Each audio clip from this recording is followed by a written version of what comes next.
Good morning. What's up, Spartan? How's it going, dude? It is about 10 a.m. 9:50 for me. Good morning to everybody. Or good afternoon or good evening, whatever it is for you guys. What's up, Giovanni, Kiwi, Devin? You guys had a good evening? All right, boys, let's jump in. 8:50 or Central. Be in the Central U.S. or Central somewhere. So you got up earlier than me. I did wake up. I woke up at like 8:30, but no, there was no way. GMT US. Wait, what the hell's GMT? Isn't that Mountain? Isn't Mountain 2 hours behind? Or do you not do whatchamacallit, daylight savings?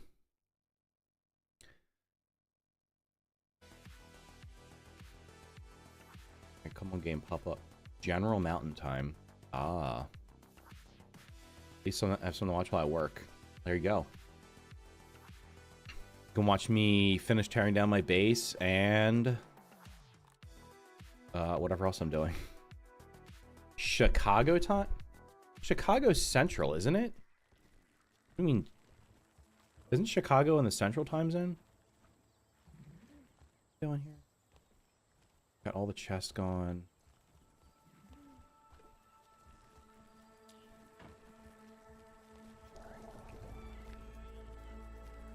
Alright, well the Weevils apparently like paper now.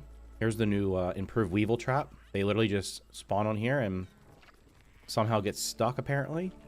Is this more effective than my existing Weevil trap? Let's go find out. Yeah. Look at that. We don't need this thing anymore. They just walk up onto the paper.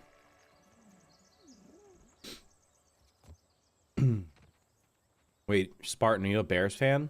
Or do you not, or do you watch football? Alright, we're gonna do out here.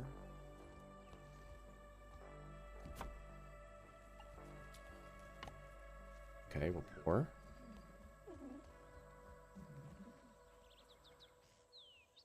You are a Bears fan? Oh, you stopped watching football back in 09. You gotta watch now, they're good again, man. Be a bandwagon fan, just come back while they're good. When did is that the last? No, they won the Super Bowl after that, right? Wait, did they win a Super Bowl? No. The Cubs won World Series. Bears have not won a Super Bowl recently, right? Alright, boys, we're moving the... I'm consolidating the base. In time for this update, which may or may not happen next week. I'm just going to grab a bunch of these things, because I'm probably going to have to make more pallets. Make sure you guys smash the like button on YouTube. That helps promote it to other people. And it's free. Did they ever mention zip lines? The zip lines are supposed to come in the summer update. They're holding off on zip lines intentionally. They want people to use the mounts, the buggies, and see how they... I guess they said they're bringing back zip lines, but you know, if they, I've said if they had a flying mount, what's the purpose of a zip line? Because you're just going to be able to fly across the map, and there may or may not be a flying mount coming at some point. But they are supposed to happen. All right, we're going to destroy that so that I can cover the floor up. I'll be honest, this little house here, I never did really like. It was okay, but I didn't really like how it turned out. It feels like it's just a bunch of rooms shoved together. I mean, yeah. In the first game, I was kind of like, I was not a fan of zip lines, but until like later on. Like at the beginning, I was not, but eventually it got to a point where I was like, okay, I'm tired of walking back and forth. And I guess you have to look at it this way, like you're running back and forth, and when you do it the first, I don't know, 100 times, it's okay, but eventually you get to a point where you just get tired of having to fight or avoid the same enemies over and over and over again. And then it's then they become useful. But just getting around obviously makes them, it makes it easier. In this game, you can get around pretty quickly by just running around on like the spider. So I don't know if they're going to look at that and be like, well, that kind of, we don't really need the zip lines. They're on the roadmap, so they should come. I think they're going to add zip lines just because they know people will be upset if they don't. But I don't know. I think if zip lines were here day one for this, then people would have used mounts far less. And that would have kind of defeated the purpose of adding them. Perhaps flying will be limited to short distances. Yeah, somebody said the other day that they might do. Oops, I didn't mean to. They might do have stamina bars or something, which would, I would imagine that would probably happen. That way you can't just fly. You know, it'll be like the stamina bar.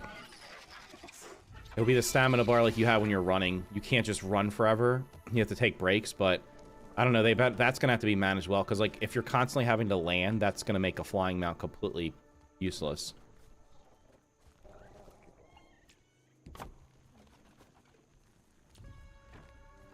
I think the buggy should have a bigger stamina bar anyway. It feels like they get tired way too fast. Like their stamina bar should be double or triple what ours is. Maybe it is, and it just doesn't, I don't know. It doesn't feel like it, but it should definitely be bigger than what it currently is.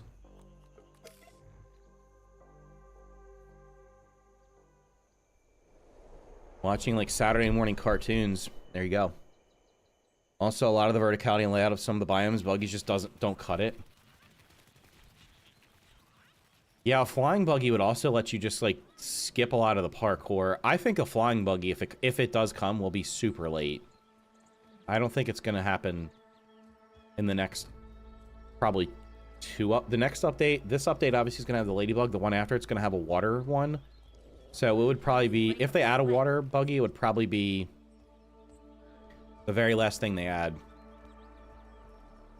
I guess we're gonna destroy this.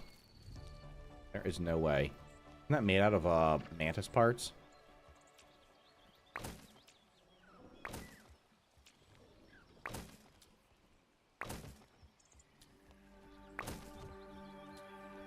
I think what I'll do is I will build something in, I guess, each of the different, there's going to be, I guess, 4 sections in the map. 5 sections in the map. I'll just have like a house in each one of them. So this one I'm going to consolidate.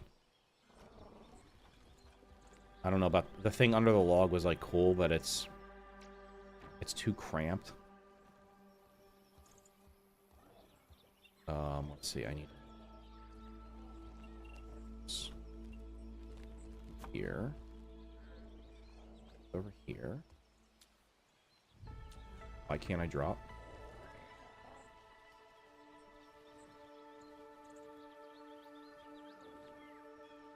Excuse me.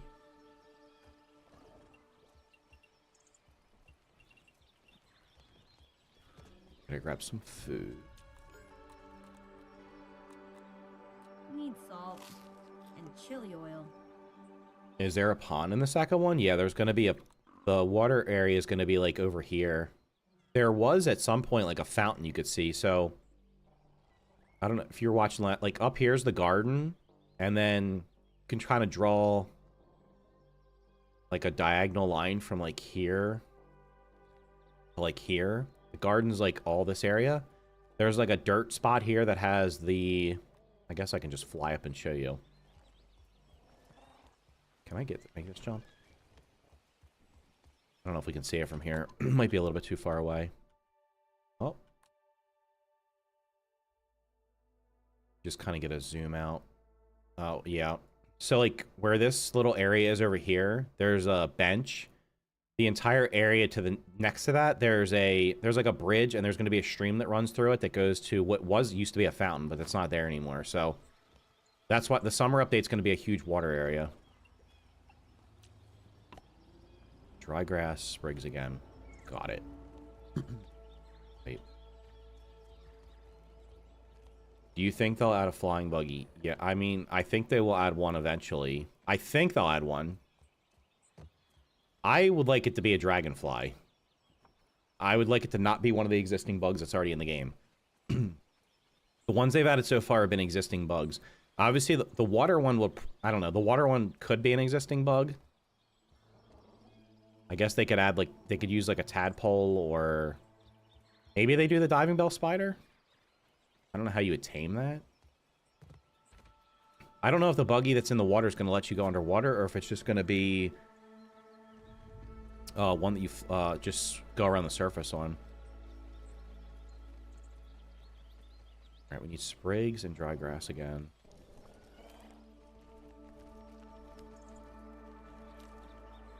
Everybody asking about flyers, and the real question is a burrowing one? No, there's no way we're going to be able to go under the surface. Do you realize the surface in this game is paper thin? There's nothing under it.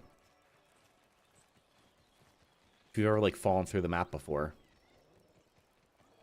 There's no depth to the surface. It's just like a razor thin line on the ground.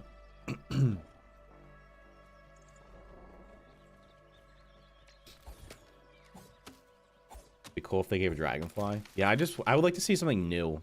Like if all the buggies are just returning from the first game, bugs returning from the first game. Why are my things not equipped?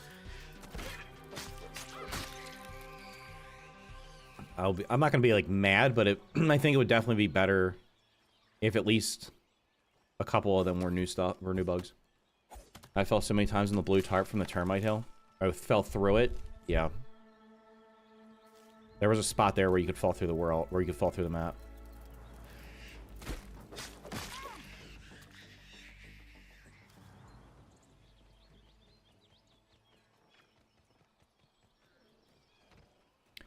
And this thing comes back like every day.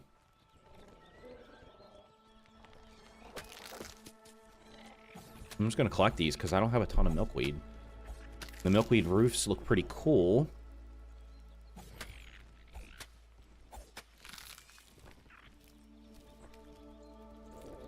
Although I guess pinecone roofs are coming back. I don't know which ones will look better with them.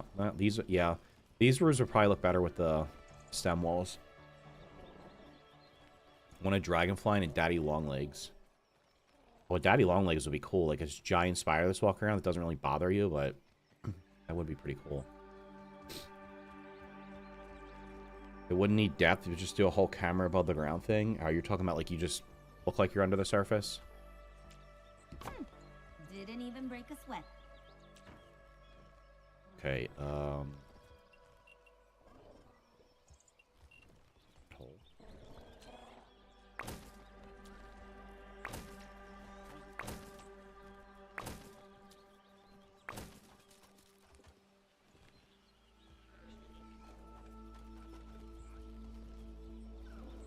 and it's amazing. We need the bigger pallets like immediately.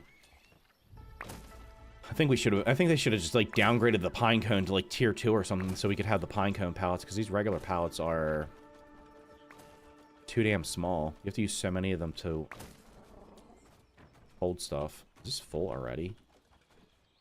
It is.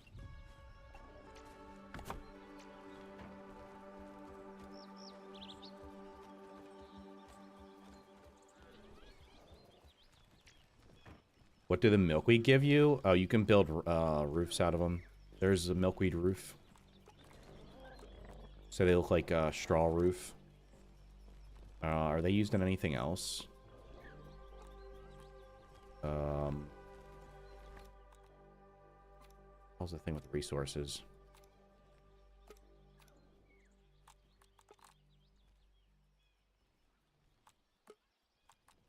Yeah, they're in some of the decorations, and then they're mainly for the roof, but they're in some of the decorations. And then one of the armors.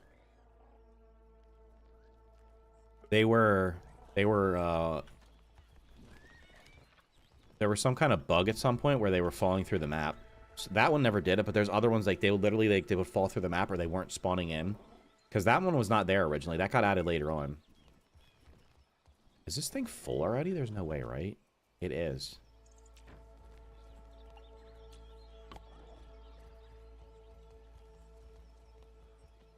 There's still at least one that falls through the map every single time.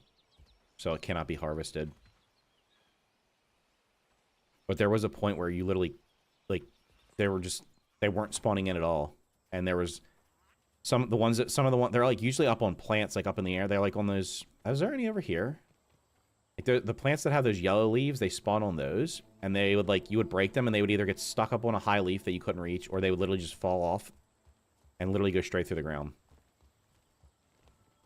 That one doesn't look like it has any on it. 5 stream streak. Congratulations, dude. I appreciate you watching every day. Everyone I know built their base in that area. Well, I mean, it's almost like the default area where it would make sense, right? It's like, hey, there's a nice open spot there. Why don't you go build?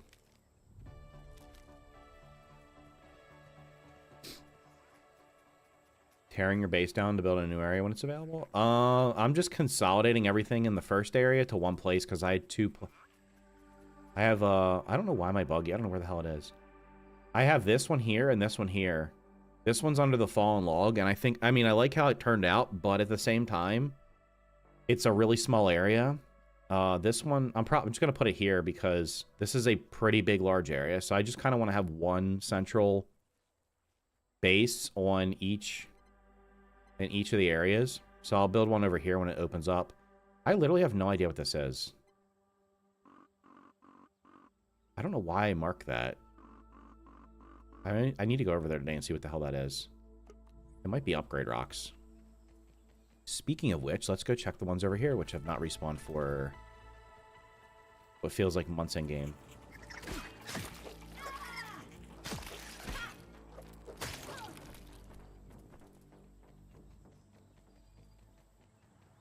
Bro, they're still not back. I wonder if you have to be, like, out of the area for them to respawn. Maybe I've been over here too much.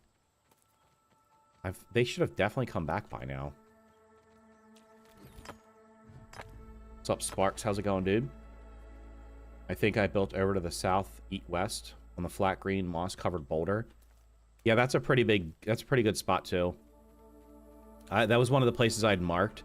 The reason I didn't build over there is because it's kind of back in the corner, and it would be as far away from literally everything else in this area as possible. So, like, out zip lines or being able to fly around, it would just take a long time. Like, even this spot where I have here, it quickly became inconvenient because it was really far away from everything else. All right, let's grab, like, a bunch so I don't have to keep coming back out here and grabbing stuff.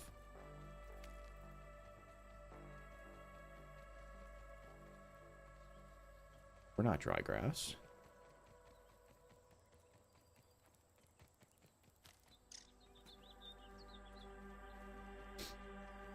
There's some decent spots in here now, but it's like it's hard to recommend where you should build when there's a possibility they're going to turn faction reactivity back on.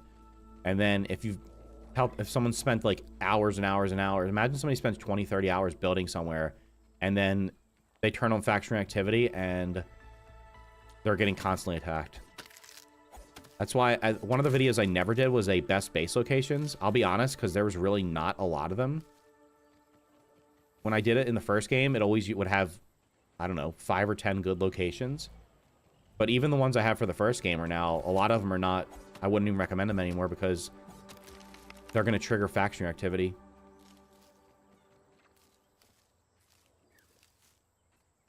And it's in the menus. I believe it's in the menus here. If we go to game settings.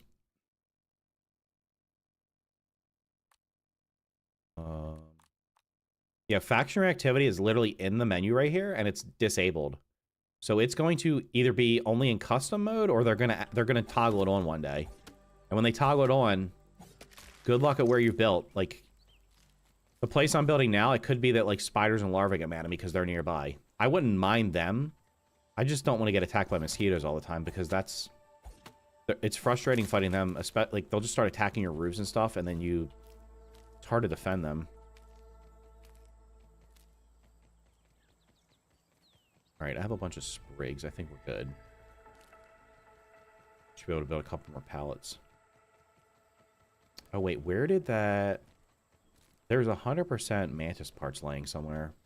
They must have fell through.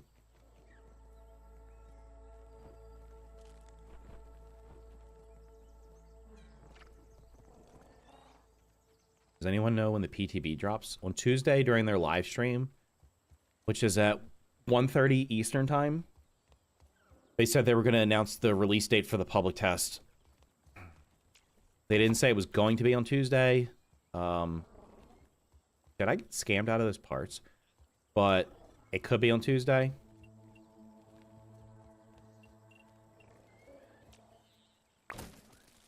In the past, they have dropped public tests the same day that they announced them. I don't know.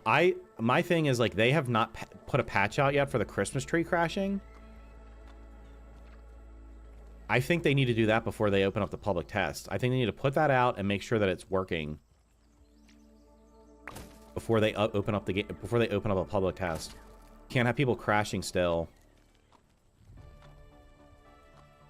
when you're adding more content on top of it.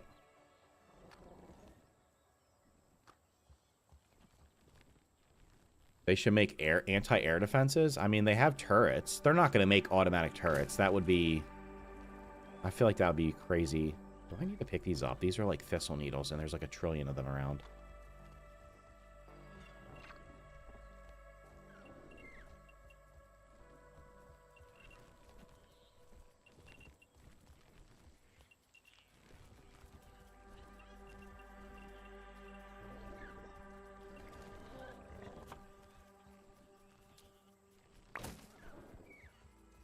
Well, why did that not turn into a bag?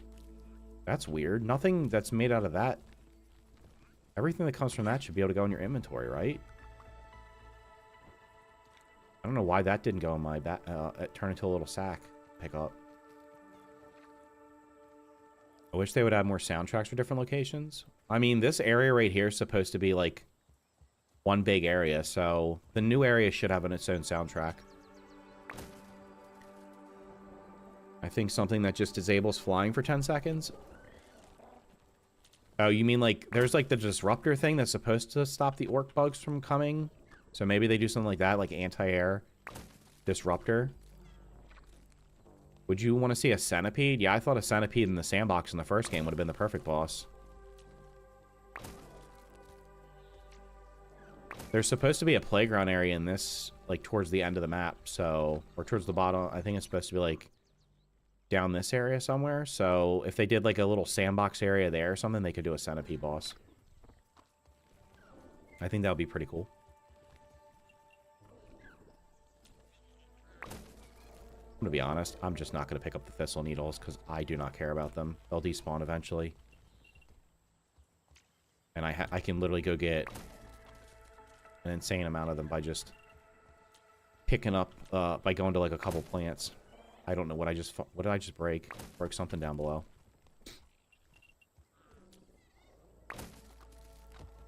There's no reason these fences shouldn't turn into a little bag either. It's all parts that you can pick up.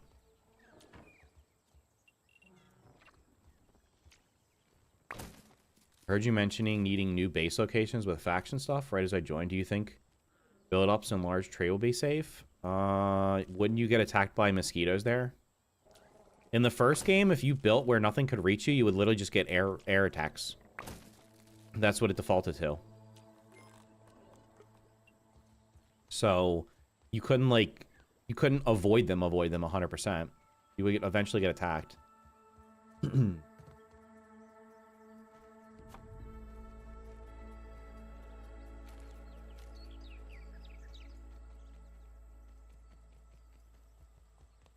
Have I played Abiotic Factor? I have, but I haven't finished it.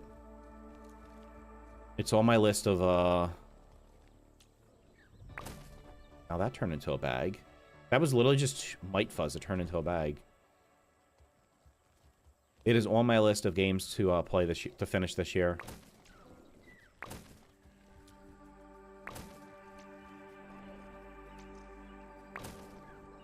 I'm gonna go through the backlog and actually clear out the games that I want to play and finish. What am I doing? Bracket scaffold. Break. Thank you.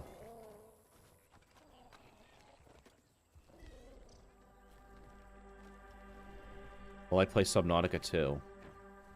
Is it coming out this year? We'll see.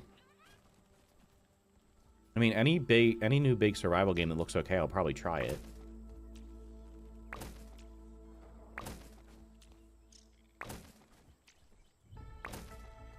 There's a lot. I would say Subnautica 2.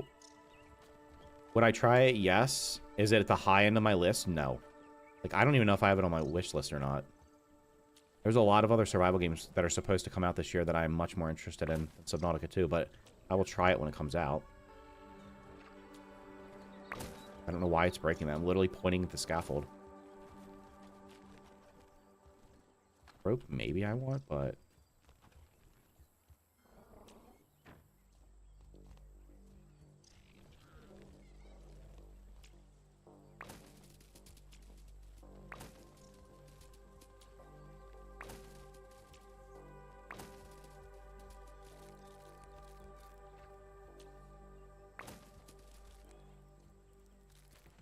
Inventory full? There's no way.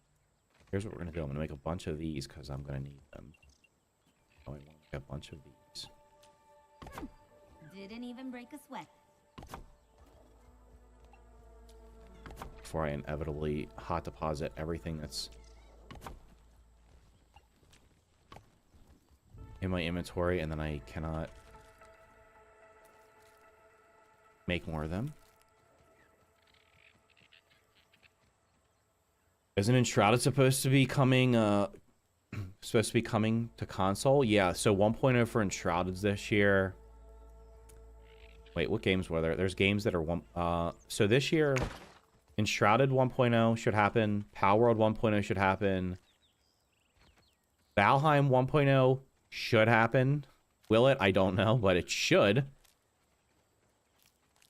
Those are all games that I want to play when they're finished. And it is supposed to... Enshrouded's supposed to come to console when it's 1.0. Is this full? Okay, well now I can't have all these up here. I fell asleep to your live stream. Here I am again. Thank you for stopping by again. I appreciate it.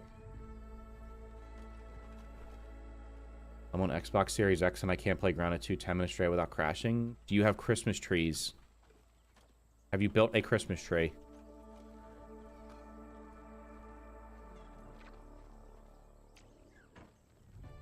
Yes or no?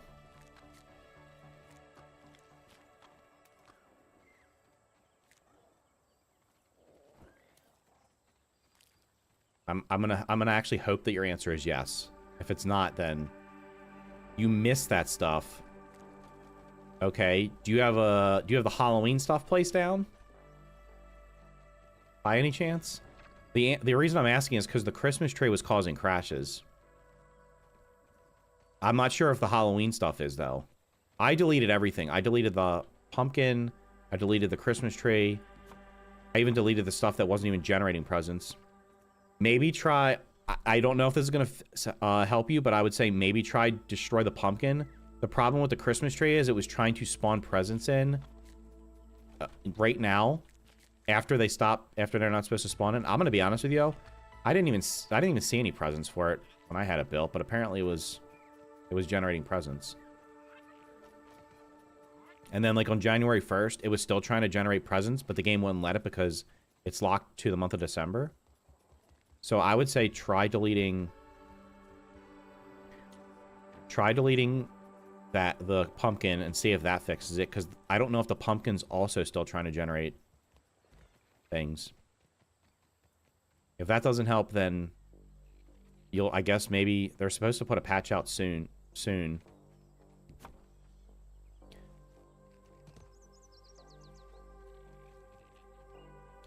Also, another thing, if that does, well, so you don't have the Christmas tree built. By the way, if you miss any of the seasonal stuff, you can just change the date on your console or PC.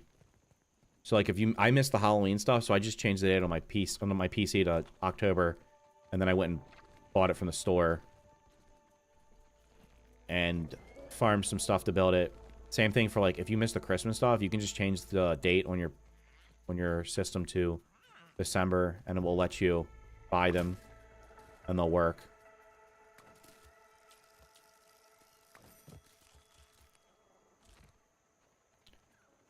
Okay, these steps have to stay. These do not have to stay. These do not have to stay.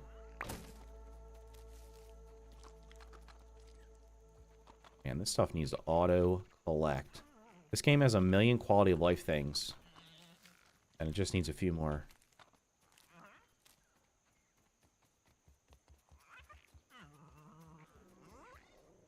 Alright, well, I'm gonna have to put all these on the floor down here.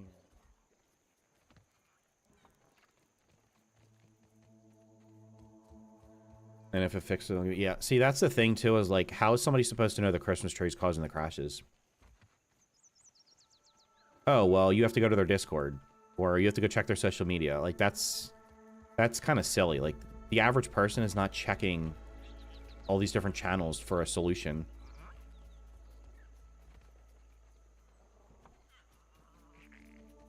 Also, I have no idea why that was happening, because the first game had the Christmas tree, and I don't think that was an issue. So it's weird that it happened in the second game. But not the first.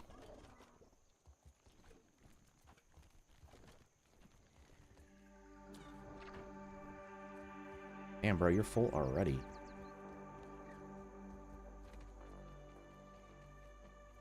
This looks like a construction site. I crashed, also didn't know. Yeah, there you go. I mean, I had no idea what it was. I was like, damn, what's going on? I was playing the game fine, and then it started breaking. And it was literally because of the Christmas tree. And I only know because I went to the Discord, and somebody... After it happening for it took days, and then finally somebody was like, I deleted my Christmas trees, now it's not doing it.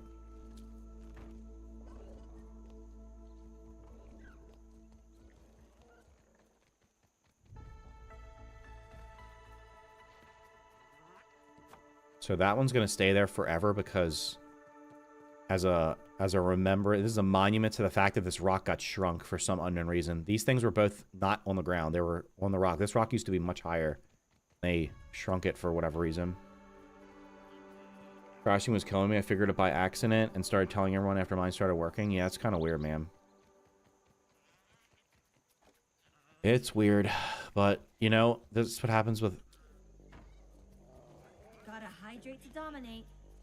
early access games. I mean, video games in general, but early access games specifically, since they're getting updated frequently, they have... Since they're getting updated, I'm not going to use the word frequently. Since they're getting updated over time, every time you add a line of code, it could break 10 others. That's just what happens in software development. As soon as they added the trees, mine started crashing. Well, it was not supposed to be crashing in December. It was not supposed to... apparently, it didn't start until January 1st. I could be wrong, though. Maybe mine was crashing in December. I didn't play it very much.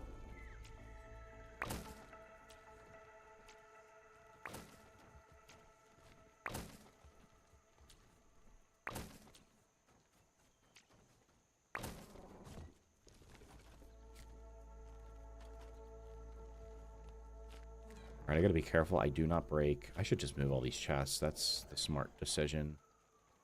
We move all the chests that are in here, so when because that way I can just break the damn floor. And have everything collapse. Instead of doing these one by one. The base store... I'm gonna just say this right now. The base storage space, or the stack sizes in these chests, needs to be increased. This is the beginning of the game, the first biome. Look how many chests I have. And this is just here. I have an equal number of chests in the other little house that I built. There's way too many resources in this game to have the chests only have like 40 slots and not... They should stack to like 99 for every resource. Except for, I guess, food, because it can spoil. But anything that doesn't have a timer on it, literally, like, stack... They should stack to 99 in chests. For each stack. And also maybe just make the Make them have double the inventory size.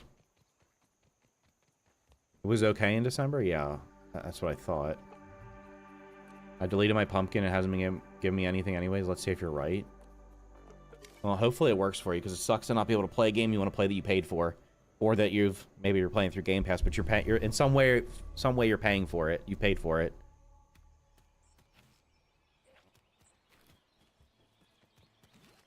That would be a great marketing tool. Hey guys, I subbed to Game Pass, so you can not play the games that you've should have access to. Alright, now where's my food? Uh-oh. Oh, the food's in the refrigerator. I am, like, dropping frames here because there's so much stuff on the ground. I'm gonna be honest, I might just destroy this and just let everything fall to the ground. Let it despawn. Because there is no way that I am going to... Why can't I consume that? What?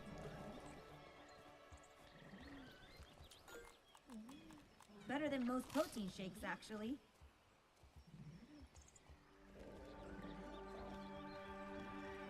And that's the play. I'm not going to need all these sticks. I don't think.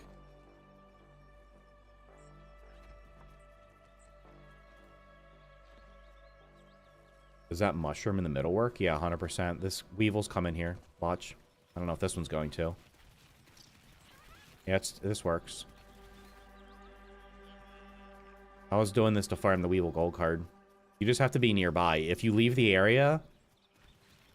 what happens when you leave an area is I think the game unrenders all of your stuff, so like walls disappear and then they get out.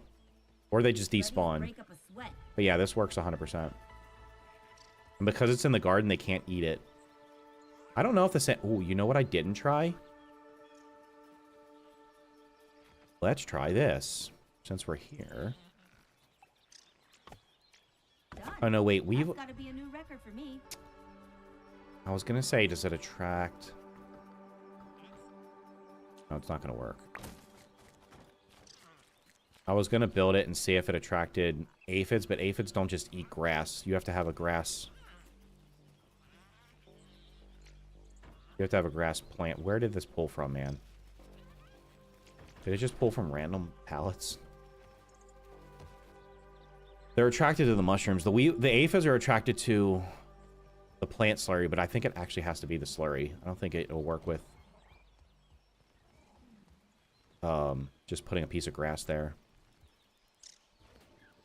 Once we can make the plant slurry in the next update, then we will be able to do the same thing for aphids.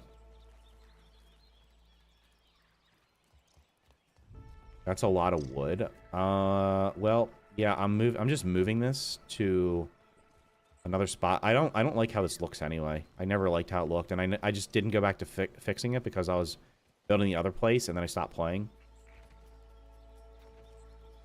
It's crazy because this build was not even that big, and look how many pallets of weed stems are there. There's probably another couple pallets of weed stems sitting here. Yeah, I guess this might... Whoops. This might work, too. Can you get up there, please? The big orange mushroom might also work. For attracting them, because they do come over to the mushrooms over here. I really hope the update drops on Tuesday. I need something to kill my time until Final Fantasy VII. I really hope the update doesn't drop on Tuesday. Because I want to play Hytale next week. I literally bought the game yesterday and it's acting like this. Oof. It's crashing all the time. And you just started a save and it's crashing all the time?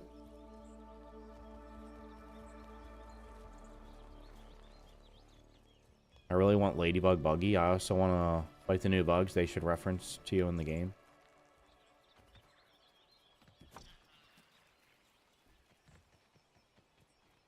What do you mean you really hope the update drops? Do you realize there's like a million other video games you could play? And the update's going to drop and you're going to do everything in like a couple days. Even if you play it casually, you'll do everything in like a week. And then what? When's the Final Fantasy VII coming out? Is it coming out in like February or something?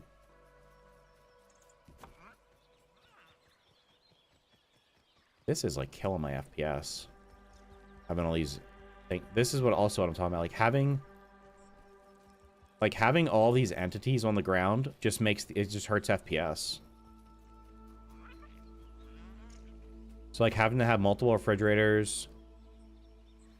Having to have all these chests... Every one of those, the game has to remember it and calculate it's there and what's inside of them. So, it's just causing...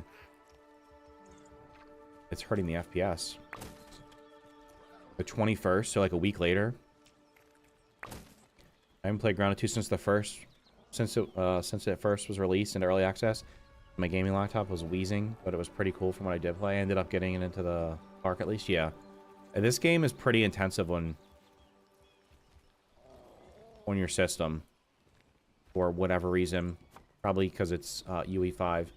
Okay, I gotta get stuff out of there.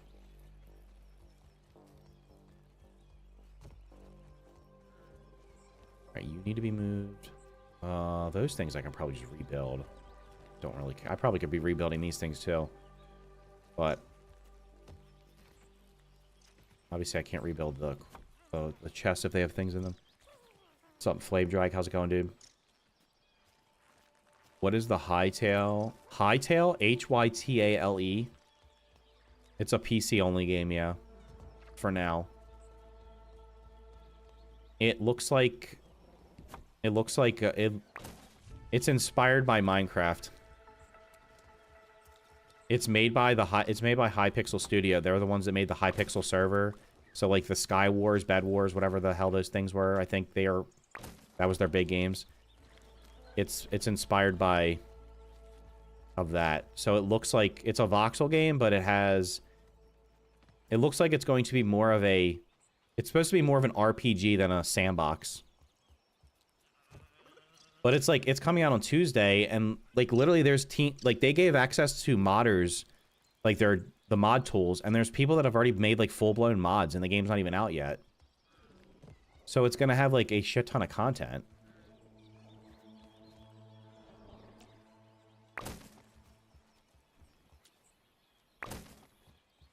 Which is like why this game and the first game for this should have had mods support.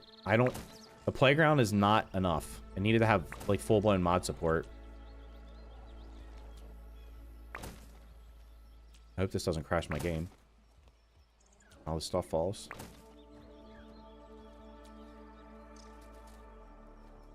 Didn't even kill the FPS that bad. Excellent.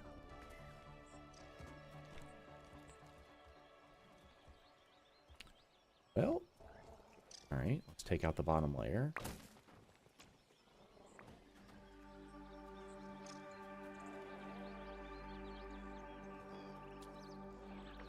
Yeah, it was so Hytale, like it was late 2018 they showed the trailer. The trailer it got tens of millions of views really quickly.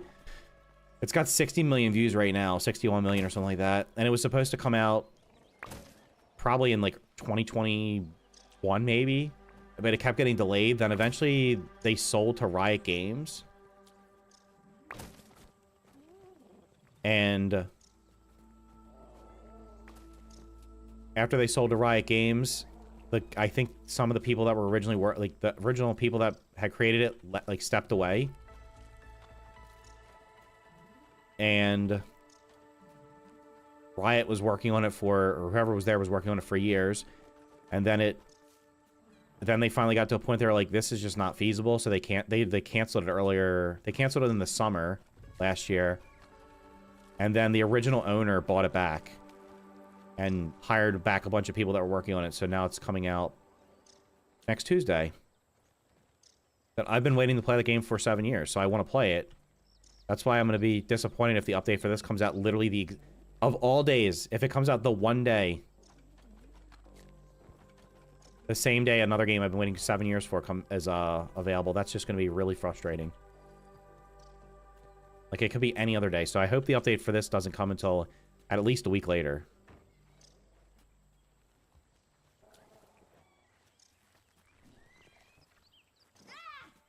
Why are you floating? What are you connected to? On. There's a thing on the ground here. Got it. Can I stop picking those up? I do not need those.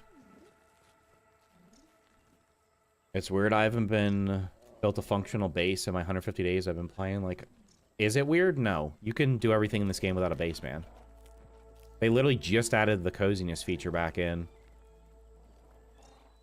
And that really only works when you're in your base, so it doesn't really matter. Honestly, like, a functional base will just make it harder for you, because then you got to defend it. So, no, you're not... You can beat the whole first game without building a functional base, if you choose.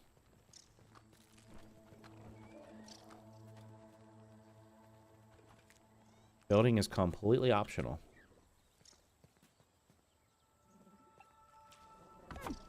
Didn't even break a sweat.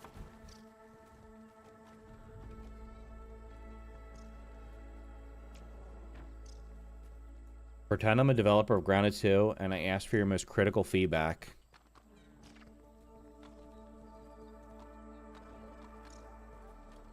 My most critical feedback.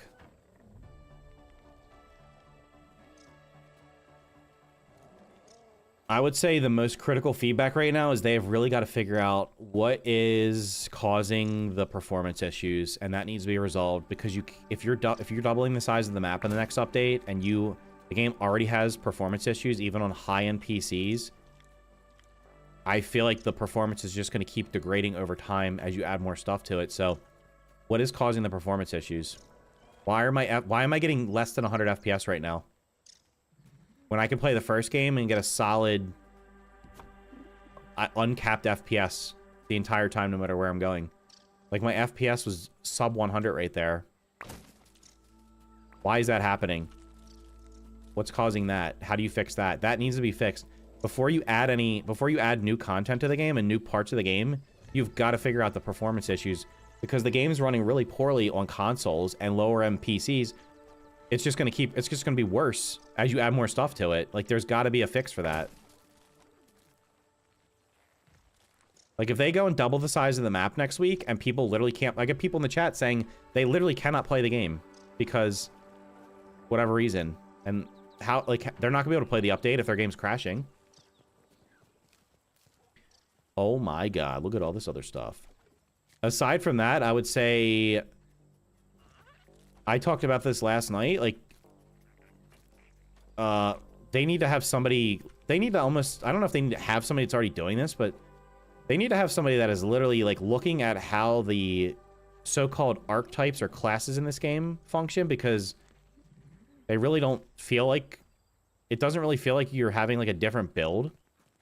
You're just putting on a different armor and using a different weapon. It doesn't actually feel like I'm a rogue or I'm a fighter, because there's not, like, a bunch of skills associated with it. I would like to see I would like to see skill trees and stuff added to the game, like actual skill trees from it, like, and they know how to do it because they would do it in their RPG games. One other thing would be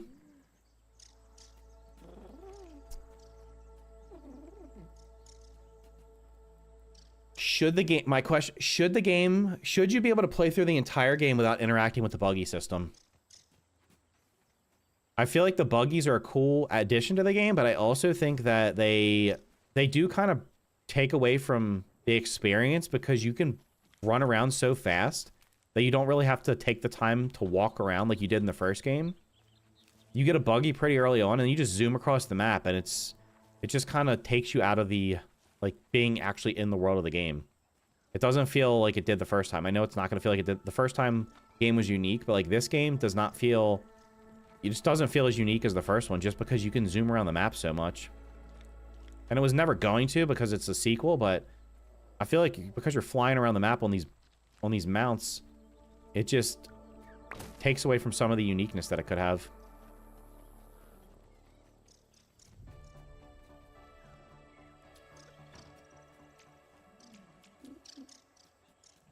Damn it. All right, we are not building, unless there's a bunch of sticks somewhere I missed, we are not building a pallet for them, so these will get destroyed. Opinions on cricket and earwigs look? I think the crickets look awesome. I think they both look pretty cool. They can just say it's early access. Yeah, that's the thing with early access. Is that, oh, it's just early access, we'll get there. But reality is, most of the stuff in early access that people point out doesn't change over time. It just doesn't.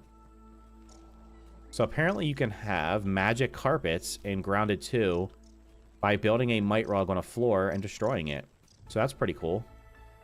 Now, if only I could enchant this thing and have it fly across the map as my mount. I wonder if I relocate it if it falls. Oh, it won't even let me relocate it. But you can... I wonder... Oh, what if you could use it to make a sky bridge? Or stairs up to something. That'd be pretty cool. Don't need Natural Explorer. I would rather run around on foot than run around on the mounts, personally. So I would like the base movement speed to be faster. I hope classes were like a talent tree or something, that maybe you could unlock X amount of points per chip turn-in. Yeah. Again, it goes back to the... There's a lot of systems in the game that are... They're like half-baked systems. Like the system that's like they're fully fleshing out is the mount system, but like the class stuff is kind of half-baked. There's not really farming. You can only grow like mushrooms and things that you don't really ever need to, like you don't ever need to grow any of the stuff in this game because you can just go get tons of it.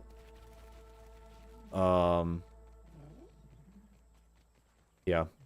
The cooking system's kind of... Why can't I destroy you? Okay. The cooking systems, you basically just throw stuff in the oven, like, and it doesn't... You're not, like, discovering... You don't discover recipes by, like, trying them. And every system doesn't need to be like that, but... It would be cool if it was. Although I'm not a developer, I'd like to, though. Well, then go for it, man. Can always use more game developers. Especially if you actually listen to the feedback. Okay, I think I've destroyed everything. Can this go? Oh, I didn't destroy this.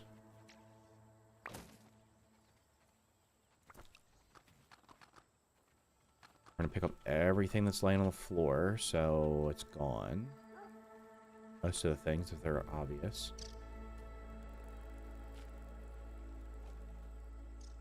You know, one thing I didn't... Can you stop, please? Literally just trying to pick up this thing here.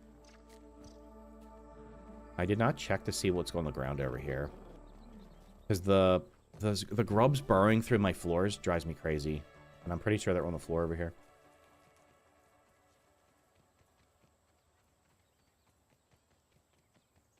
Yeah, I'd like to see the base movement speed doubled. Yeah, if we're being honest, where is my thing? It's right over yonder.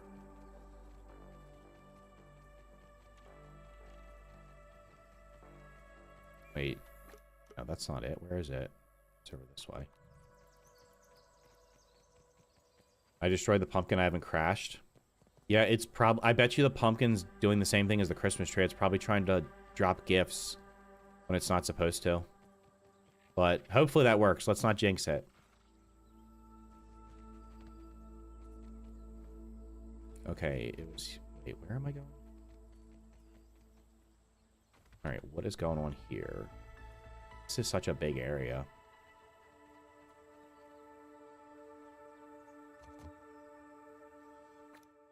I don't think anything patrols around here.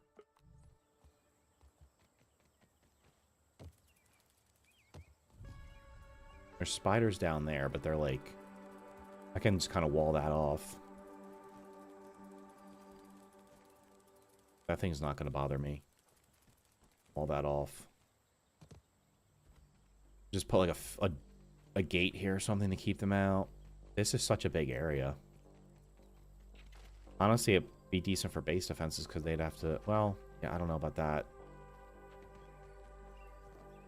The reason I built that other base was because I could easily defend raids.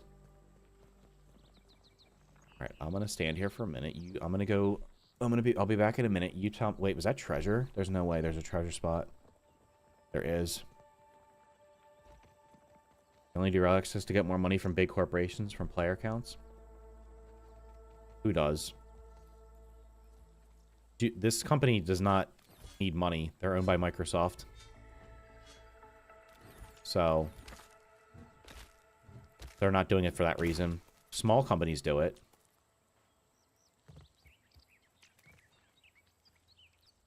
One of the shards disappeared. This is is this close to the anthill?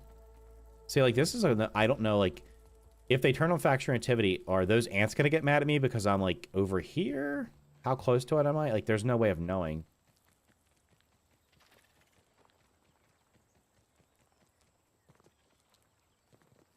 Alright, I'm gonna AFK here for a minute. You tell me if any big bad guys walk by.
Why do early access? So they can work with you to make the game better. That's what they always say.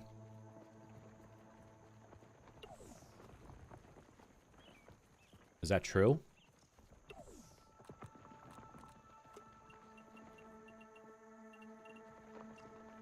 mean, honestly, this game, it doesn't apply to, but a lot of games that are early access, it's literally because the developers do not have the money to make the game. Which is fine. If you are a small studio and you need the money for the funding, like I've always said, literally just say, we need your help building this game because we literally do not have the money, to build it. I'm cool with that.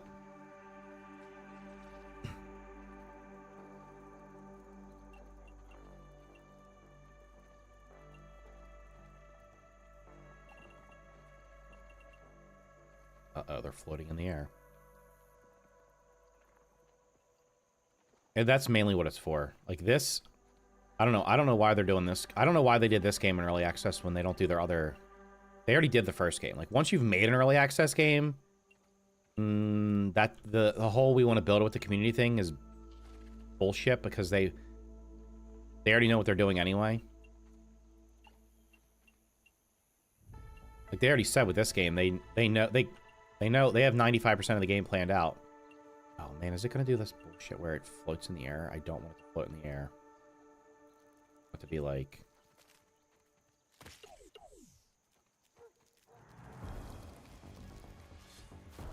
Well.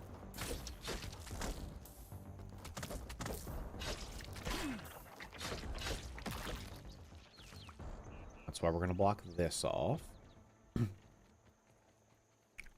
As I tried Axel today, I beat him yesterday.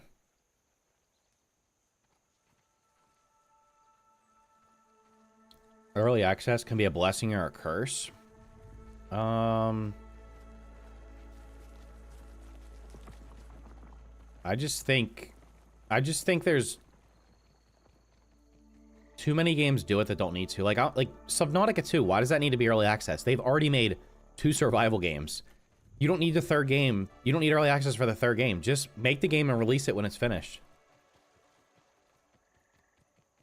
I don't get that one at all. Like, early access should be, oh, it's the first time I'm making a game. So, let's do this. Once you've made a couple games, no.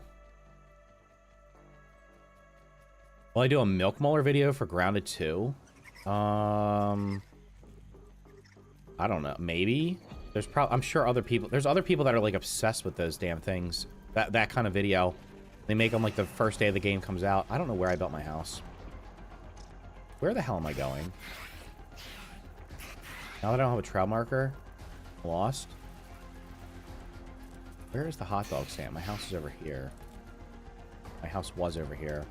I'm gonna have to put another trail marker up.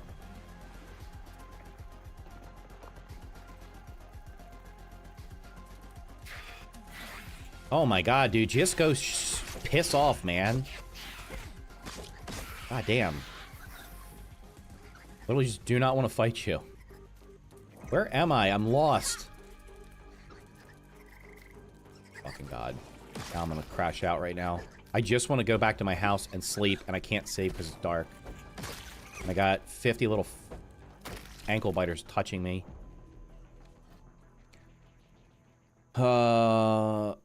Just for people wanting to hunt gold cards when the winter comes out. Cricket, blah, blah, blah. Yeah. You don't know the Broodmother. They have not confirmed Broodmother.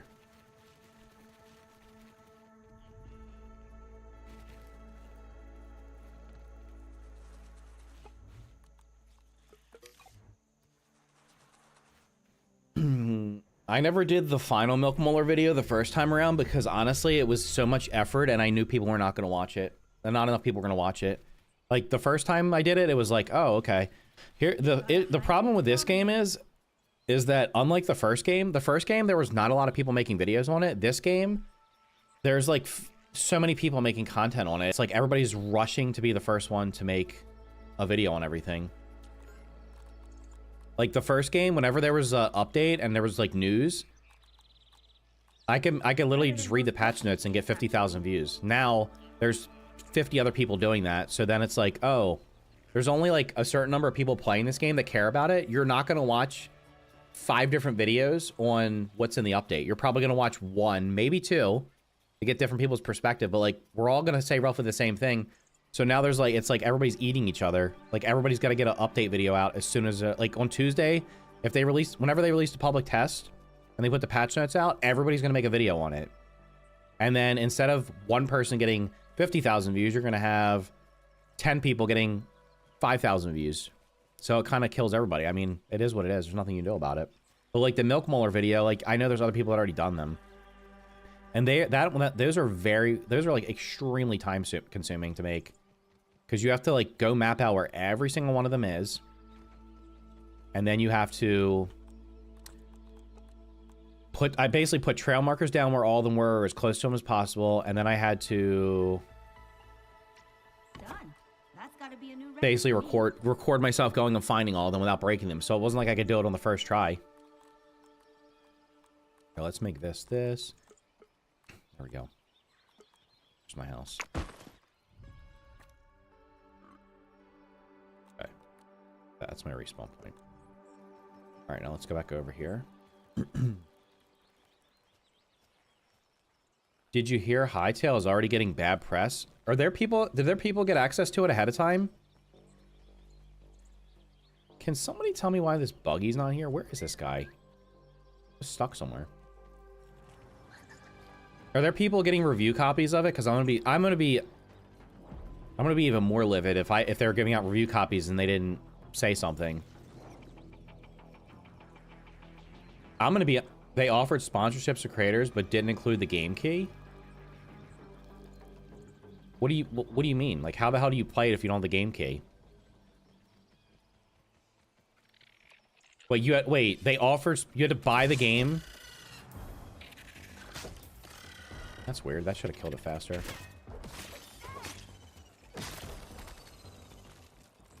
They're gonna pay somebody to do a sponsor video, but they're gonna make you buy the game also? If I'm being honest, I am not happy with everything, with how the process for this game has been going. I sent them an email on December 10th requesting a creator code.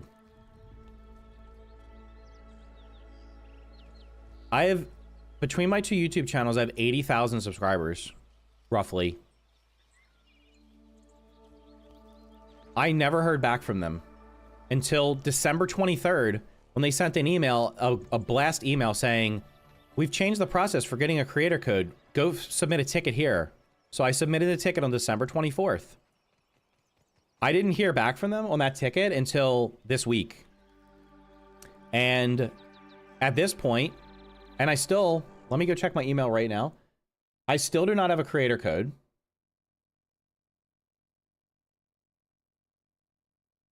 I have no emails from them today. The game literally comes out. Shut up with this AI shit. The game literally comes out on Tuesday. I still do not have a creator code. And at this point, probably everyone who's going to purchase the game has already bought it. So they gave creator codes out to... Obviously, there were some channels that they should have got them because they've literally been making Hightail videos for 7 years. But there's channels that are like... There's people who have like 1,000 subscriber channels that somehow got creator codes, and I'm like, you like literally ghosted me. Like, what is going on? I had to keep following up and sending shit just to even get an answer. And that's bullshit, man. Like, I'm not saying I'm any more important than anybody else, but I get fucking I get emails. I literally just opened my email. I had I get sponsorship offers, game codes, shit every single day. And I'm like reaching out for this one and they're ghosting me. So that was frustrating as hell. I'm like, I just want a creator code so I can promote the game, and didn't give me one. But I can get, they gave one to every one of the dick suckers on Twitter that are like glazing their game before they've even played it. And that's super frustrating.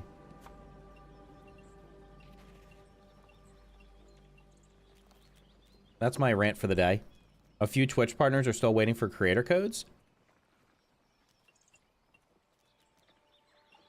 Yeah, it's like, I mean, that's just bullshit, man.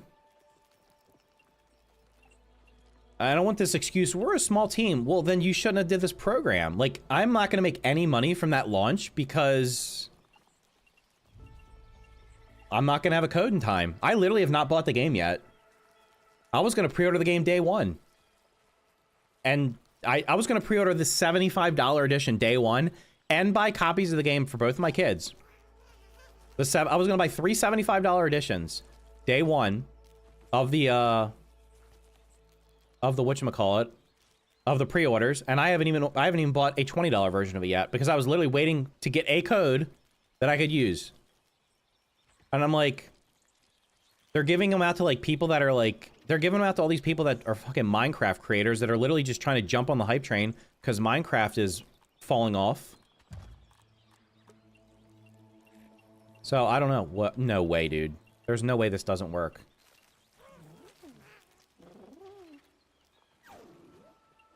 Why is this not connecting to this properly?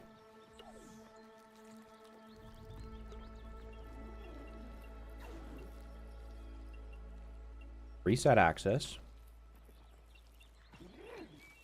So doors can only be placed on very specific angles. And I don't want that angle because it's too close. I guess we could go with this one. Well, that's going to be hard. I have to place a wall over here. Why will you not connect to this one? Hello?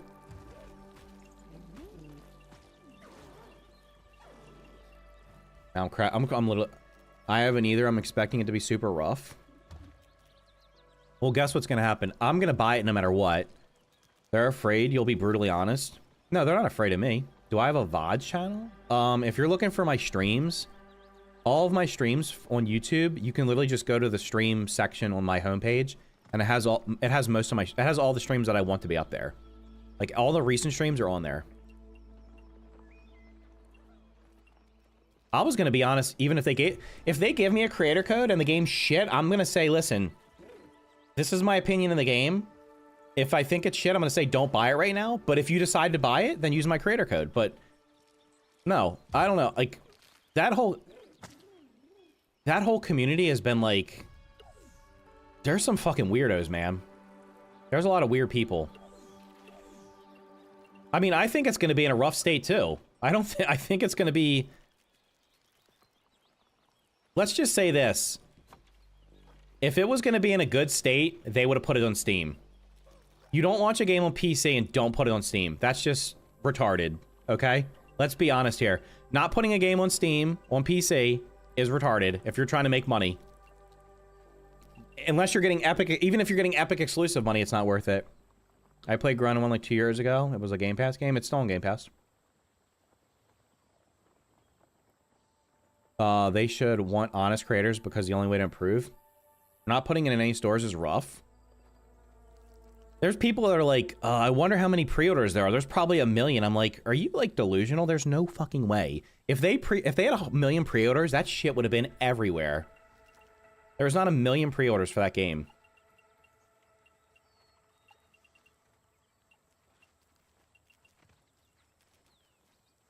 But yeah, it's been. I mean, let's be honest here. If it's in a rough state, it's going to be a shit show because... Okay, I'm going to need you to go back to the place because you're just going to get my way. How are they going to... I don't know. Here's what's going to happen. Regardless of what's going on with that game, you're going to have people glazing it, and they're not going to provide critical feedback because there's literally fucking people... Oh, wait. Is that... like, everybody's promoting all these mods that are coming out on day one, which is great, but, like, who the hell plays a video game with mods day one? Like, don't you normally play a game vanilla to see how it is, to see what mods you might want? So, like, there's not going to be any critical feedback. I know that's not going to happen. Just like there was... The same shit happened with Grounded 1. There was no critical feedback during early access. There just wasn't. Which is why... I was so frustrated, and people didn't like me because I provided the critical feedback that other people literally wouldn't do. Because nobody wants to say the game that they're making money from. Right? Like, it's fine if you're just playing the game, but nobody wants to say the game that's paying their bills has problems, because then people don't want to play it, and then you don't make money anymore.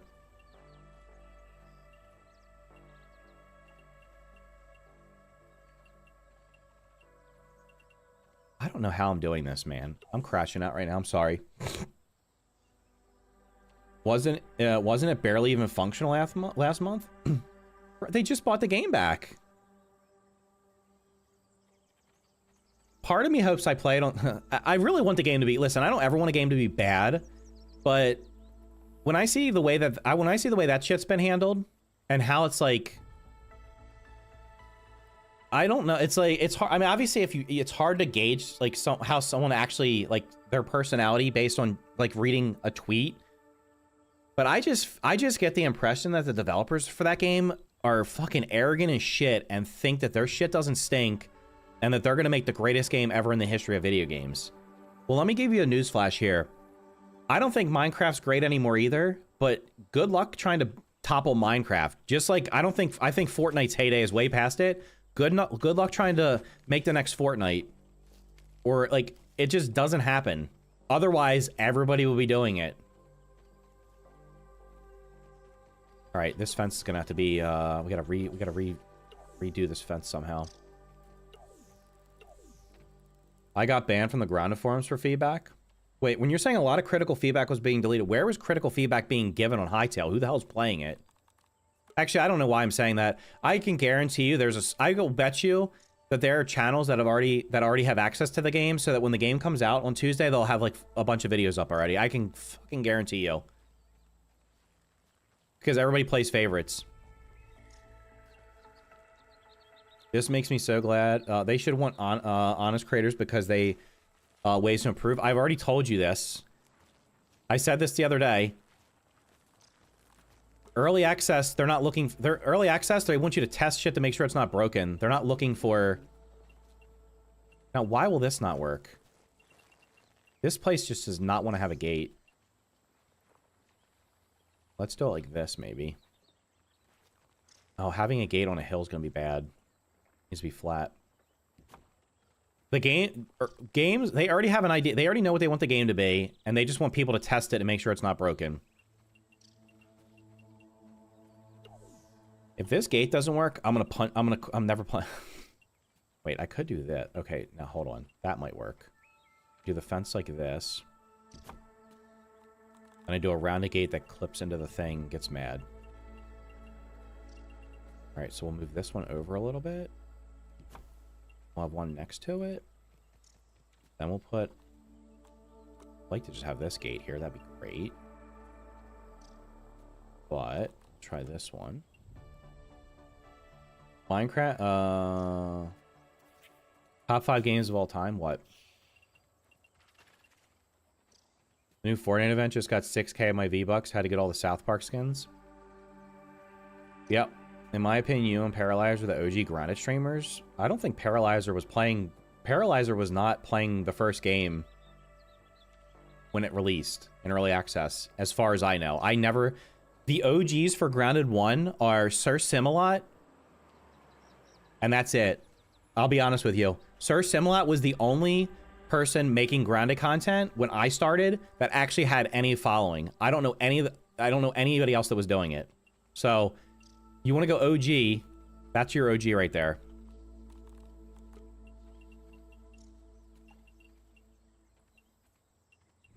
Can someone explain to me why this fence does not want to go here? Maybe I have to... Here, I'll put it in the ground, then connect them. No, it literally just doesn't want to connect to this. It doesn't want to snap to it. I've never seen this happen before.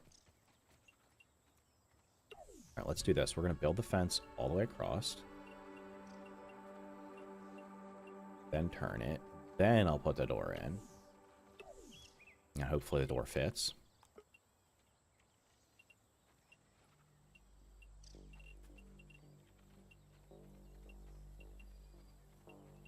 I don't understand. It just does not want to snap to this location for some reason. Am I doing something wrong? Like, why is it not snapping to that snap point right there?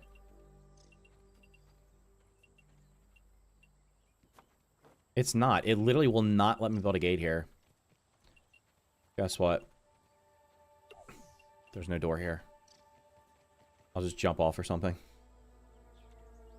I remember streaming it back then. He didn't really have a following. I agree with you, though. Yeah. Am I going to play Light No Fire? Yeah, I'll play that. It won't let me build the gate, dude. It let me build the gate over here without any issues. It will literally not let me build a gate there. I don't know what... There's something weird going on.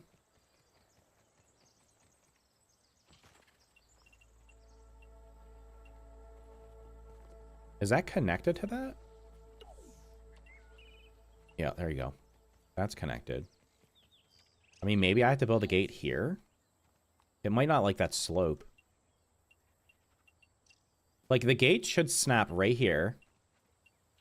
It, like, does not want to go in there. It's like, the gates can only... For some reason, gates can only be placed on a very specific plane or something.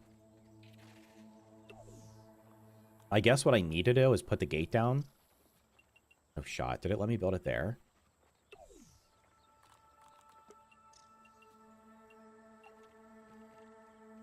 Somebody explain that. Okay, we're back. We're back.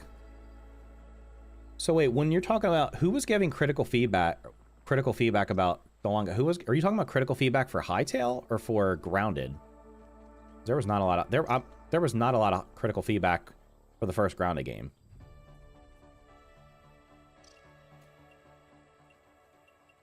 There just wasn't.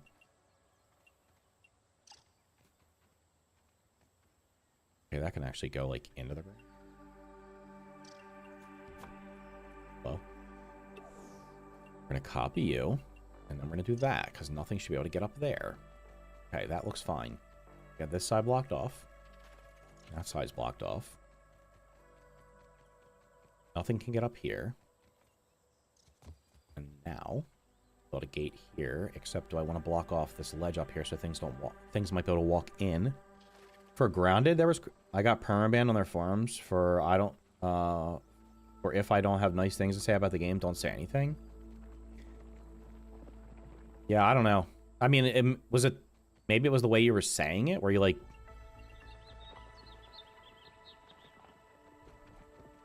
I don't know. I'm just gonna build a fence all the way around here. Just to be safe.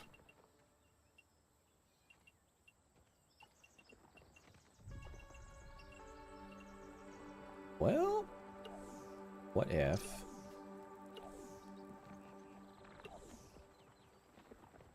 What if... We need to do that, then we turn it.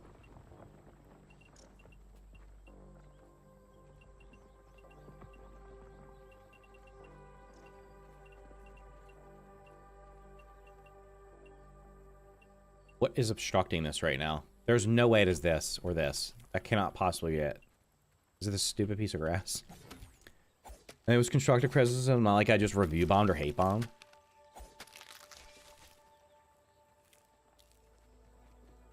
Yeah, I'm gonna like going back to your point about with Hightail about the making people buy it. A big concern I have is they're gonna run out of money and not be able to finish the game. Like they're like, oh, we have funding for 10 years. Okay, then why are you doing pre-orders? Like just make the game free to play until it's finished, then sell it. Can someone explain this? What is obstructing this? Is it the mushroom? There's no way. There's no way this mushroom is causing that unless it's like...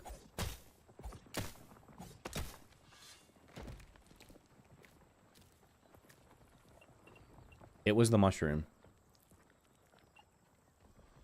That is a wild. And that means I can redo this fence now because I've gotten rid of the mushroom. Sort of follow, dude.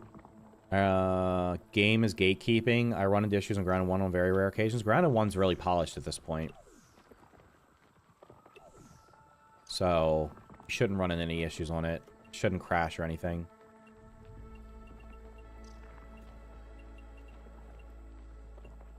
Yeah, when nobody wants critical feedback on their game. Let me just tell you that. They want you to say your game is great and oh my god, I love it, and they want you to find bugs.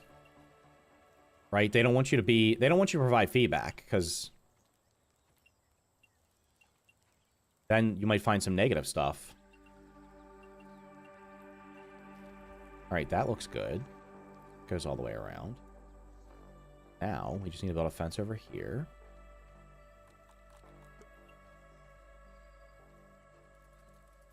I don't know. I'm almost talking myself out of playing that game on Tuesday. It's making me really mad, the way things have been handled up to this point.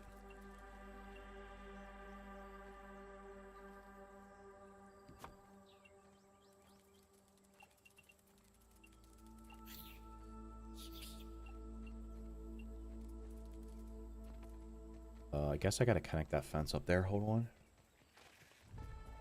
Finding dupes was fun. I had people replying saying don't tell them. They make the game fun. Yeah, every game somehow seems to have a duplication glitch. Isn't that amazing? Let's do this. Let's make this fence go around.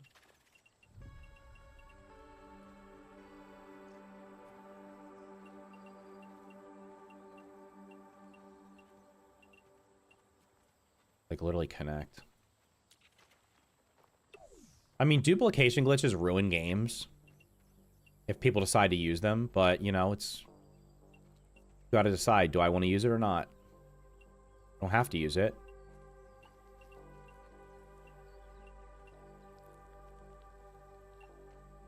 Okay, that'll work.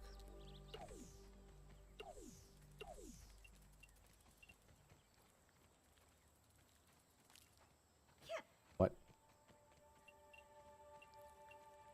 What are you telling me you're connected to? Oh, they're going to overlap. Perfect. We'll take that.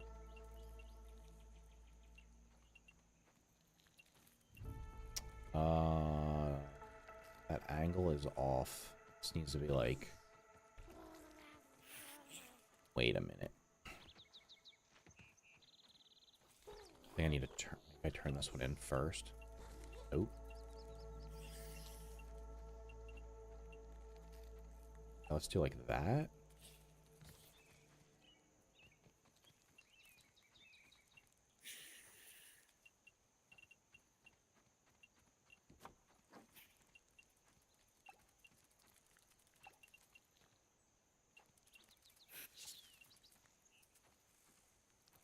To be honest, I kind of want it to be completely outside this archway.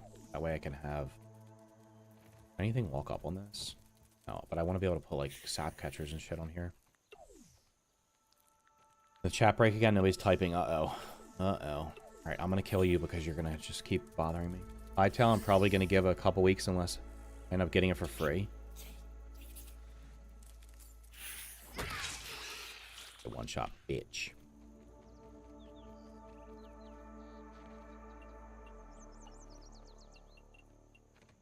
A couple of weeks, huh?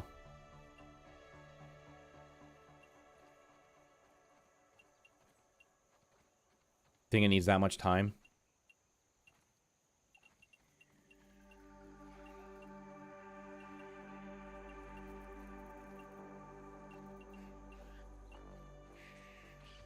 Okay, yeah, that should be good. And I should hopefully be able to... Uh-oh. This is not going to work. Fudge. Where's the gate gonna go? I guess the gate can go here.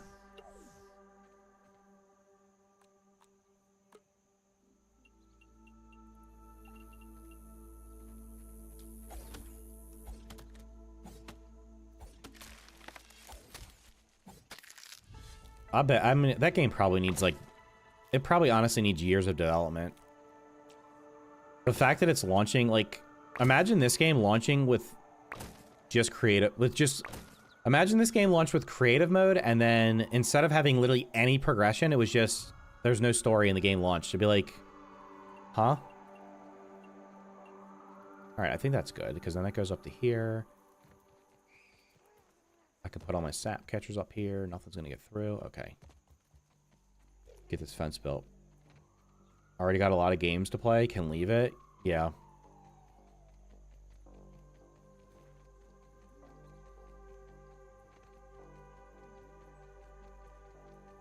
There are plenty of games to play.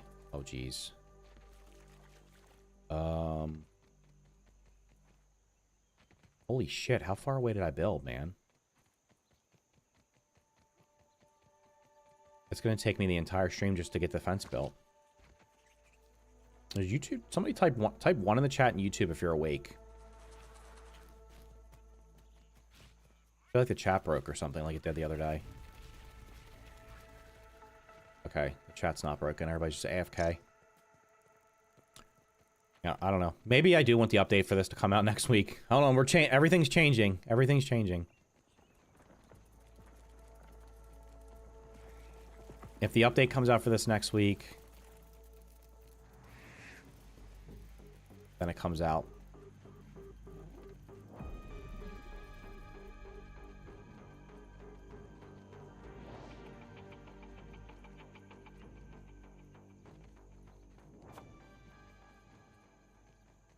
rope? Oh, it's 200 meters. That's actually... I thought it was... For some reason, I thought it was closer than that. 10 days till big once human changes. What are they changing for that?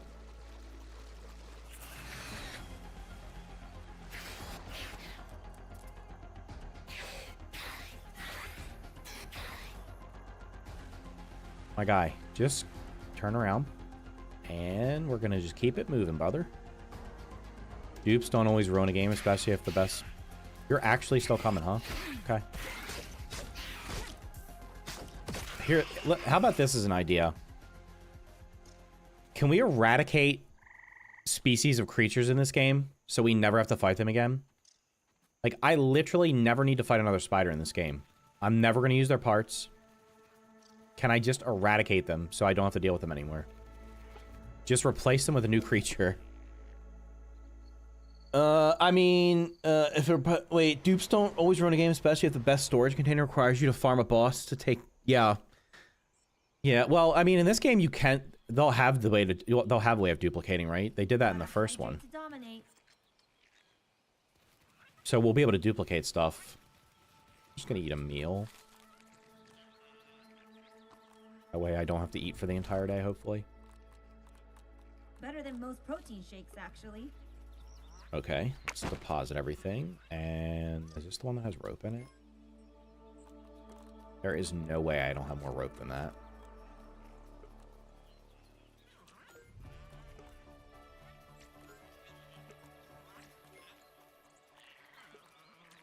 Because there's no way I'm finishing this fence if I need more rope than that. Those floors all had rope.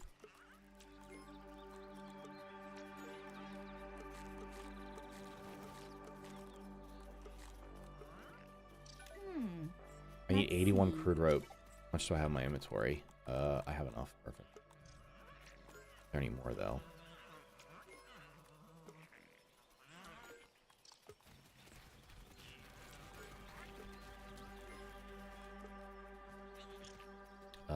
Where's the plant fiber? Because I probably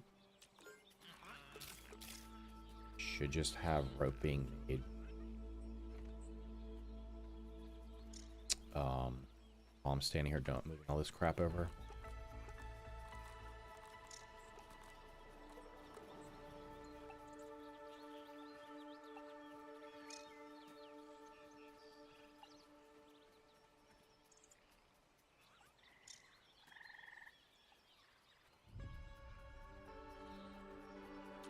Done. That's got to be a new record for me.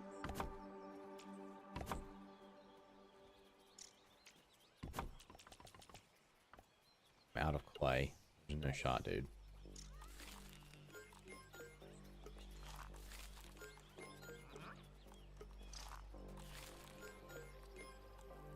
Got a ghetto factory going here. Didn't see any new clubs in the winter update. I mean, they didn't. I'm sure they didn't show everything. So we'll see. Okay, where is the Yo, over here. this guy? Where are you? All right, so you That'd be handy charging take into the paint. like an entire pallet of stuff and then also a pallet.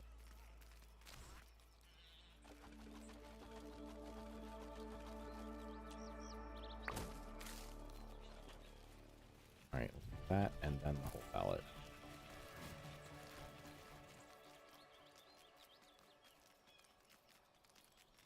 Revamping the mod system. I just hope the update is within a month because I want to switch from farming AXL to farming pine cones. The pine cones, if the pine cone storage has more than the boss storage, that would be funny. Don't you think the pine cone storage will probably have like 10 less slots?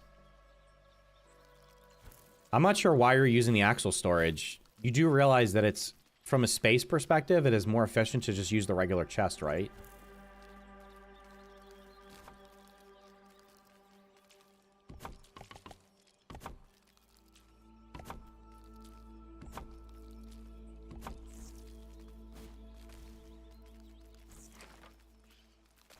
Can you pick this up?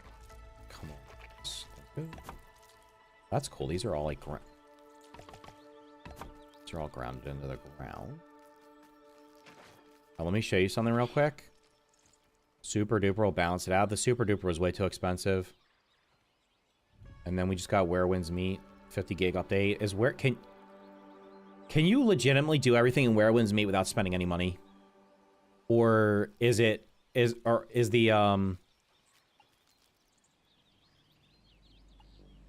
whatchamacallit, is the grind insane?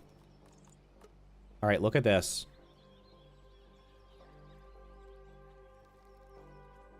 So this chest holds 20 more than one of these, but it takes up the same space as 4 of these. So 4 of these gives you 160 storage, 1 of these gives you 60. Literally, it makes no sense to ever... This thing should be 200 slots to make it worthwhile. There is no way to pay to decrease grind. Is it always going to be that way? Is that the plan? Because that game looked pretty cool. From what I saw. Oh man, what a... Oh, you can get up there, high jumper. Yeah. Okay. Perfect.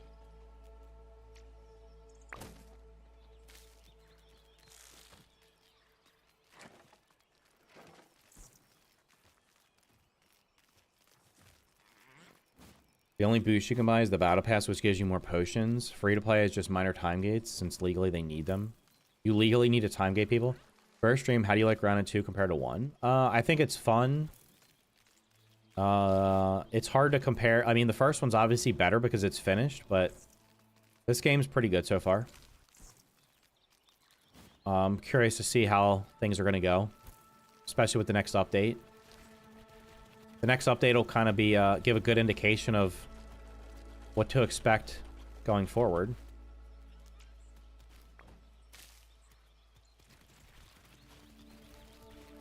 Wait, are you full?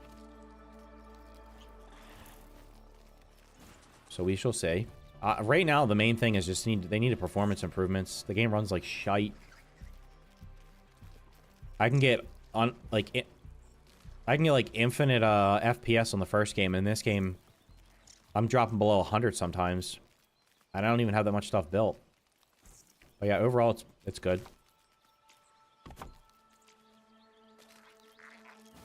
Not sure why I can't build there. There's some weird building things sometimes. Why? What's it doing?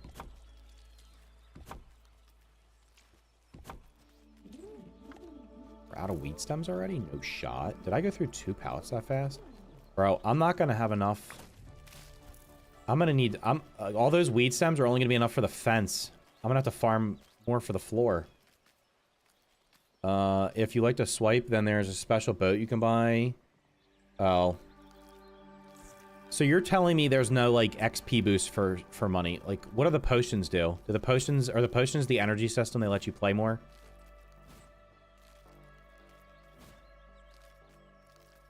Bug parts pile up fast. Well, there's a solution to this. Like, it would be in there. Here's an easy suggestion I would have. I mean, I don't know if it's easy, but, like, a very simple suggestion is to increase the storage space of the base chest in this game by, like, double. So that we have to build less of them. Because you're right. The chest, there's a lot of parts and lots of resources, and every chest you place is something that has to be calculated in the game. So it's like, make the chest bigger by default. And on top of it, double down. Make the stack sizes 99 for everything. That doesn't expire. Or doesn't degrade over time. Or decay.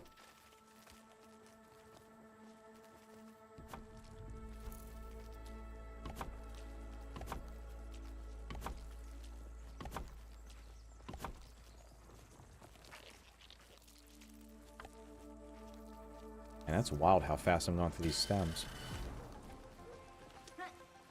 Don't attack my fence. Don't attack my fence. Come here. You son of a bitch. Oh, it's free to repair. Well, that's a bug right there. I have the repair. I have my Omni tool bound to R, and it's showing E to repair when it's supposed to be R. Trusty old ant. That one might have to be raised up a little bit.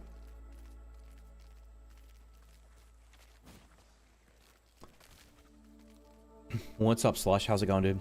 Battle Pass gives 2 bonus charge. Health Potion is the energy. Battle Pass gives 2 bonus charges. You unlock more charges. You complete quests. Only while bossing game I need the Battle Pass potion, and that is because I'm not good at timing parries. Is the combat good in the game? Yeah, when I saw Where Winds Meet, I was like, that looks pretty cool. Maybe I'll give that a shot. But I'm always apprehensive on free-to-play games because I just don't trust, especially ones made in coming from Asia, because they're notorious for pay to progress. Or pay to skip time and shit. They're almost like, they're all designed like mobile games. I guess the question is Where Winds Meet a mobile game? Can you play it on your phone? Combat is good. Is PvP optional? Or do you need PvP for progression?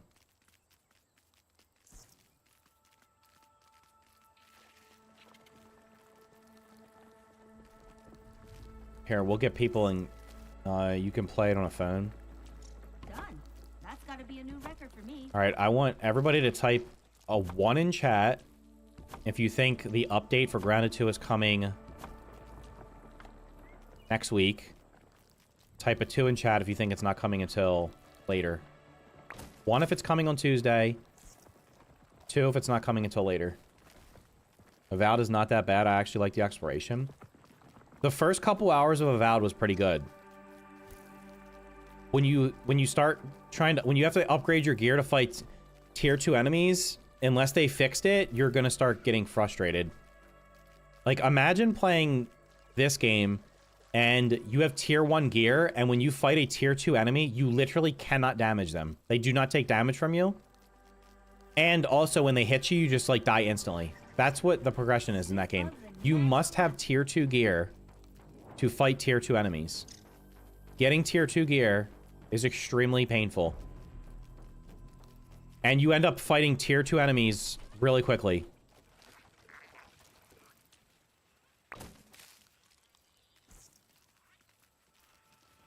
Completely optional, has a BR PvP mode. 2, but in January. So it's some people saying 1, some people saying 2. Yeah, I have a feeling it's going to be on the 20th or the 27th. I can't imagine it's going to be on Tuesday.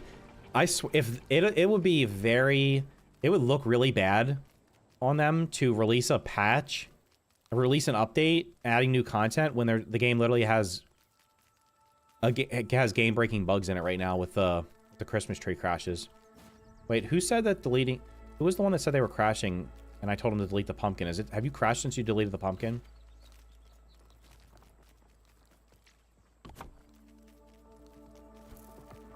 Okay, the fence might be finished. And I might have some to spare. Hey, Buggy. Vacuum cleaner time.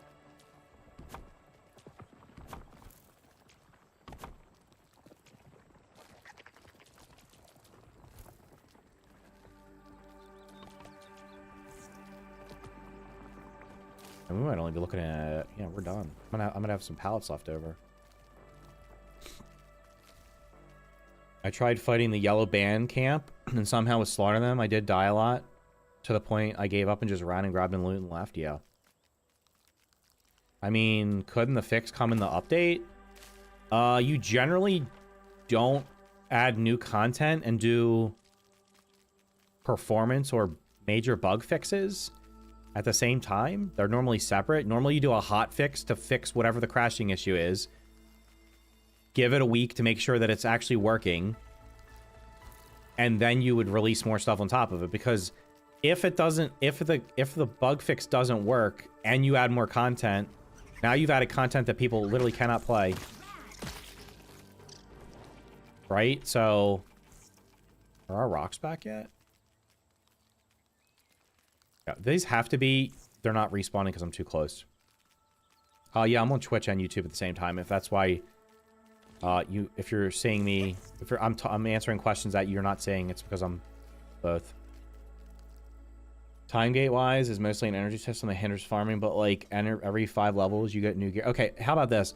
How long can you play Where Winds Meet before you run into a time gate on a daily basis?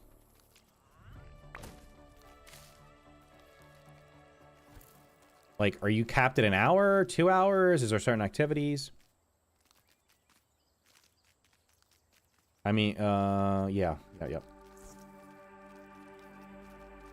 Excited to see you again? Excited to see the garden? Yeah, the garden's gonna be, should be pretty cool, dude. Is this like a larva cave? Am I building on top of a larva cave and the larva... Well, actually, I wouldn't even bat... Larva are actually not bad to get if they actually add faction activity, because the parts from them are the ones that give you, make upgrade rocks with them, I think. So I wouldn't even be mad about that. Plus, they're also super easy to kill. My game's crashing.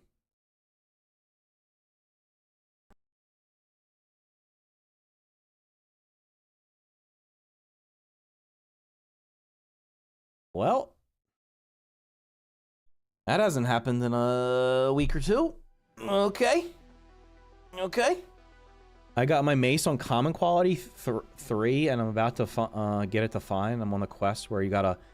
You know what I think the problem was? I can't remember which weapon I was using in that game, but I couldn't upgrade it, and that was a big problem. Whatever weapon I was spec'd into, I literally could not find the upgrades for it. Speaking of performance, yeah. Well, 11:31. Shit, I lost 6 minutes. I bet I had to rebuild that fence. Normally when it crashes on my PC, I only lose like 30 seconds. It sounds like it's crashing. Whoa, brother. What's going on there? All right. That's not happened before. I don't know what it's doing. Let me let it finish. It insta-crashed again. Do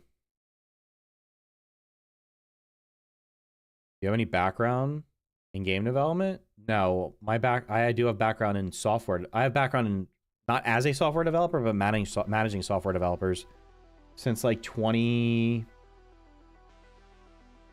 What the hell year was it when I started doing that?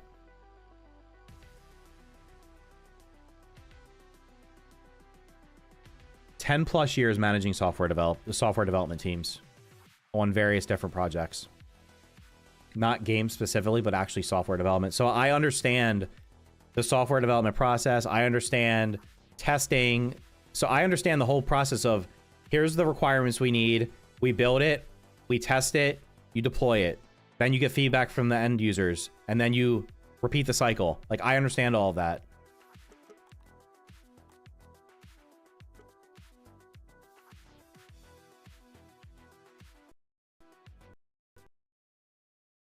Are you fucking kidding me? I literally cannot load that save. You've got to be kidding me.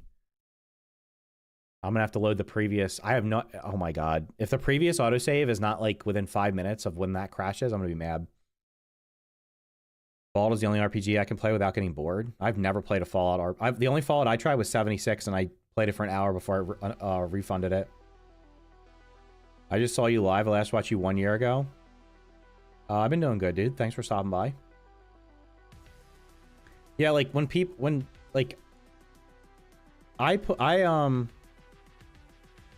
any advice on how to build a good base?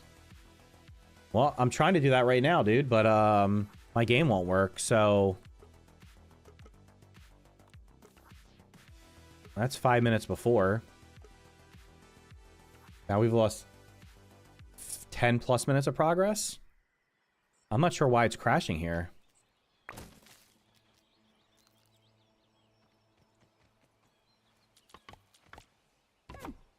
Didn't even break a sweat. I mean, are you looking for something that's functional, or are you just looking for something that's...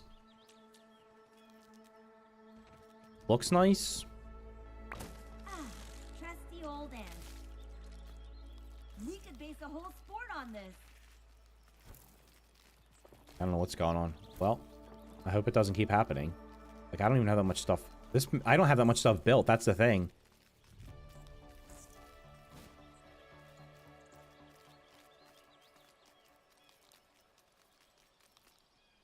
The only time gates I've hit have been global since I'm at the end of the current content. So, like, in 13 days, we get 5 more levels, but everyone is content gated. Why is your currency OQ and why are you so old? I'm feeling nice today, so I'm not gonna insult you. I'm just gonna ignore you. Yeah. Should I buy Grounded 2 and play it if I haven't finished the first one? No, I would say play the first one first. Console is crazy having to save the game every 5 minutes. Did you delete your Christmas trees and pumpkins? Because apparently...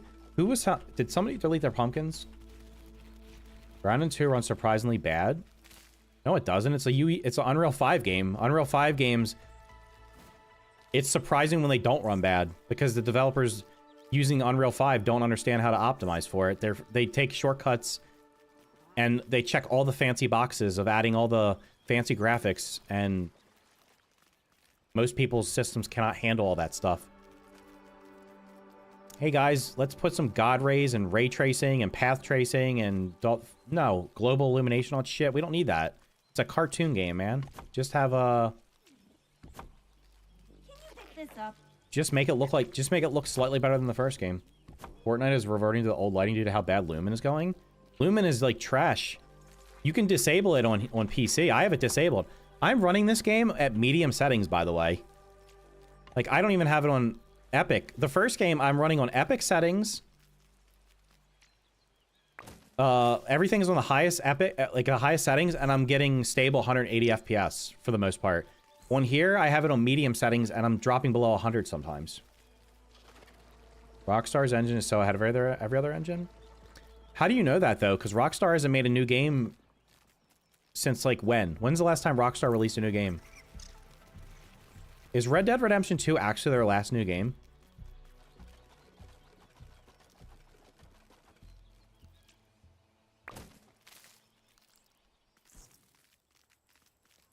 Yeah, I mean, you have no idea what GTA... Let me tell you right now, you think their engine's optimized? If their engine was optimized, why is GTA 6 not out yet? I bet you GTA 6 has been delayed because it was running like shit. And if they release the game, and it's running at... It can't even get 30 FPS on the current gen consoles, it's not going to go well. And Rockstar doesn't need the money, so they're not going to rush it out. They're going to take the time because their reputation is important to them. What in the hell? I'll tell you what, let's do this. Let me do this. I'm going to change the order up. This has probably nothing to do with it, but I'm going to fix this fence over here. GTA 5 needed players to fix the engine functions because the devs couldn't. Yeah, I mean, people praise developers. You have no idea. You know, modders fix a lot of games. Like, actually fix a lot of games. It's wild when, like, a game comes out and it runs like shit, and then somebody puts out a performance mod that literally makes the game run better 2 days later. Like, how does a single modder fix your game when you can't, when you have 50 or 100 or 200 or 500 or 1,000 developers on it? I mean, I feel like it's unacceptable if GTA 6 runs... I think it's unacceptable if any game runs below 60, 4K 60 now. Like, every game should be running 4K 60. And if you run it at 2K or 1080, you should be getting minimum 120 FPS. You should not be... you shouldn't be settling for 60 FPS at 1080p. That's insane in this year. But the problem is everybody wants all these fancy settings and shit, and the games can't handle them. Or the hardware can't handle it. CD Projekt Red. Yeah, look, CD Projekt Red had like a blank, like everybody was like they're untouchable. They can't do anything bad. And then Cyberpunk was so disastrous at launch that they lost their reputation's gone. Nobody's going to trust. I don't trust that The Witcher 4 is going to come out and not run like shit. I mean, maybe it won't because they learned their lesson, but they don't have that. They don't have carte blanche anymore where they can do whatever the hell they want because they ruined their reputation by releasing a game early. And I don't know. I guess they probably did it for... I'm sure they did it because of financial reasons, but it was probably shareholders because all these companies are publicly traded.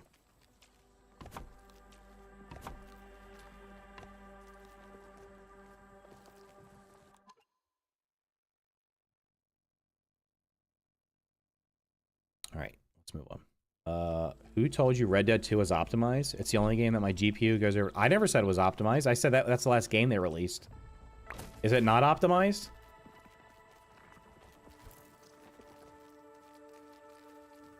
I don't know. I just expect any game that I play to run. I have a 180 hertz monitor. I think every game I play should run at 180 FPS or higher, based on the system that I have. That's just what I expect, and it does not happen.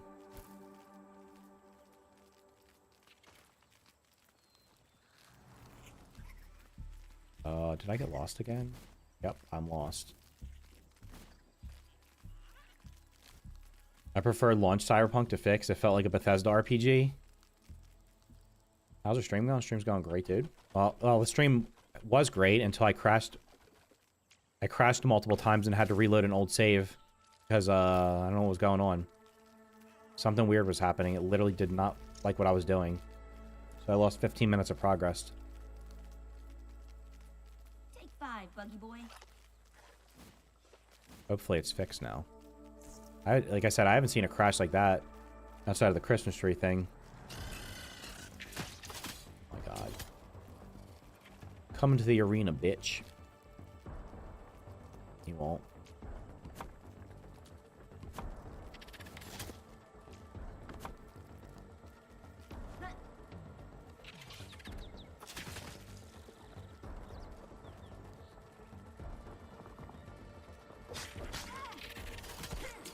Oh my god, I missed all the blocks.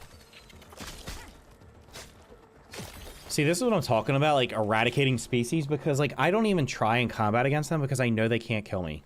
They can't even, they barely do any damage to my armor, so I don't even try to block them properly.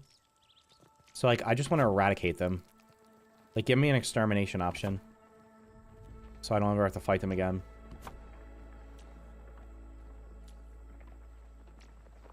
Okay, well, everything's almost good now, so let's save. So that I can't lose more progress. Hopefully I don't get stuck in an auto loop of crashing. Rockstar does go with story mode, but online was trash when it came to. I'll be honest with you guys, I have absolutely zero interest in GTA 6. I could care less about that game. Does E actually repair? Wait, E actually is repairing. Even R also works, though. That's weird. Because, like, it says R here.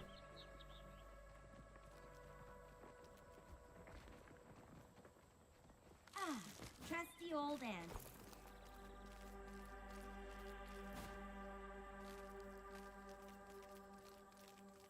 Even with it being 100% polished, doesn't matter. There'll be game-breaking glitches and bugs in what? GTA? Probably. Such a big game. Yeah, I have no intention of playing GTA 6 at launch ever. I mean, it's going to be on console also. I don't even have a console. And I'm not buying a console to play a game that I don't really care about. I feel like it's pretty stupid for them to not release on PC at the same time. I mean, you would make more money. There's far less consoles for the current generation than the previous generation. So you're handicapping yourself on how many sales you're going to make. And in all honesty, if they wanted to make the most money, they probably should have released on PC only and then console later, because there's more people on PC to buy the games than there are current gen console owners. That seems like maybe they're delaying it because they're going to do a dual launch and just not say anything until right before it happens. That's got to be a new record for me. Hooray. All right, the fence looks to be complete. GTA 5 took 2 years before they got PC. Well, that's their loss. I'm just telling you. People aren't going to go buying a console to play one game. Most people aren't anyway.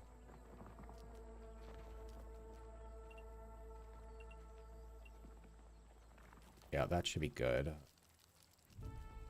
Does this one also need to be raised up? It actually cannot be raised up. Okay, well, that seems fine. Need the fence. Oh, wait, did I do it did I get all the way around here?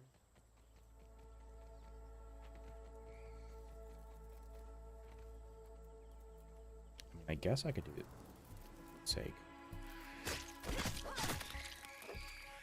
Okay, will this not turn? Do I want to keep going? No, there's no way anything's going to walk up here. I guess I could jump up, but I don't think that make any difference. Do you know the reason why they aren't releasing on PC? No, do you? There must be a reason. Everyone will be playing GTA 6? Okay. Well, no, that's a false statement because I am someone and I will not be playing it. So everyone will not be playing it. I will not.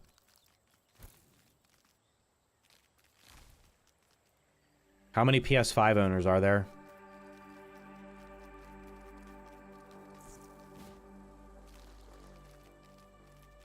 It'll be like every other game. Yep, there'll be a huge wave of interest the first week it's out, and then people blow through the story, finish it, and then the majority of people will literally stop playing it like they do every other game. That's just what happens. 70 million? 70 million PS5s have been sold? Is it really that many? I mean, anybody that only plays on PC will not be playing it. Same reason why GTA 5. How can they sell console versions if it looks like utter shit compared to the PC version? Because people that are playing on console are doing it because they want to play on console. And they either don't want to play on PC or they can't afford to buy a multi-$1,000 PC. Right? I mean, if the average person's not going to be able to spend $3,000 or $4,000 on a PC. I have a PS5 Pro and won't play GTA 6 till it's on PC. That is true, though. It'll probably look infinitely better on PC than it will on a PS5. And it'll run way better. The 30 million Xboxes? Yeah, but don't forget that most people that have an Xbox don't buy games. They play them on Game Pass. No shade at people on Xbox, but that's literally the case. I'm doing this inefficiently. Because I could be taking this entire stack, destroying this, taking another one, and putting these back into a... You got a 2060? Yeah, yours is... You got a... I will let consoles be the beta testers to fix bugs. More than half gamers are on mobile, and then PC is the second. Yeah, console gaming, like, mobile is number one in terms of, like, number of users. PC is number two, and then console is number three. So you're literally, if you're trying to maximize revenue, I hate to say this, but you should go mobile. It should be mobile first, then PC. Console should be last, because you literally have the smallest user base.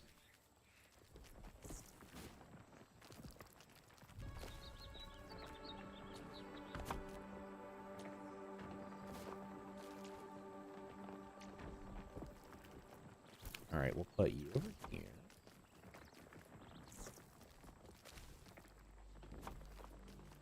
Xbox players might have Game Pass, but we do buy games. You're in the minority if you... I'm telling you right now, you are in the minority if you have an Xbox and you're actually buying a lot of games. There are a lot of people that are on Xbox that only play games on Game Pass. And, like, I can't tell you how many times I'll be playing a game or something, or make a video on a game, and the first question is it on Game Pass? And if the answer is no, they don't play it. There obviously will be exceptions, like... Yes, people will buy GTA 6 because they want to play it, but there's a lot of people that do not buy games. They literally just pay for the subscription service. And you know what's funny is it doesn't even matter. The number one games on consoles are Fortnite, Roblox, Minecraft, and Call of Duty. Those are the top, and then the sports games. The only games that people actually purchase on console regularly are sports games, which is even funnier because they are all trash. They're all trash. You guys did not get to experience the golden age of sports games like I did when I was growing up, where they were actually good. They ran well. People cared. They changed year to year. Now it's just the same game, copy and pasted, and you're paying $70 for a roster update. And half the time you're paying for stripped features. Or they're like, oh, like Madden, we're adding this system in. What do you mean, motherfucker? That system was in the game 10 years ago, and you took it out. You're not adding it in. You're putting it back. And now with Call of Duty on Game Pass, that's even less games that people are buying on console. What's the best place to build your main base? Well, I'm thinking about right here because it's a very large open area and there's no huge dangerous bugs. So if it's right here where I'm at, literally right under the word, right under on snack bar front. This is where I'm building currently. Look how big of an open area this is. And you can kind of fence it off because it has natural cliffs that will keep the bugs out. You can put sap catchers up here. This looks like a really good spot. In grounded, well, the only safe places to build are going to be near where you spawn because you won't get faction activity, and then yeah, I'm going to be honest, like if you don't want to get attacked all the time by different bugs, you pretty much have to build near the spawn area. Like near the mysterious machine. If you build pretty much anywhere else, you're probably going to get attacked. Maybe if you build right along the pond.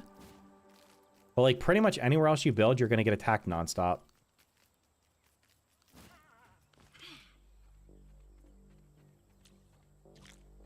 Let's go, soldier. Wait, how many of these do I have? Oh, did I miss this one?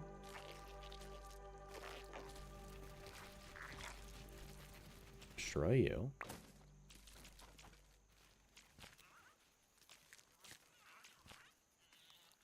Damn, bro, these take a lot of rope.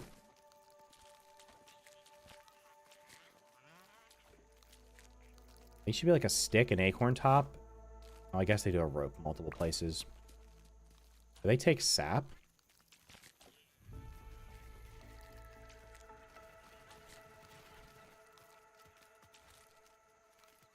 This one will just relocate so I don't have to build it.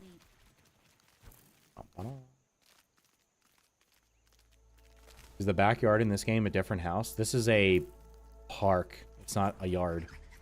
It's like the park that's like right down the street from the original game. So, it's, yeah. Have you not seen it before? I feel like I've seen your name in my chat before.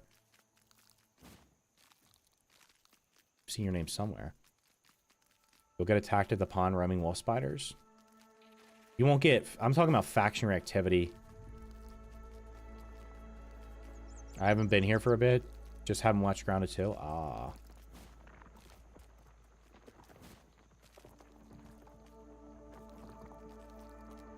Wrong angle. Says you. Alright, we'll just put you there.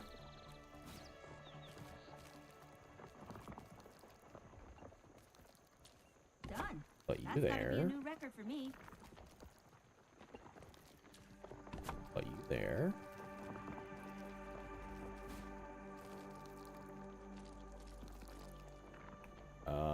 Explain wrong angle. I don't understand.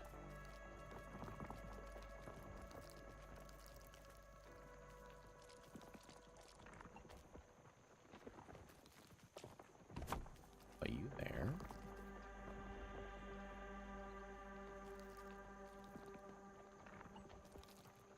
That's like in the ground. That's interesting. Acorn top and a weed stem. 1, 2, 3, 4, 5.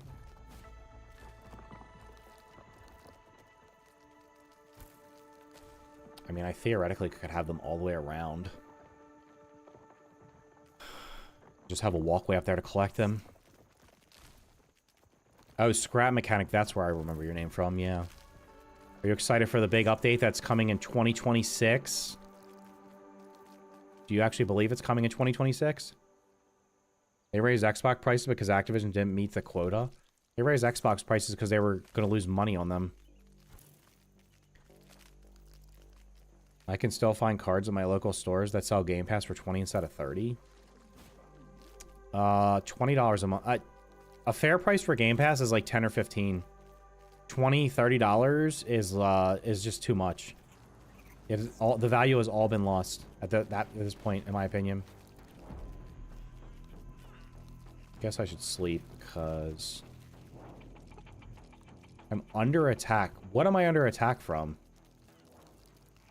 Liar. I don't have faith anymore. It might come this year. I mean, who knows? Any tips on the mythic Storm King boss and save the world? No shot, bro. Are you actually doing that? Do you know how long it's been since I played the... I have not fought the mythic Storm King in years. I mean, if you're being serious, I would go in with a team of 4 people and not going in with randos. That's tip number 1. Don't go with... If you go with random people, you're good luck. Better than most protein shakes, actually.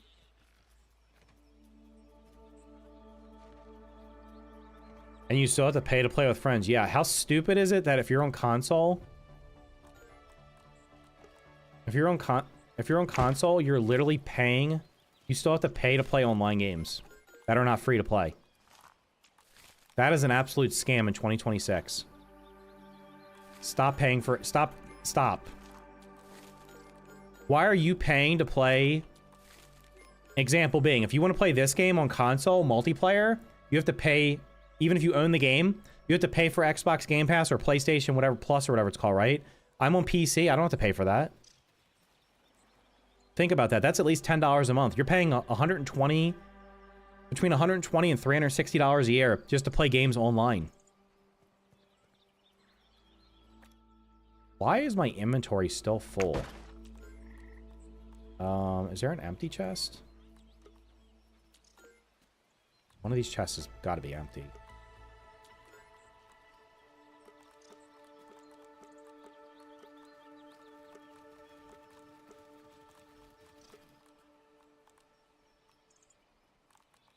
Not even sure. What is bug rubber used in? Okay, those are all cleaned up. The efficient thing here is to this.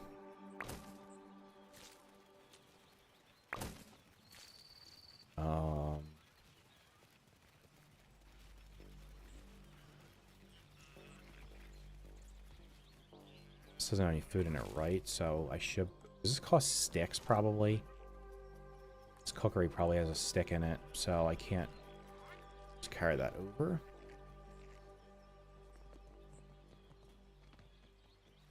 The devil will look cool, but I'm not worried about it anymore. When it eventually comes out, I guess I'll start over, yeah. Save the World is a lot different now since trading isn't a thing anymore. Imagine that. After everybody stopped playing the game, they got rid of the scummy being able to drop items for people. Which, by the way, is actually dumb now, because if you're playing with... I don't know if you literally cannot drop blue glow for other people. Like, see how people don't think through the whole process? You pick up blue glow in a mission, and if you try to drop it for somebody, you cannot. Because you can't drop anything in mission, even if you've been friends with somebody for 10 years.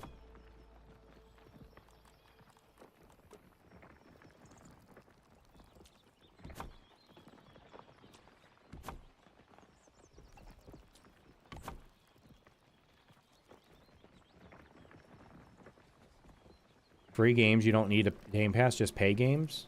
Backwards thinking? Yeah. You shouldn't have to pay to play online.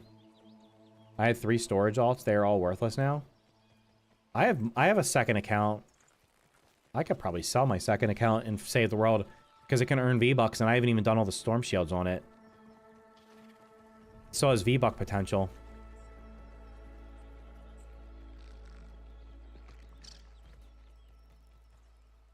I mean, it's like, I get, like, you shouldn't be able to drop... You shouldn't have ever been able to drop weapons or traps and stuff to randos you never played with before. But... Oh, shit. Why did that explode? Every one of the resources in that can be put in my inventory. That should turn to a bag. We need some consistency here, guys. Same with that. That should turn into a bag and go straight into my inventory.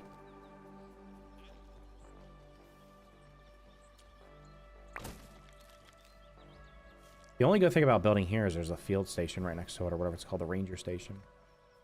Oh my god, I got more pallets up there. Didn't even realize that. Well, they'll come over eventually. I'm gonna guess the refrigerators cost sticks to build.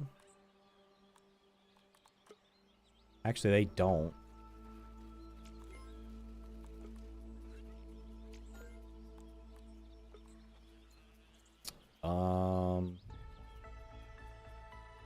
Man. I think I should just build first. And then move everything over. Start building. With the V-Buck rates, it's like 40k a year. Let's go, soldier. Yeah, but they go through long spells where there's like none you can get other. I mean, you can do the daily quests, right? But they also have like, I think right now is one of the times of the year where there's just literally no V-Buck missions up, and then like sometimes there's a bunch. Can you explain to me what's going on here? Just break the thing, thank you. I want to play so bad, but I placed too many trees. Change the date back to December on your console or PC and then delete them. You're guaranteed 100 per day, yeah. I remember being able to piggyback on the Save the World, someone's account that had Save the World to go get in without buying it. I don't know about that. Was that a thing?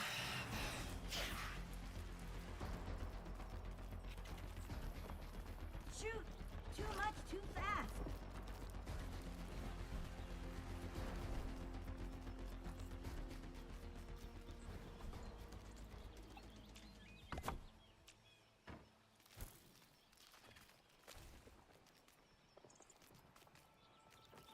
There's been 3? Yeah. Oh, okay. I mean, you can still... Well, no, you can't. And you can buy the game. They never even went free to play with it. That's the most ridiculous thing. I don't know. It was almost like they self-sabotaged. It was like it felt like they just sabotaged that game for some reason. Like somebody was just like, I hate this. I'm going to sabotage it. They literally should have just made it free to play and see what happened. Because I can assure you there would have been tons of people that wanted to play the game. But the way it was set up, it was like a lot of the people playing it were literally only playing it to get V-Bucks or to trade weapons. Yeah, literally coming over here, I lose like 40 FPS every single time. It's wild.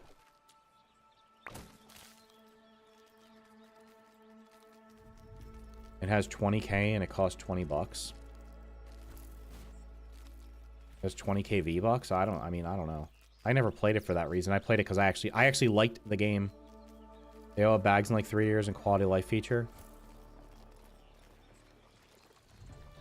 Founders Pass was also nerfed ages ago. You used to get 50, 150, 300 V-Bucks from daily challenges. Now you only get 80. No, you get 100 or 150. There were login bonuses, but the login bonuses they got rid of.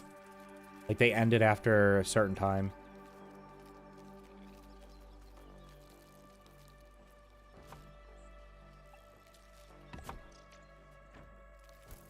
Because you got like 1,000. I think you got 1,000 on day. It was like the one, like around 1 year, you would get like 1,000.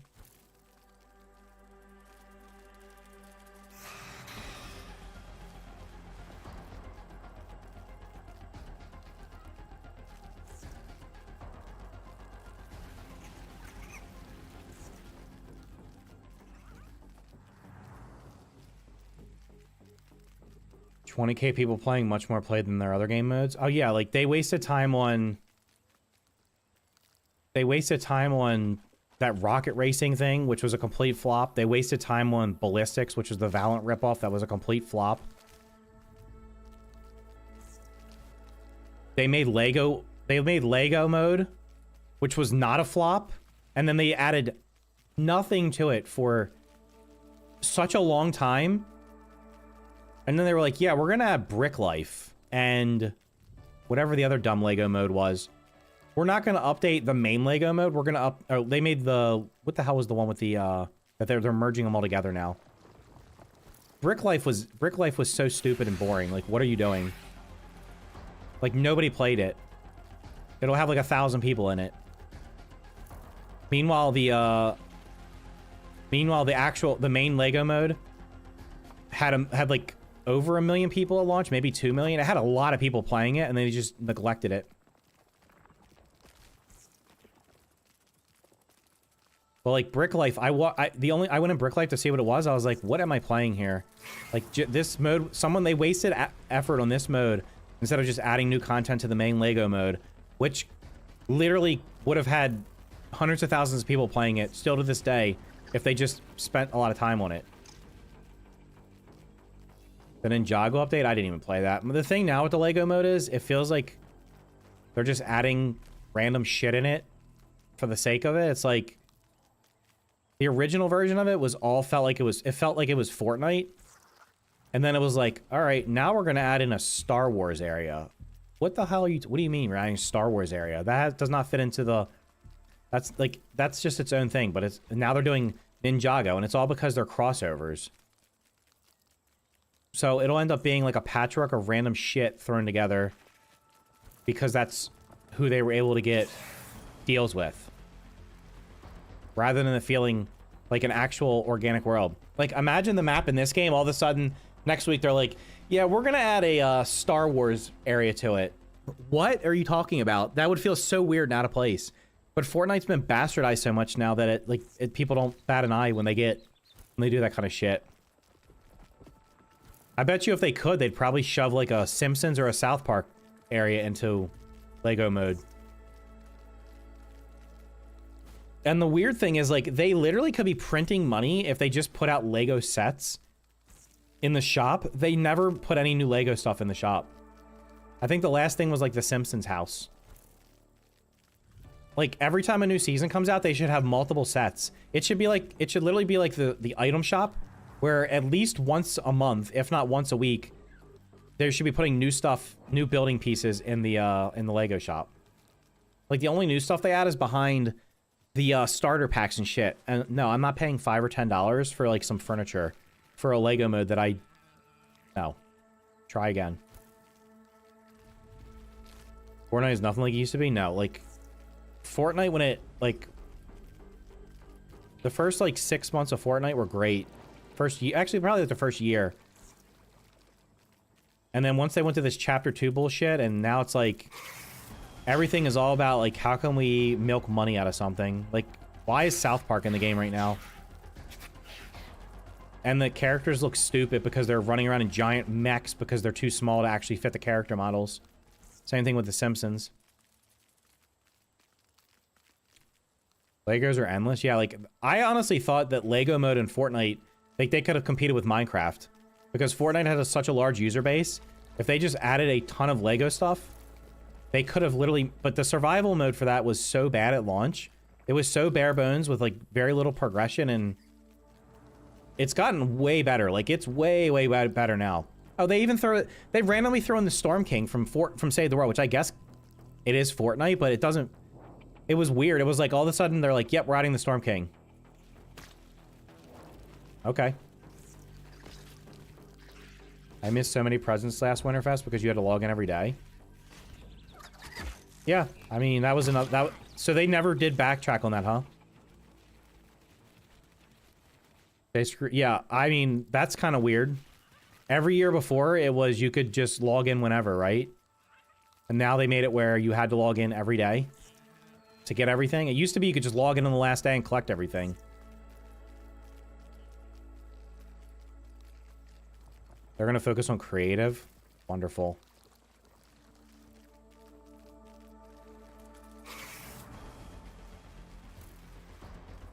I mean, listen, they're just like everybody else. They missed so many opportunities by waiting on they waited so long to bring back the original map that by the time they did it, it just like fizzled out so fast.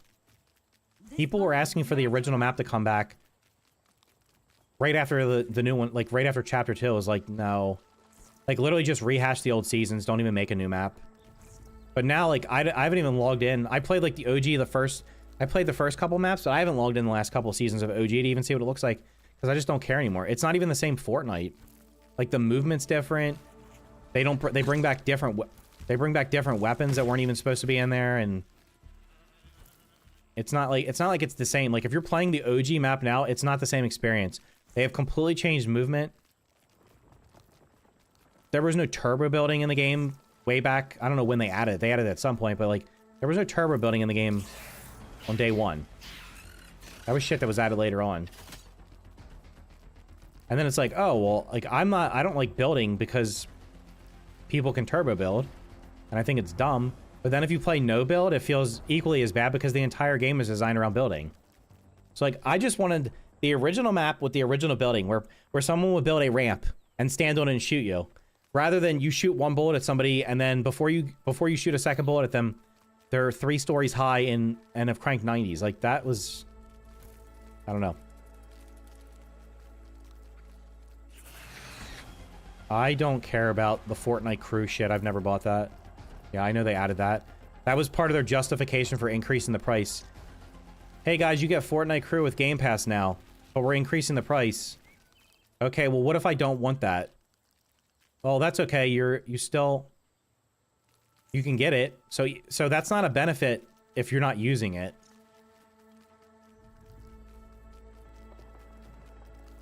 Oh yeah, Fortnite's tried to, like, they're trying to recapture the magic they had with their original, well, their second game mode.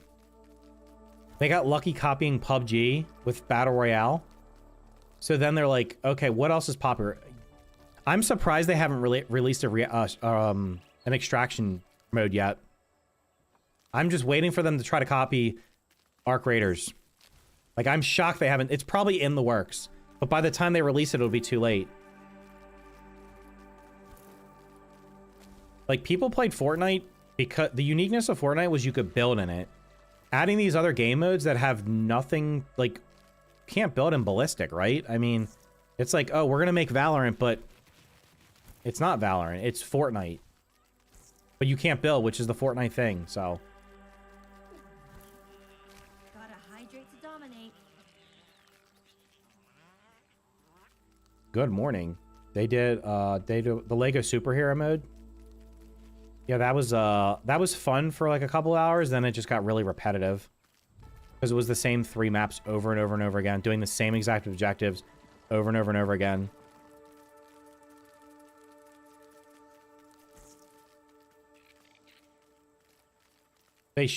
What they should have done was they should have went all in on the Lego mode. That was the one mode that they released after the BR hype. The Lego mode came out and had over 1 million players. They should have said, fuck this, we're going all in on this, instead of doing rocket racing and ballistic and whatever other nonsense they're working on. That was it. That was your moneymaker right there. You release a new, like, Lego set every week for 1,500 V-Bucks, people are gonna eat that shit up. Like, just think about it. They could have made a Lego set. They could have made a Lego set for every single POI that was in the original game. All the POIs over all the years. Tilted Towers, Pleasant Park. All of them. The farms, like Anarchy Acres. They could have released all those Lego sets over time. They would have fit the lore of the game. And people would have bought them. Instead, they're like, here's some multicolored beach house. Okay, well, yeah, it kind of looks weird when I build it in my world.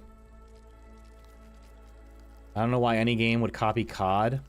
Who's copying COD? I don't even remember what the superhero mode was called. That's good. That was, I think they merged it into Odyssey.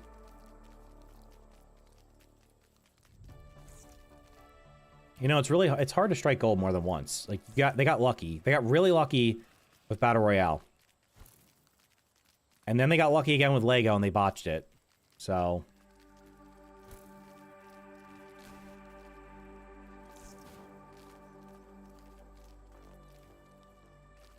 The powers in Odyssey, yeah. Oh no, they were like, Lego Odyssey's getting an update. I'm like, cool. And then they're like, it's Ninjago. And I was like, I don't care about Ninjago. Like, what the hell is this? I do not care about this at all. So I haven't even played it. I saw it had a spike in players, but again, it's not like... It ain't like it used to be. This is going to temporarily go here. I can actually walk up. Ooh. Can you please go in? Thank you. I might just put them all the way around it. Especially if I can walk up here and just collect all of them.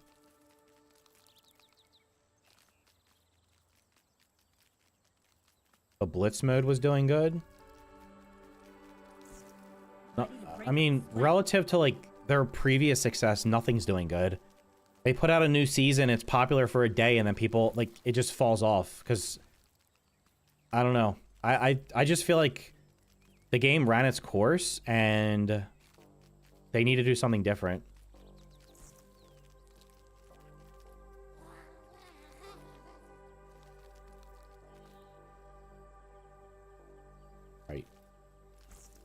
Right. People were mad you would play as the Ninjagos and their races were apparently wrong. I don't know anything about Ninjago. Like, I don't care about Star Wars, but at least I know what Star Wars is. I have no idea what Ninjago is.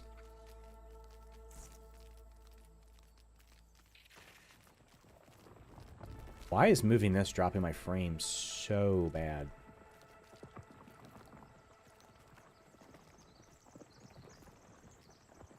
This thing's too big. It doesn't fit anymore.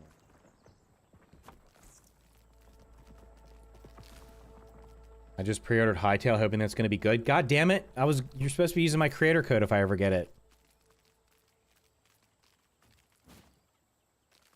Did you buy the I hope you bought the $20 version and not the $75 version.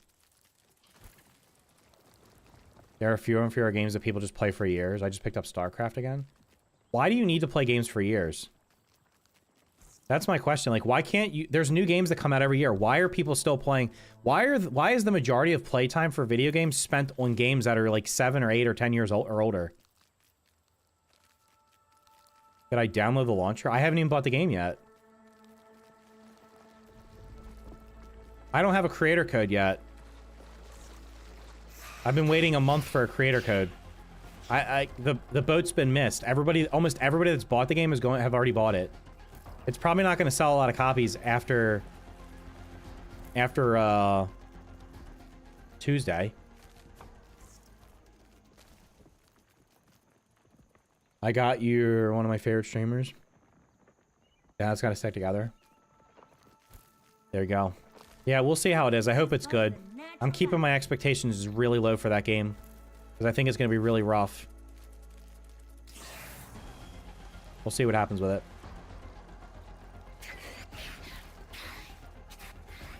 Most modern games that are single player can't be played offline. Or the game was made... Which games were made with AI? Am I leaving these here as a relic? Yeah, I'm not going to move those. They'll just stay here.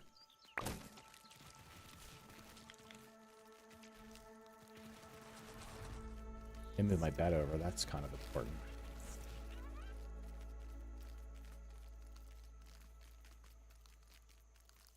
Red Dead 2 for years and still haven't gotten bored of it. Have you finished it? Like, I mean, if you still have quests to do, are you still doing new quests? Or are you just, like, replaying the game over and over and over again? If you go look at what games people are playing, it's Fortnite, Roblox, Minecraft, Call of Duty. On PC, it's Counter-Strike, Dota 2. Probably PUBG still has... I mean, there's probably a lot of bots in it, but PUBG still actually has somehow... There's a lot of people on PC. It's the same games every year. I don't know how many people play Valorant, because I don't know if Riot publishes their things. World of Warcraft. Probably Final Fantasy... Is it 14? Those are the games that... It's the same games that have been out for 10 plus years that people are still playing. Or not like 8 to 10 years or older. Like, Counter-Strike's 20 years old. People are still playing it.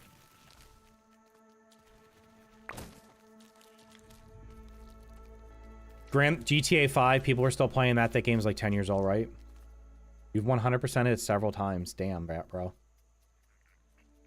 Well, like, my question is, why would you replay that game over and over again when there's other games you haven't played? Don't you want to play something different?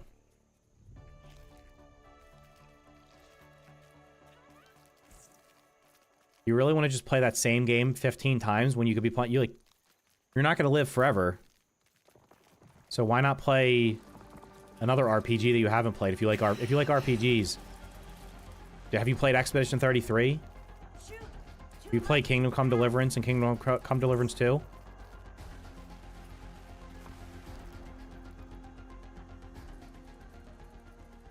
Most people play GT5 to roleplay. I can't. I'm always buying new games. Well, that's yeah. I buy games. I almost bought. I open up Steam. Every time you open up Steam, there's like, oh, this game's on sale. And I'm like, that's a good game. Like right now, Against the Storm is like $8 or $9, and it's like 95% positive reviews. And I'm like, I remember playing the demo for it, and it was good. And then I look at it, and I'm like, am I ever gonna play that game? Am I ever gonna sit down and that's the game I want to play over something else? And the answer is no. So I'm like, I'm just not gonna buy it. I've got to stop buying games that I'm not gonna ever play. Maybe that's a New Year's resolution. I'm only gonna buy. I should only buy games when I'm actually like. I buy a game when I'm ready to play it. Unless it's like something that's been on my wish list for a long time and all of a sudden it's like 90% off and it's never been that cheap, then maybe I buy it. But like, just because a game's on sale and it's highly rated, like, it's like putting it in your, like, oh, I'm gonna have this game sitting here and never play it. Why am I doing that?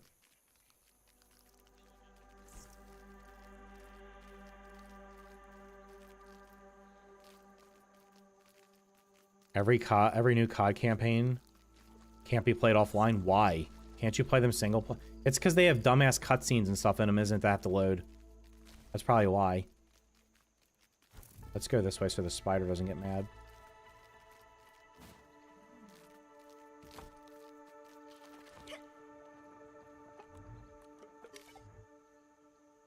I bought Subnautica Blizzard for $8 and I haven't played it, bro. You have no... I have 300 plus games in my Steam library and I haven't played 75% of them. That was weird.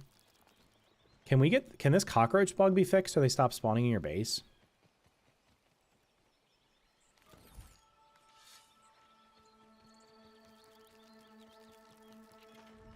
Anybody who says the Omni tool needs to be changed, no, you're wrong.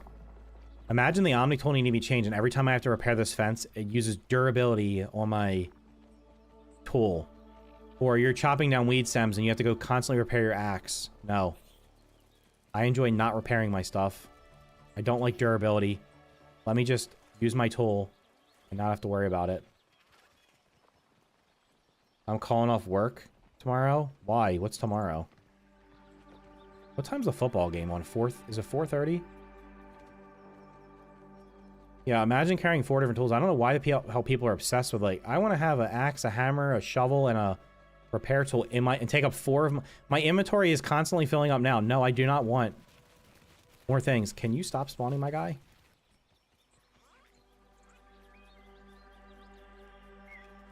All right, are any of these empty? Not empty. I should probably be able to consolidate these. I know some of these are empty. All right, you're empty.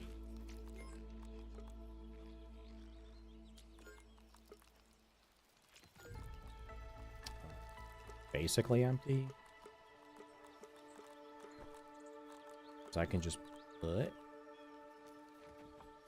those other chesticles. This is these are here.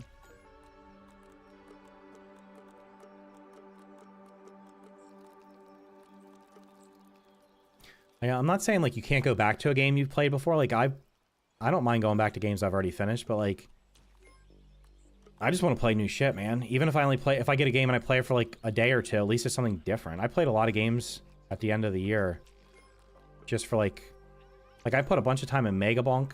Megabonk was fun for a couple weeks. I gotta put more time in the ball pit or whatever, because that was fun too, but I just was playing other shit. Okay, so these two can be deleted.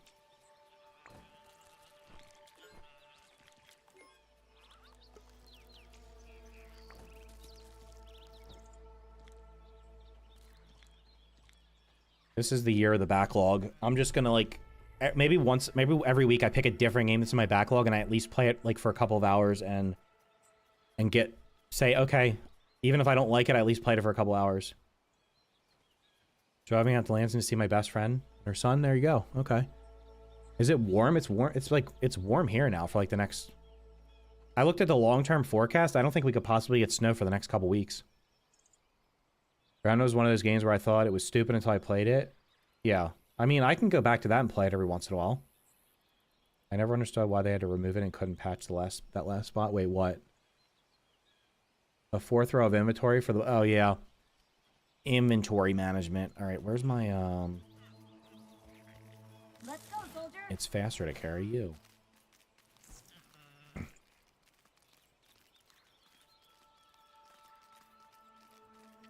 I'm gonna save when I get over here because it has... I don't know when the last time it saved was. Bit over eager, are we? Yeah, we're over eager. It's an eager beaver.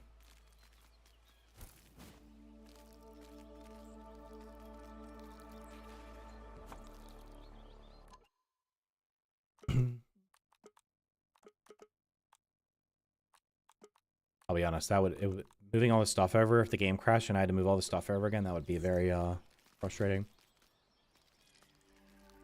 We could base a whole sport on this.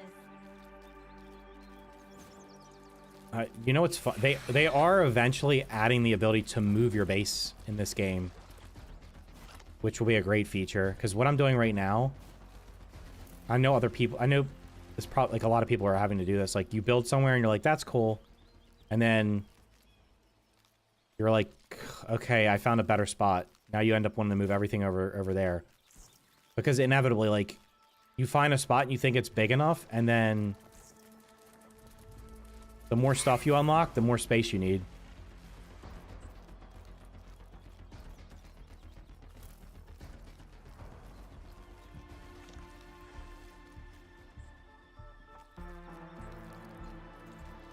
What do you think about... it's supposed to snow here today? And you're driving? Even though it was 50 yesterday and raining? Well, here it's like, it'll be in the 50s, and then it goes down to the 30s, and it goes back up to the 50s, so I don't know what's going on. It was cold in December. What do you think about the amount of content in the next update, considering we haven't real content update yet? I feel this is kind of small, considering it's almost half a year. My prediction is people will be excited to play it, and then there's going to be a lot of complaining that there wasn't enough. Because no matter how much they add, it's not going to be enough. And you're right. The size update that's coming, it shouldn't have taken 6 months if you have 100 people working on the game.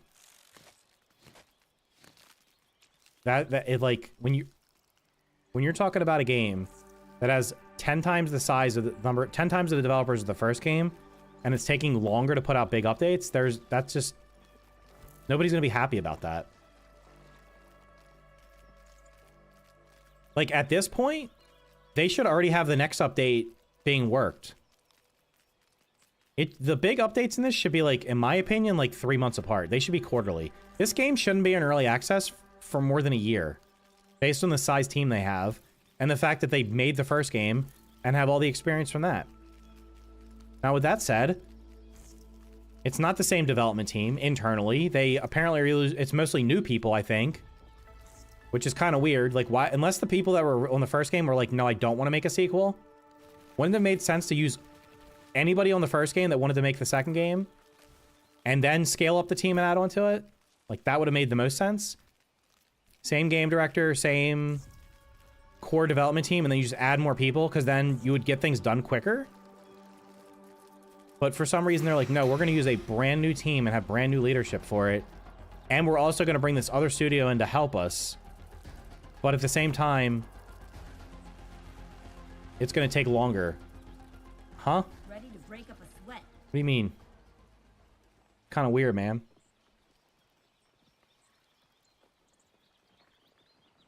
Taking a little bit of time to give a game a chance to learn how it functions. Yeah, let's see if it's worth it. If I ever find a good spot to build in the garden or somewhere, I'll build it like an outpost instead of a full base. That would make sense. Need salt. And I will be chili. driving. You like driving? I don't like driving. I hate driving. If I never had to leave my house, I would not. If I save, I'm literally just gonna keep saving every couple minutes because I don't want to have to run back and forth. Isn't what they promised to start though? Major update every 3 months? No. The roadmap had a winter update and a summer update. Every 3 months would have been winter, summer, or it would have been winter, spring, summer, fall. Actually, there would have been a fall update. The game came out in August. The update that's coming out now should have came out in October or November. They had August, September, October. It should have came out around Halloween because it is literally Halloween themed. It has a giant pumpkin scarecrow in it and a pumpkin patch. Why would you be releasing a fall update in the winter? When the game launched, everything coming in the next update should have pretty much been like getting polished at that point.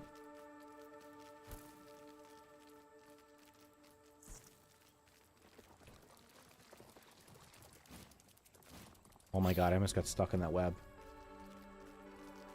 Now they have 2 teams and put together a tiny update. Yeah, I'm telling you right now. I'm excited for the update, but it's not going to be a month's worth of content. You're going to unlock everything. If you play the game for a couple hours a day, you're going to unlock everything in a week.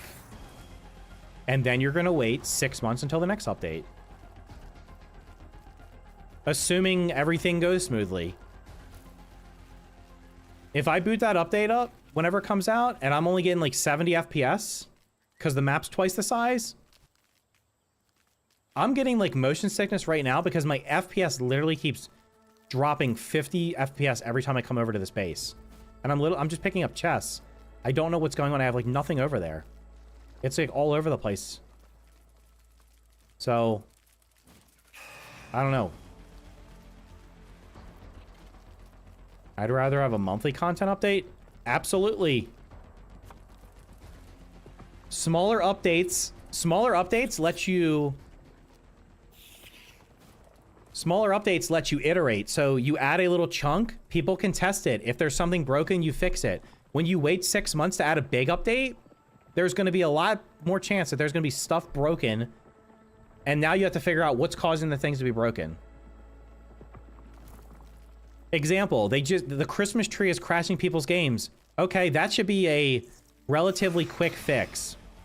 They got to go change something in the code so it stops trying to spawn presents outside of the 31-day window when it's supposed to spawn presents. Great. Imagine that was added. Imagine they did a massive update at the same time. You'd have to figure out what unless somebody stumbled upon it, how are you going to know what exactly from a massive update was causing a crash?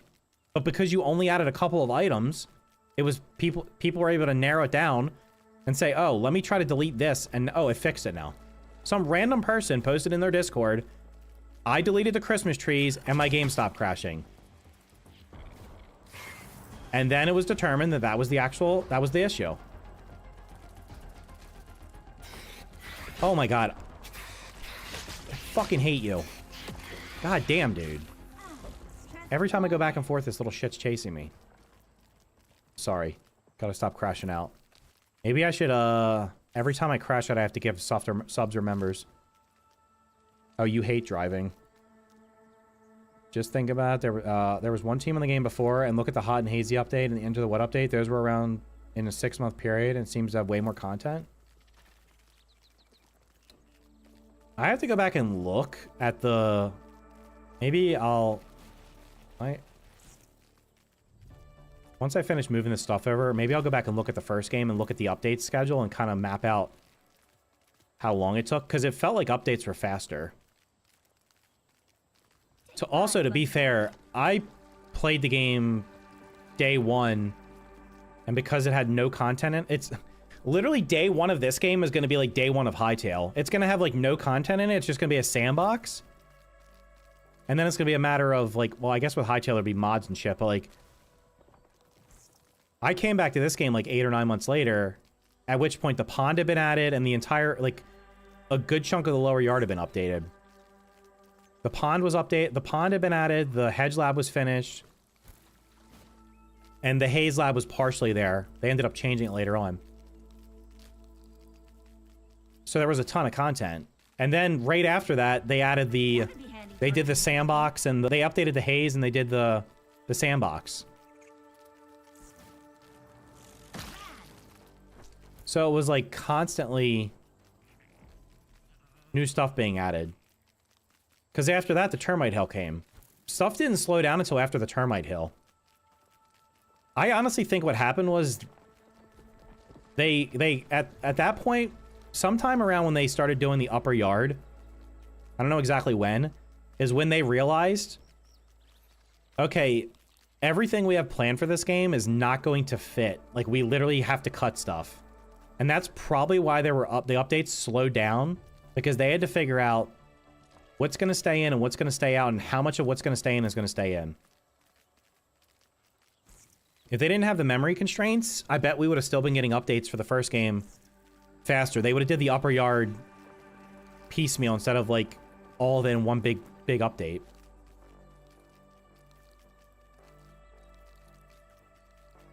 Sure, they said it's mainly the 55 people from Montreal developing the game. They didn't say that. They said during their long interview they have a team of 50 in-house. I think they said they have a team of 50 in-house. They said there's 50 people in Eidos, but I'm pretty sure they said there's 50 people in-house.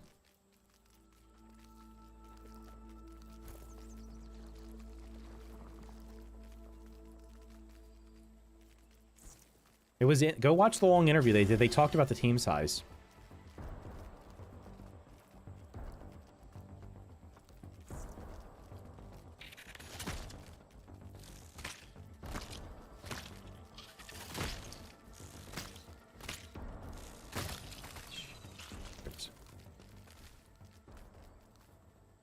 Well, we will be in early access for 3. No, it won't be 3 years.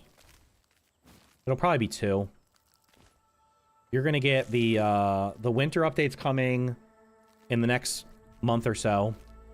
The summer update will be in July or August. They'll do another major update, probably winter of next year. And then the summer after that will be 1.0. That's my prediction.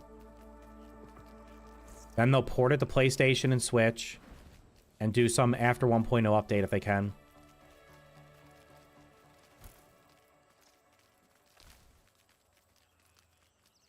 And then they'll start making Grounded 3. Shining a light beam into one mirror versus 100 mirrors. It'd be easier to see which mirror it started with one. Yeah, exactly. Smaller iterative update. Example being, like, I know a lot of you guys probably have never played Scrap Mechanic because it's PC only and it's kind of a niche game. We've been waiting 5.5 years for the Chapter 2 update for Survival Mode. 5.5 years with literally almost nothing added to Survival Mode. And they're going to do, they're like essentially their entire survival update in one big update. That game runs far worse than this does, especially when you build a lot. Especially when you build a lot of moving pieces, because there's a lot of mechanical stuff you can build. And they're literally changing the map generation. They're adding underground areas that the game doesn't have. They're adding so much shit to it. And they're going to do it all at one time, all while reworking their engine, because it's an in-house engine. Surely there's not going to be any problems when it launches. Surely it's better to do that than it would have been to release an update every 3 to 6 months, adding a little bit of the content in pieces. It's wild. So, like, that shit's going to come out, and it'll probably take them a year just to fix everything that's broken to make it playable. I had to remove all the holiday stuff to get things to stop crashing. Yeah. The pumpkin was also causing it? Okay. Everybody said it was just the Christmas tree. I deleted everything. Hot and Hazy added the Black Anthill with the Sandbox Assistant Manager, Ant Lions, the Haze area. The lab was added in the Into the Wood and the Wood Pile. Yeah, with they also redid... The Haze lab was completely redone.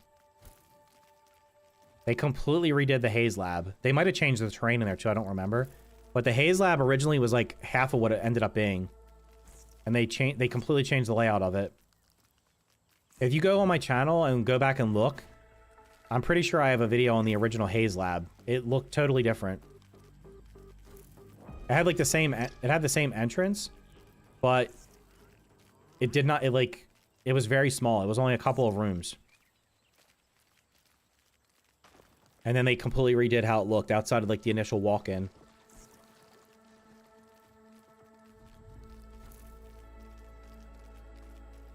So yeah, that was a huge update. I mean, the pond itself, the pond was a huge update.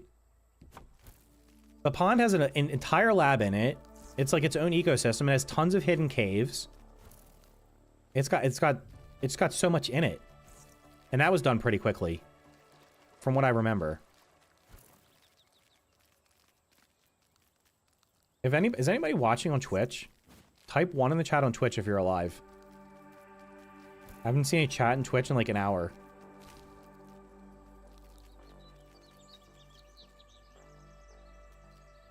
Oh, a lot more than that. Yeah, that was, yeah. Fully yoked. What about it? Just got my mace to fine avowed. Nice. I don't remember which weapon I was using. Maybe I was using a bow or a staff or something. I might have been doing magic. And I couldn't upgrade whatever weapon. My main weapon could not be upgraded. I can't remember what it was. I literally could not find materials to upgrade it. So I stopped playing. 5 years is insane.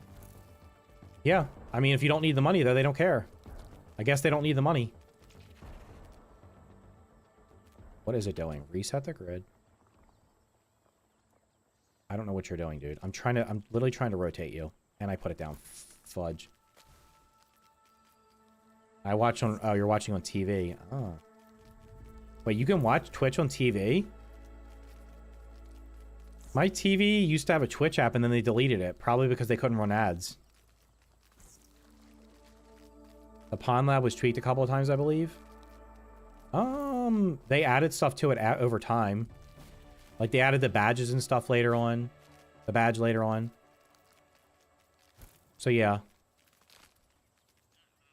I don't know. Okay, reset the axis.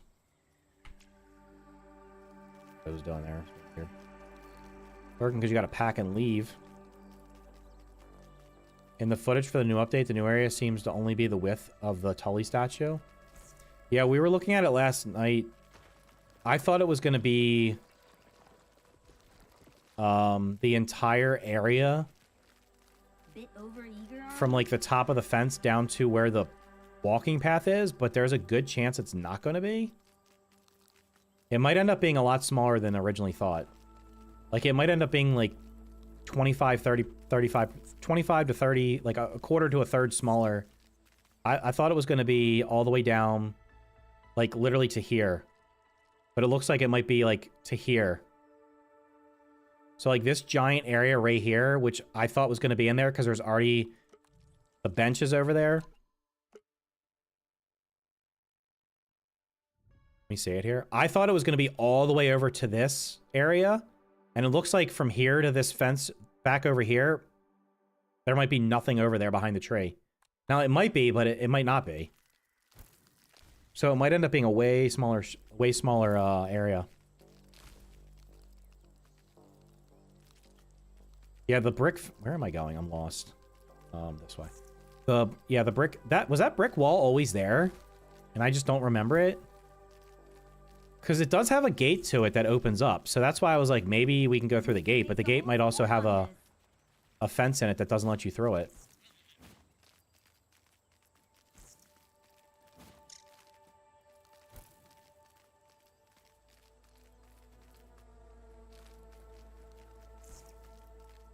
Yeah, it might be a lot smaller of an area. Have I tried the snail armor? I have never used the snail armor because there's only enough to make it. And there's not enough to repair it if the whole set gets broken. So I've never used it. Because I didn't do the duplication glitch to get 50 snail shells. Or hundreds of snail shells.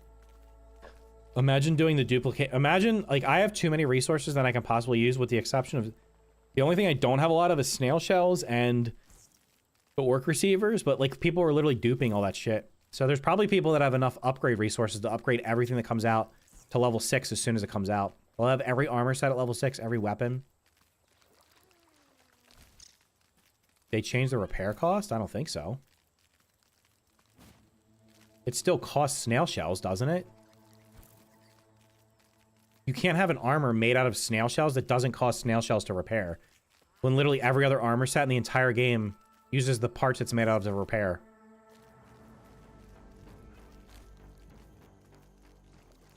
Okay, how do you... What's the repair cost for it? Did they make it something different temporarily?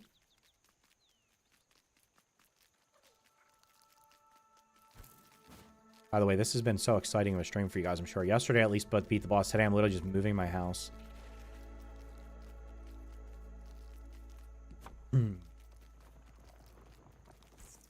I mean, think about what you just talked about, though.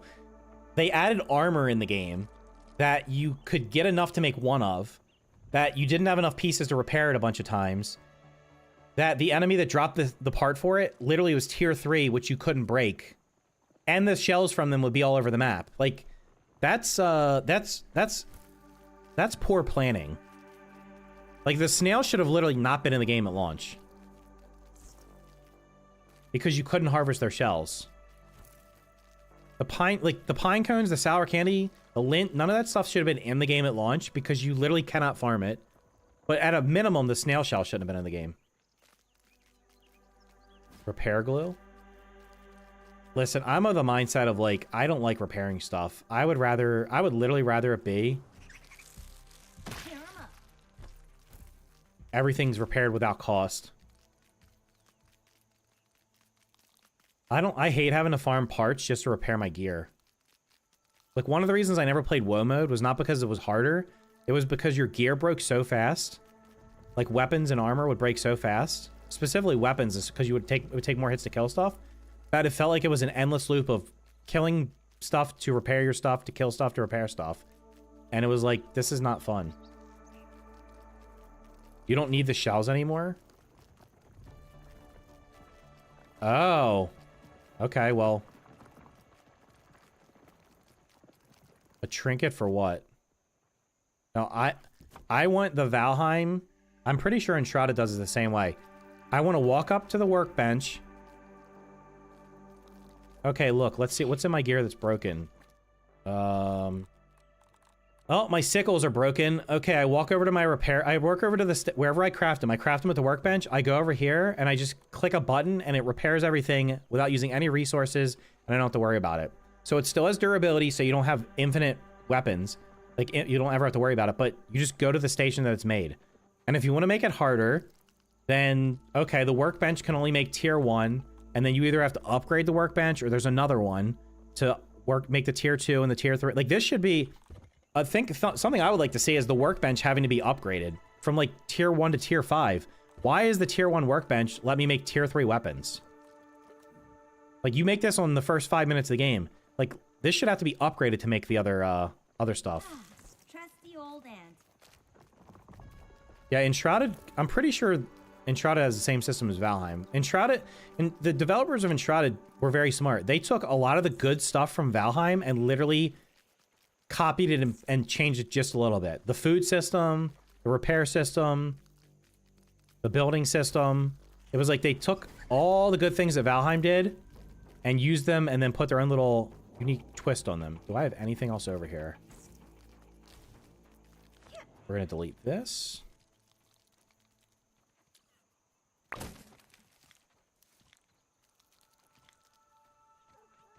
I am losing frame. I wonder if it's this. Do you think this is causing me to lose frames?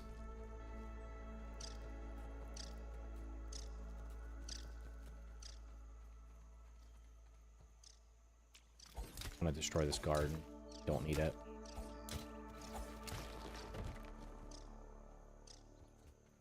The bench from the lab should be tier 5. Yeah, you could do that too. My inventory's full. Where are you, fella? Bit over eager, are we?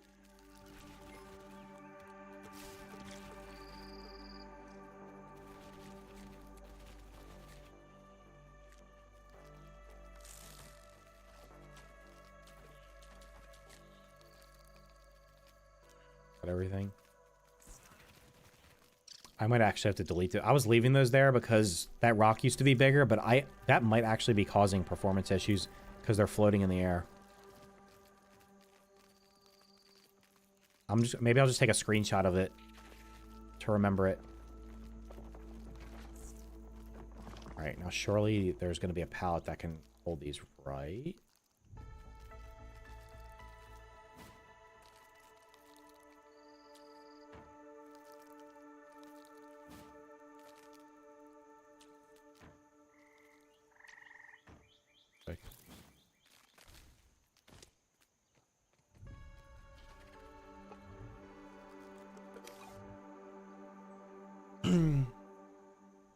Maybe it's the lab losing the frames. It could be the lab causing the frame drops. I do like that idea, but repair glue makes things easier. You still have to kill bugs. I mean, I guess. It's fine. The repair glue does mean you have to kill bugs. I just... The repair costs felt a bit excessive. Like, I feel like it should have been... If they would have made it cheaper, then fine. Like, I do like the idea of having to fight enemies, like, giving combat a reason to happen. Like, so killing enemies to get their parts to repair stuff, fine. It's just, if they were cheaper, maybe. I wonder if it is the ranger station.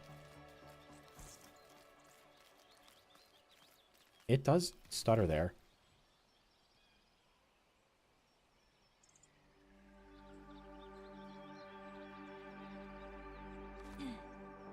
Excuse me.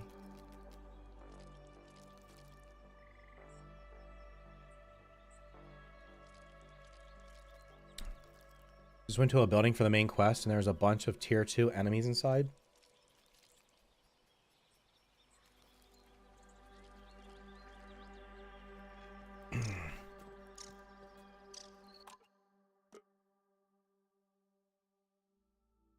What is going on with this camera, man?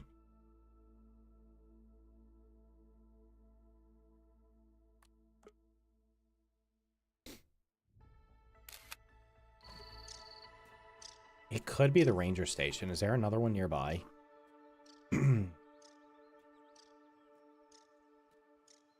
Maybe I run up to that one and see if it's doing the same thing. Or I delete these.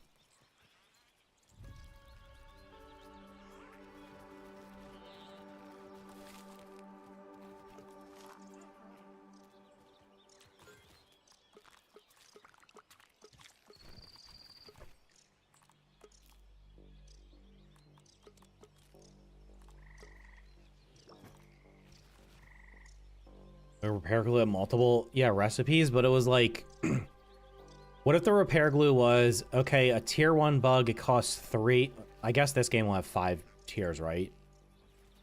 We're just gonna use the first game, because the first game only had tier 3 mobs.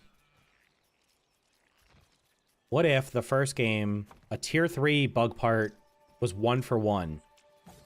So you got the repair glue. And then a tier 2 was you had to put 2 in to get the repair glue. And in a tier 1 mob, it costs 3 parts to make the repair glue. I think that would have been better.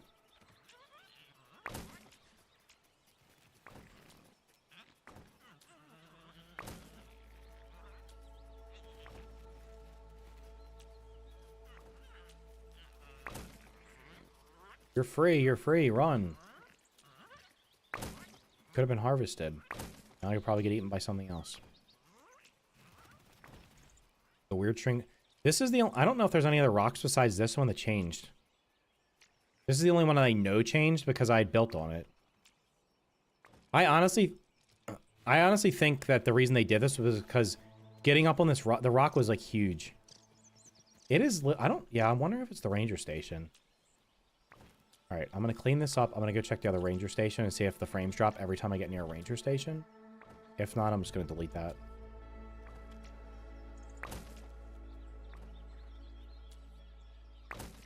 What about a delete all function? Actually, what about instead of holding, it would just automatically delete?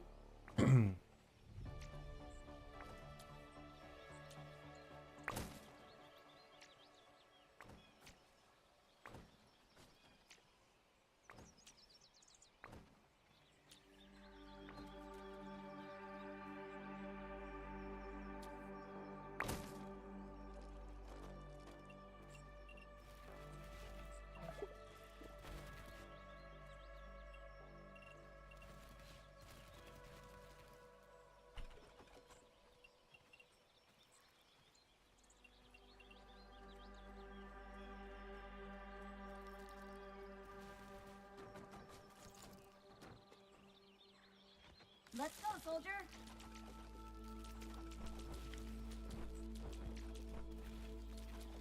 Gather it all up, Buggy.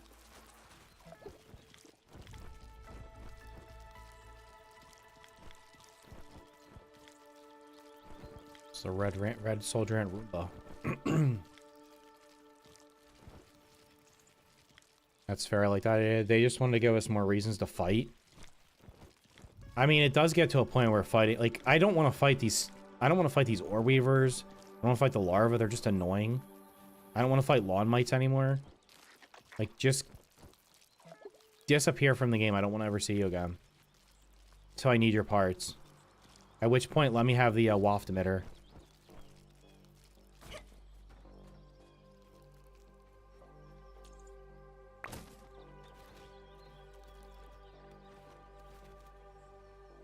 Come on.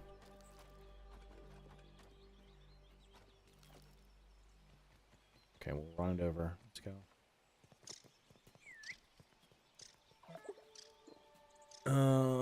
I had some terrain. Wait, they just wanted to give us more reason to fight different types of bug fetch quest kind of thing.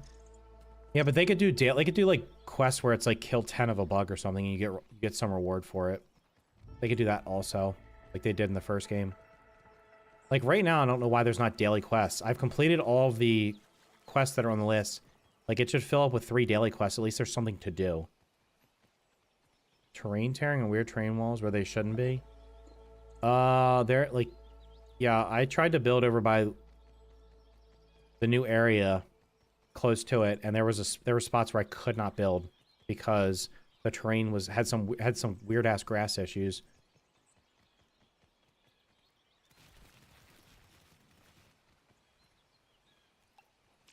Done. That's got to be a new record for me.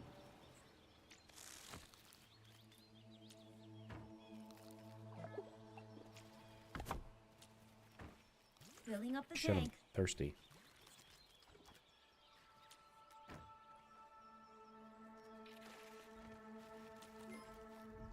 Right. It's close to spring. Need salt.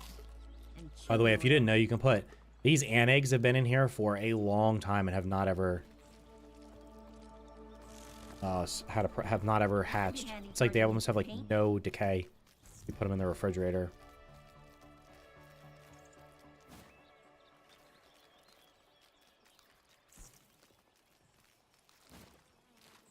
All right, did I move everything over?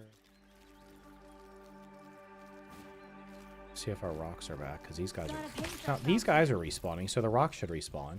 Why are these rocks not back? There's no way they have this long of a respawn time. I just don't think that's possible.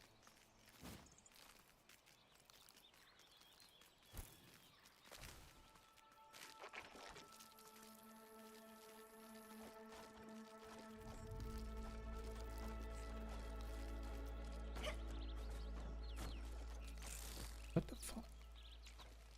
Okay. This bug Scott, what he buckets are needs. full. Why, when I dismount, does he drop a bunch of sticks? Oh, it's because... okay, never mind. It's because he's getting a bonus because of my... mutation. Say, I don't need this grass.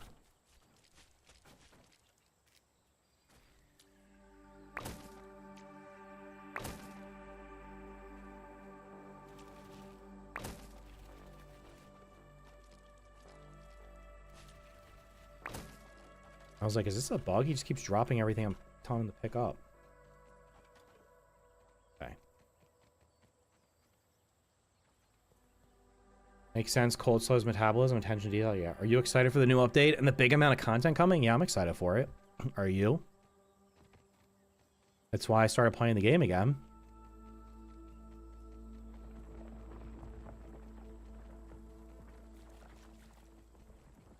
I'm sure there's going to be some cool secrets that they haven't revealed. Maybe some like new special weapons. There might be some new mutations unlocked. There definitely should be. Hopefully there's a couple mutations.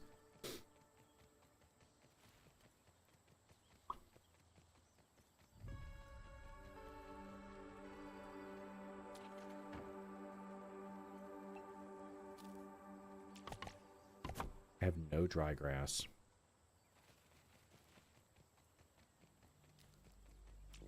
You have dry grass? You have dry grass. Let's go, soldier. Over here.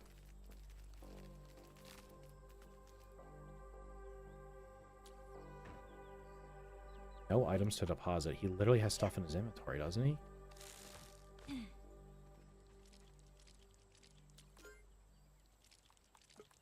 Do I have no room? Is it because I'm too far from the baskets?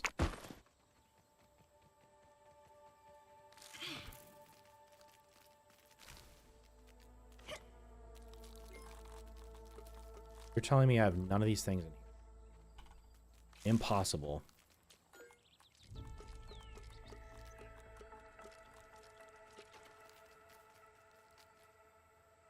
What is my favorite game of all time? Probably Fortnite Saved the World.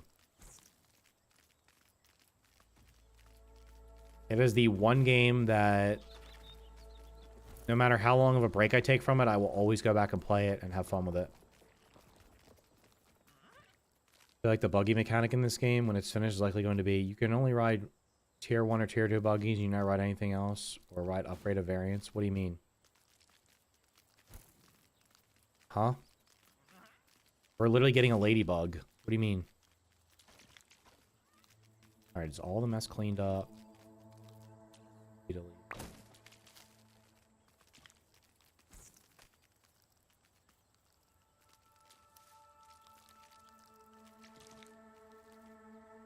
I mean, you're gonna have to make the saddles for them, and they're gonna cost...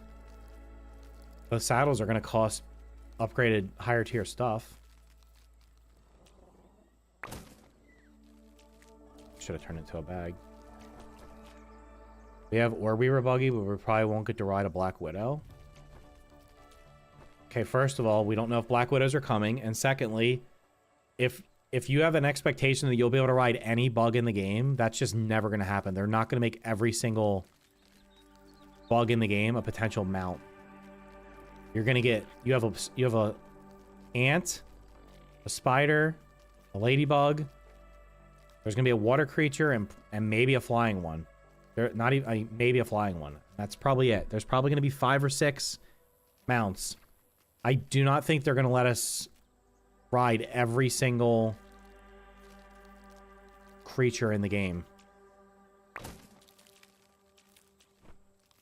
I losing frames over here now?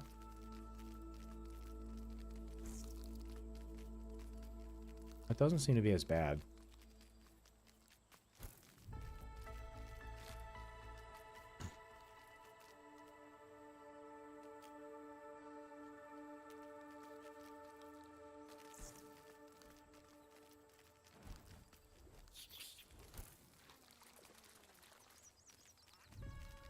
Like, every one of them has to serve a purpose, so... If you could ride... Like, okay, think about this. If you can ride a Black Widow, then you would never need to use the Orbeaver ever again, because now you have an upgraded version of it. It's like... It's kind of like the same situation with armors and weapons. Like, once you get higher tier weapons and armor, you don't use... Like... A lot of the stuff in the game becomes irrelevant. Why am I going to use a level 1 spear when there's a level 2 or a level 3? If you do the same thing with mounts, you have so many items. There's so many items in the first game that people probably never use because you can get tier 2 stuff so quickly. In this game, you get tier 3 stuff in the first area. Like, if the game's going to have like 5 or 6 major areas, we should only be on tier 1 equipment right now. My idea is that if we were riding tier 2 creatures and the game has 5 tiers, you'd be riding a tier 5 bug. Be fighting tier 5 bugs on tier 2? Well, no, because you'll get a better mount. You'll have a tier 5 mount. That'll be better. Also, if you're doing combat while you're riding on the buggies right now, you're like, it's just... Why would you do that? It takes so long to kill something. Even on the spider. All right, we're going over here to see... I want to see if the frames drop when I go to this ranger station real quick.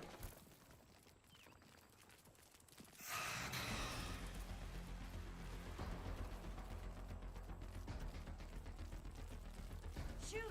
Too much, too fast!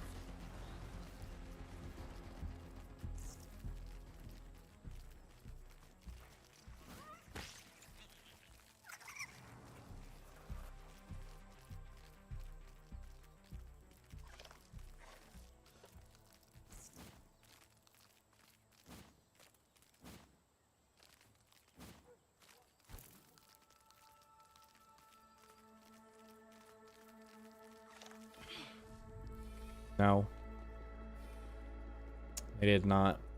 Maybe it was just because I had so much crap.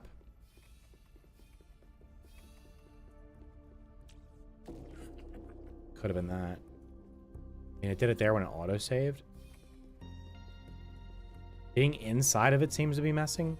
Actually, no, the frames seem to be higher inside of here. That's weird, because it seems like it's like all over. It seems like it's chunking. Oh, look, we have the bug where the mount disappeared again. That's still never been fixed. It just decides that when you go inside of here, it goes back home for no reason, instead of waiting outside. Yo, over here. Why are these here? What the fuck's going on here? Just random... What is all this crap? Is he carrying all that stuff?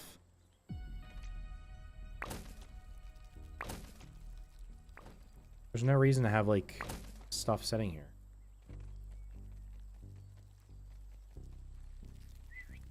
Okay. Let's go, soldier. We could base a whole sport on this. Now we're gonna go to the other ranger station and see if it drops.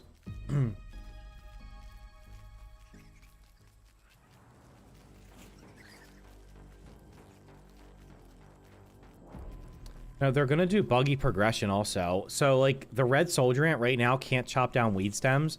It's probably gonna... There's gonna be a way of, like, leveling it up so that it can chop down weed stems. And then the burr weeds. Like, that's the plan. The problem is that's, like, way out in the future. It's not even listed in the next 2 updates. So it's like, by the time that comes, all the content's gonna be in the game. Like, the buggy progression... Since the game has such a heavy focus on buggies, the buggy progression should have been there at launch. Like, we should be able to level them up right now. It's literally this part of the map for some reason. Like, anywhere over here, I'm getting 80 frames right now. I don't know what the hell's going on.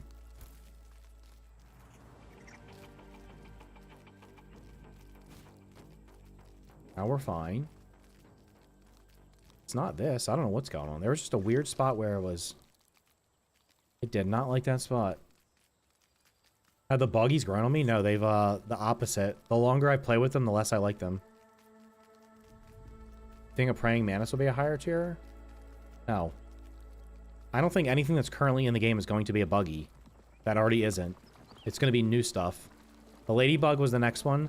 Whatever, the water one's not going to be in the game yet because there's no water creatures. And if there's a flying one, I mean, maybe. I think that somebody said that the mosquito might have been a flying one. The mosquito. Honestly, if the mosquito is the flying buggy, that'll be a real letdown. I'd rather it be something new. Like a dragonfly or something. Or even like the butterflies, I guess.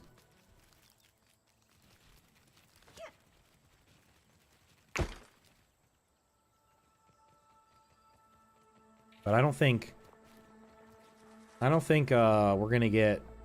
I don't think like, if the praying mantis was gonna be one, wouldn't they have already done it? Yeah, this has a pretty cool area. Like, I can have like something up here, I don't know. Maybe I build up there. Unless the progression is higher tier bugs, the moth. We're going to be able to upgrade the buggies, so...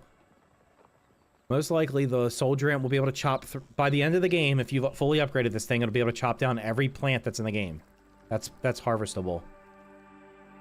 And the other ones will progress in... Like, maybe they'll do more combat. Like, the spider will do more combat. And the ladybug will be more of a tank. This is where I built too, but on the rock. Does anything patrol over here? Like any there's no big bugs that patrol over here, right? You know what's great? There's not a freaking scorpion. I don't think there's any scorpions anywhere around here.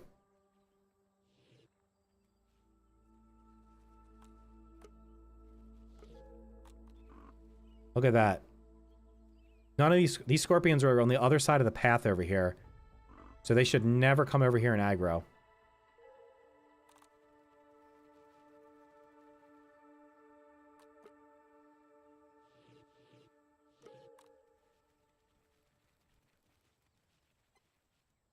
These are all pretty far away. There's nothing...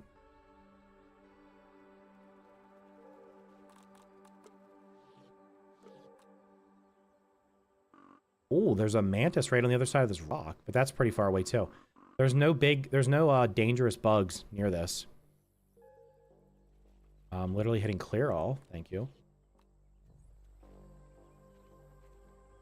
Wait, are there any mosquitoes? Excuse me? Resource finder.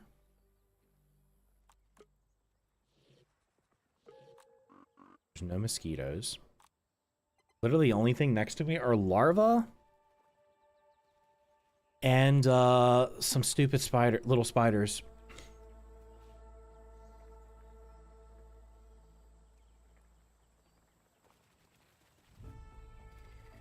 Yeah, I don't know where... the mantis is pretty far away. If I don't build on the rock.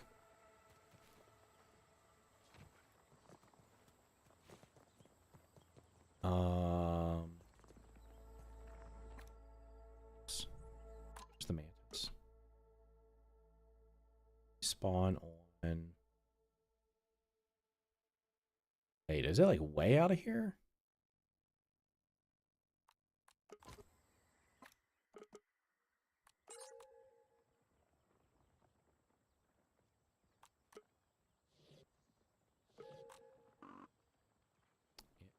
It's here.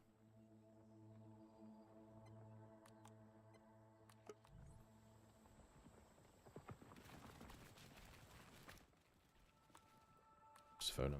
So it's literally supposed to be like right in front of me. Oh yeah, it's probably on top of one of these big... Doesn't it spawn on one of these flowers?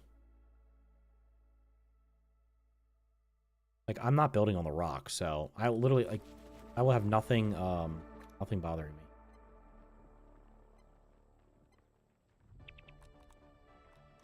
me. For my bases, I had to make a compound because there's wolf spider or weavers, larvae, scorpions. Yeah, I don't. No thanks. My game crashed. I when I started building this fence over here, my game crashed. And then I had to revert to an old save because it kept crashing over and over and over again. All right, we got pretty good resources over here.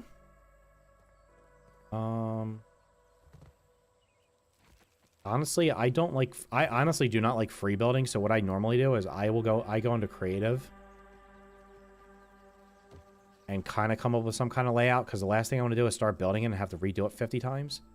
So I'll probably do that the next before I actually start building it. I did want to go look at the I wanted to look at their ground. I want to look at the grounded one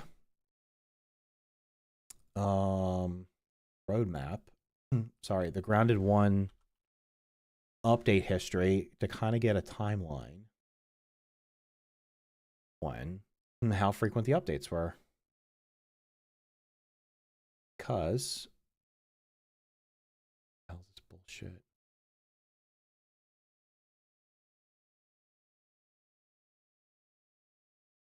Care about stress testing anything? Nobody cares about your stress test, my guy. All right, so I'm going to go through all of their news real quick. Actually, you know what? Wait a minute. This might actually... There's probably a faster way of doing this. They're probably all here. No, I despise this website because... Not the wiki. I despise the fandom one because it has a trillion ads on it. Go here. Go.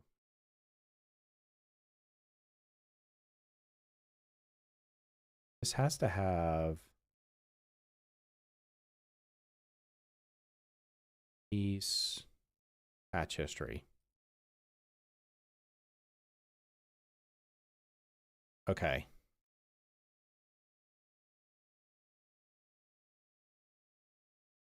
This is the release, right? The game comes out. Why is there there's no way this doesn't have dates. August content update. Okay, the game came out in July. Well, the game comes out in July of 2020. Okay, we got July 2020. Release. All right, we're going to put this over here. You can actually see it. August content. Does this have the dates? There's no way you put up. There's no way you do not have the dates. That's the. Why would you? That's retarded. Why would you not have the dates? Anyway, this is the first update that comes out the next month. Bird perk system with 13 unique perks to discover. That's probably mutations. Burgle quests. More building pieces. Some combat stuff. Okay, so August. Let's not do this. Let's do 2020. I just want to do this to show you how frequently the first game was getting updated versus the second game. This is minor content update. Okay. September. The hedge has been revamped. Oh, it has the date here. September 30th. We'll be releasing update, blah, blah, blah. The hedge has been revamped with new content. Halloween items have been added. Okay. Can you actually finish the hedge lab here? I don't know. But anyway, that's literally the next month. September. Hedge. Now let's go up. The next one. Koi Pond. The hell is this? Okay, that's just a random note. Koi Pond completely updated, but when was this? Do I literally have to go to their website because it doesn't give me the dates on all of these? It does not give me the date. That's okay. Well, it must be it's either October or November because it says the next one's December. So this is pond, like the entire pond literally updated. December content. They did some work on the pond. There's new pond outposts. Okay, this is a minor update. December. Minor. Now we're on to 2021. And we have January content update. And January's got new creatures, new crafting content. So this is another minor one. You see what we're getting at here? This is like... We're at 1, 2, 3, 4, 5, 6. We're at the same point. The same point in development because this second game released within like a day or two earlier or before the first game did. So they're both late July. At this point in the first game's development, they had added the hedge lab, added the pond lab, and done 3 minor updates in between, which were adding new bugs, crafting stuff, blah, blah, blah, blah, blah, right? This game has been out for the same amount of time. They've added a boss. And then they brought back they recycled events from the first game, the Halloween event and the Christmas event. There's been no new creatures added. There's been, other than the one boss, which honestly, I bet you AXL was ready at launch and they just didn't put him in the game. February. New crafting content. So this is just building stuff. This is another minor one. Okay, February's minor. March. Photo mode, password protecting. This is a balanced one, so no new content. April. More building stuff. Creative mode with bugs. Okay, so we got February. Minor content. March. Minor content. April. Minor content. Was that on April? Shroom and Doom.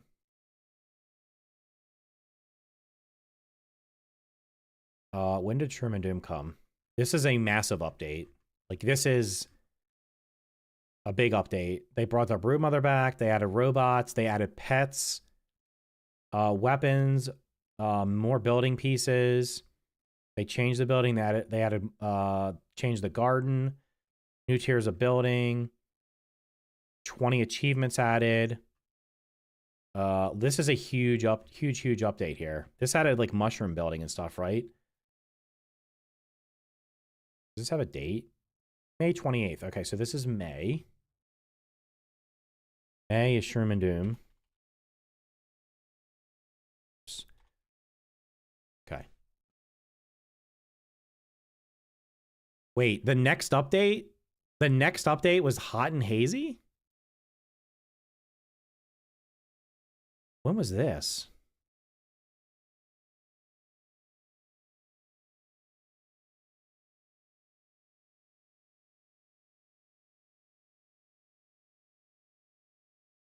Where the hell? Wait till there really needs to be dates on here. I have no idea when this was.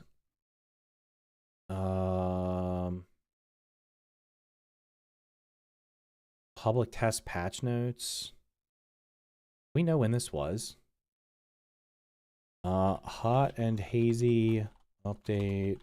Founded state. This is October. Okay. So this is October. So June, July, August, nothing. September, nothing. October, Hot and Hazy. So there. This was so we're talking about in the first full year of development, they did something almost every month. Hedge, the October, November, one of these months didn't have anything. So I think this was November, if I remember correctly. So we'll just go, October was blank. But like basically almost every month they did something. And then in the second year, they started slowing down after the first year of development. Okay. It was blank, nothing. So nothing on these months. Okay, that's this one. Into the Wood, which of course does not have a date because why would it? Into the Wood, founded state. Into the Wood was released in early access around January, February. It says February 1st was the public test. Okay.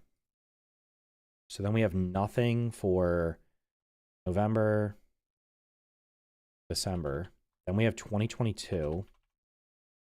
They do February. So January is nothing.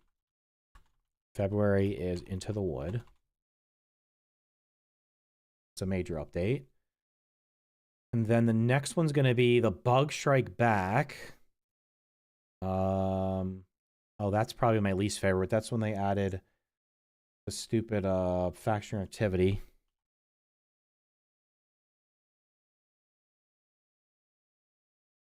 May. You can see here they started slowing down. They said this was going to happen March, April, May. Bug Strike Back. That's probably the last major update before 1.0, right? Nope, sorry, there's another one. There's the home stretch. Shared Worlds. Crafting stuff. This is almost like I mean, honest, this might be a minor update. Home stretch. This was August. So this is June, July, August. This is home stretch. I'm gonna be honest. I would consider this to be minor because it wasn't really that big. And then we have 1.0, which was September. This was 1.0. Then there's October, which would have nothing. November, I don't know when this holiday. This was December. I'm almost positive this was December. Yeah, this was December. So you got 1.1 is December.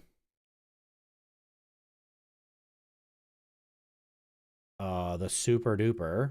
Who got lazy here and didn't put the patch notes in? That's April. So then we're in 2023. So we got nothing in January, nothing in February, nothing in March. April is super duper. This one was called Holiday Treat. By the way, these are after 1.0, so these weren't even expected. Then we got Make It or Break It. Wait, that was November. Yeah, after this one, we kind of thought the game was done. So then we're going to go April, May, June, July, August, September, October, November. This is Make It or Break It.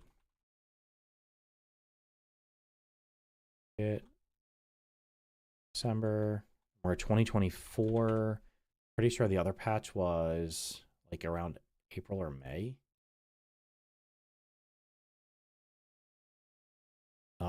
April 16th. So we got nothing in January.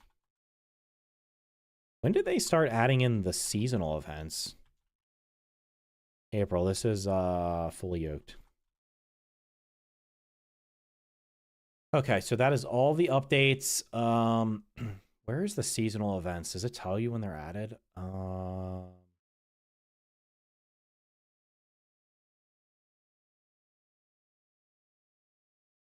Seasonal events.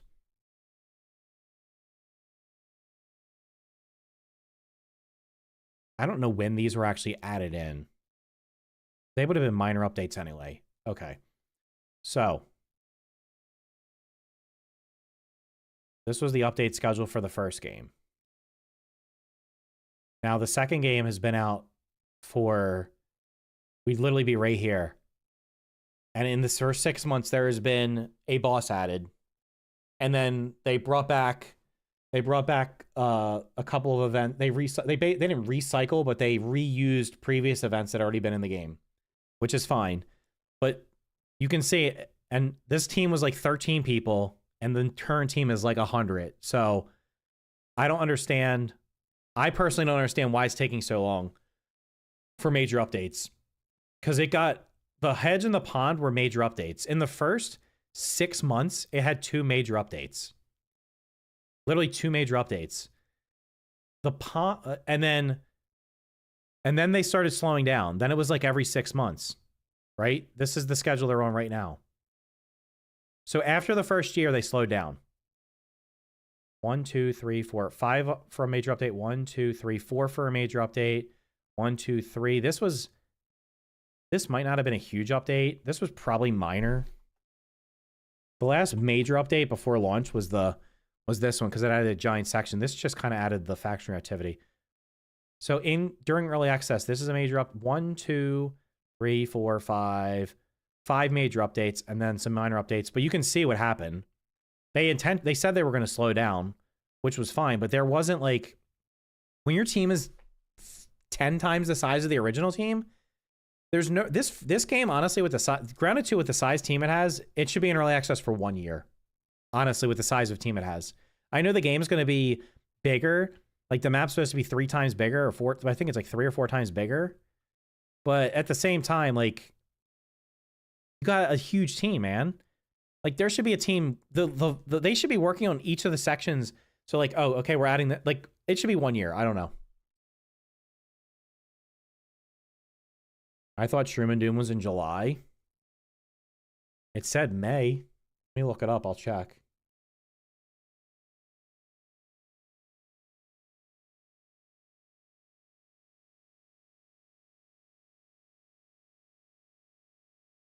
It was June 30th. Okay, so this should be here.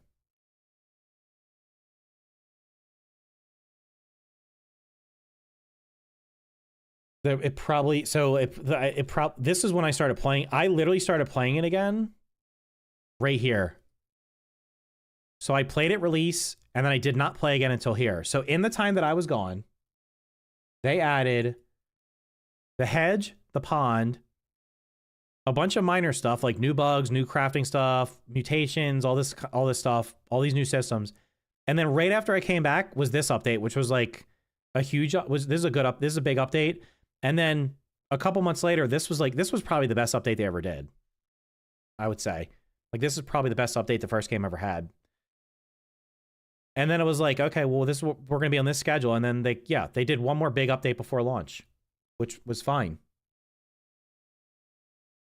Am I done playing Grounded 1? Well, if the update for Grounded 2 comes out soon, I'm just going to keep playing that for now.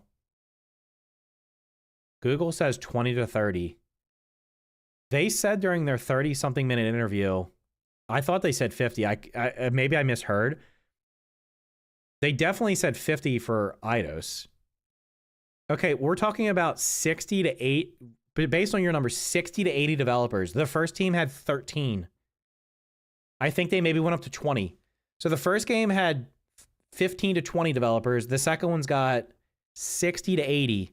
So 60 divided by 15, that's four times bigger team. And it's taking them longer to do updates. Please explain. Where's the logic there? By the way, the first game was created from scratch. They just made the idea up and went with it. The second game launched with most of the content in it being reused assets from the first game. And stuff that's coming in the next update, there is new stuff, but there's a lot of reused stuff, which again, that's fine. I'm fine with them reusing stuff from the first game. But that should just accelerate. So you have a bigger team and you have the foundation from the first game to essentially copy paste a lot of the stuff and then make some tweaks to it. Development time should be accelerated, not slower. I think it's just management. I don't know what's going on, man. I don't know what. The other thing is, if you think Eidos Montreal, like, I think they just laid a bunch of people off. They don't have like any work. Like, once the work on this is done, they might be gone. They don't have a lot of work. Maybe the developers are shrunk. Is Unreal coding harder? I thought Unreal 5 was supposed to be easier. It does all the work for you. I don't know. I am not a software developer. I cannot say if coding in Unreal 5. Let's see what Google says. Is coding in Unreal 5 easier or harder than Unreal 4?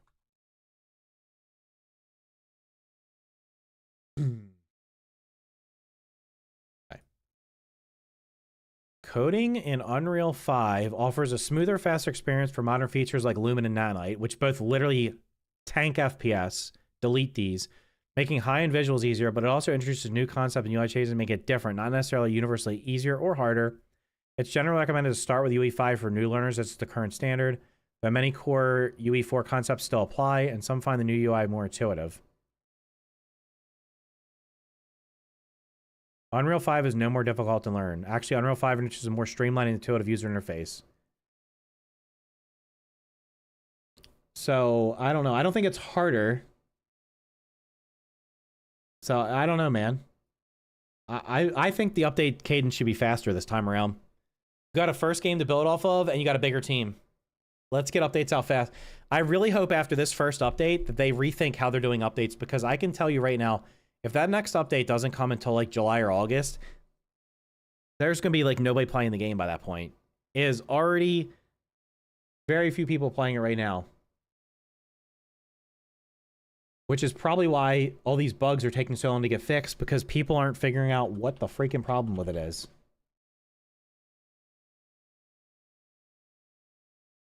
We will look at these. I look at these numbers all the time for games. I will look at these numbers after the update. This is the release. You'll notice that literally the only spike was during a free weekend. And that after the free weekend, so before the free weekend, there was less than 3,000 players. After the free weekend, there was less than like the free weekend did not, when you see something like this, obviously the number's not going to stay here, but like you want to see this happen and see the number after it be above the number before it, meaning you've converted some of these free people into purchasers. What this shows is that most of the people that tried the game for free did not buy it and are not playing it. Obviously, there's probably some, but most did not. There are two reasons. One, they are working on making different games in the same time they're making Grounded 2. Incorrect. Second, there is no competitor. Games like Smallland. Smallland was never a competitor. Their competitors are other survival games. They are not working on another game. There is a team dedicated to this game. When the first Grounded was being made, they were also at the same time making the Outer Worlds and doing Pillars of Eternity stuff. So that is a completely bullshit, not true, number one. So discredit that one. Number two, competitors are Enshrouded, they're games that are already out there. Valheim, Enshrouded, Abiotic Factor, Minecraft, Ark, literally any survival game is a competitor. Smallland was never a competitor. Smallland never had anywhere close to the number of players. It did not sell hardly any copies. Smallland was never a competitor. So both of your statements there are both factually incorrect. Grounded 2 beats up your ROG Ally. Let me show you the first game's chart just so you can get a reference of what happened here. So we look at the max here. And here's what you'll notice. Let's go. We're gonna look at like let me shrink this to when did the game come out? Release is right here. So during the early access for the first game, what are you going to notice here? Good number of players at launch. Good number of players at release. In between, the only times that it had spikes are the 3 free weekends. And after each free weekend, what happened? The players count went right back down. Player count went right back down. Player count this time here, because this is closer to 1.0, it was a little bit higher. But each time, like, the ideal situation you would see here will be something like, here, let's do this. We'll print this. Do I have paint?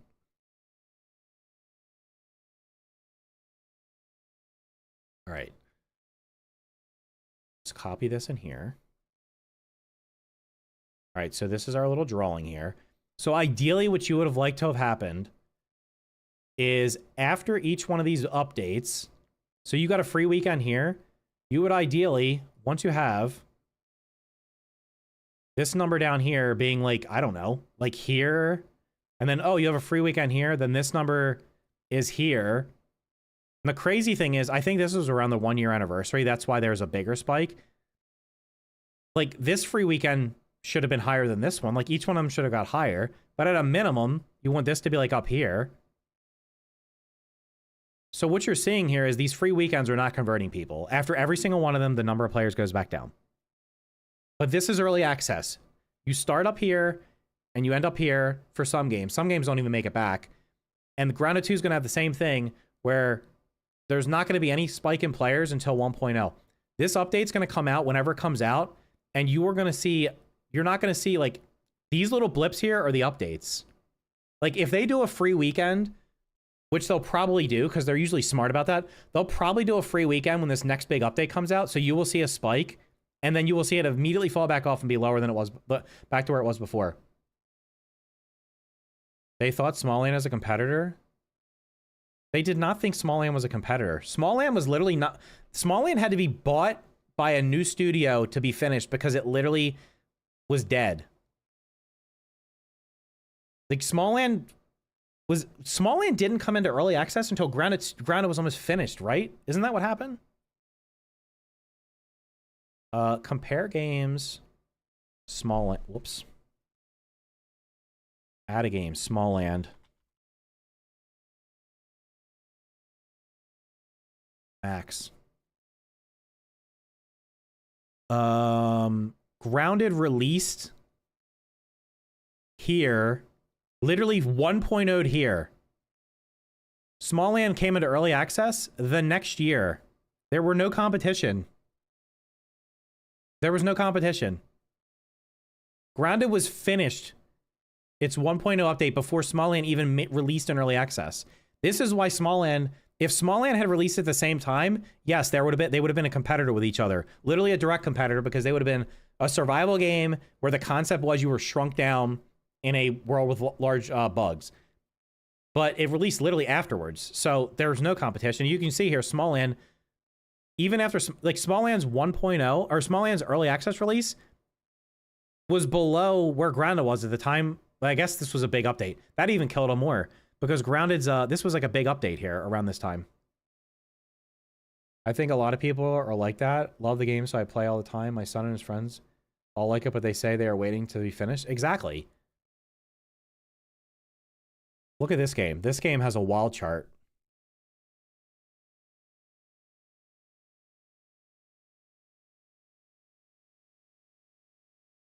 Sons of the Forest had 400,000 people at launch.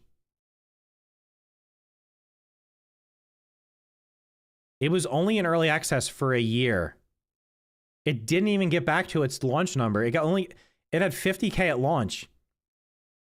This game was hyped up on the original name. And this game's, I don't care what anybody says, this game is terrible. That's why this chart proves how bad this game was. Because if this game was great, when it released, it would have had more than 400,000 players. Because generally, what happens when you have an early access game is the chart looks like this one does. It goes down. Whoops. Let's do a pencil. Let's not do that. It generally follows this path like the Grounded does. It goes like this, and then when it 1.0s, it comes back up. That's generally what happens if you take out the free weekends in here. So this one over here being like this is bad. I don't know what Abiotic Factor, I think, is actually, it doesn't have like huge numbers. It should. But Abiotic Factor has a good, here's a good example here. Abiotic Factor, early access. These are the major updates. And then at 1.0, it exceeds its early access launch. Like, that's what you want to see. This is early access. But again, if you look at this, May to July, it was in early access for a little over a year. And I had a couple, each one of these these are definitely major updates. These are major updates that they did, the spikes. You don't even see any free weekends on here, right? So I don't think there was any free weekends. So there's like two or three big updates. These are big updates, and then these are probably like minor updates. This is what you want to see. This is what you're going to see. But you have to do updates. If you don't have an update for, this game came out in May, and it had its first major update in August. And then it had another major update in February, and then it was finished. And in between, it had some minor updates. If you go 6 months, without an update, then people stop playing your game. Look at Valheim's chart.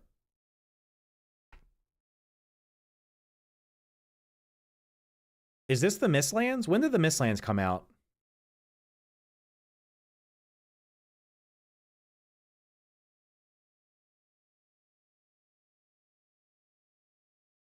December of 2022.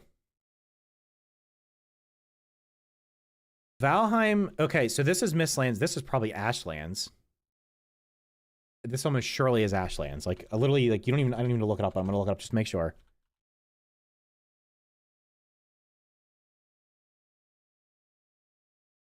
Okay. Valheim has 500,000 peak players. This was some bullshit adding building pieces. But it released in February of 2021. It took them almost 2 years for their first major update. And look what happened. Oh. Didn't even come close to getting back to where we were. Then it took them another 1.5 years for their next major update. Oh, look. This number's smaller than this one. And now you can see, I mean, these numbers are still good, the number of people playing it. But, like, what the fuck's going on here? You can't have updates this far apart. Your updates need to be, they need to be more frequent. You can't have, this one's even worse.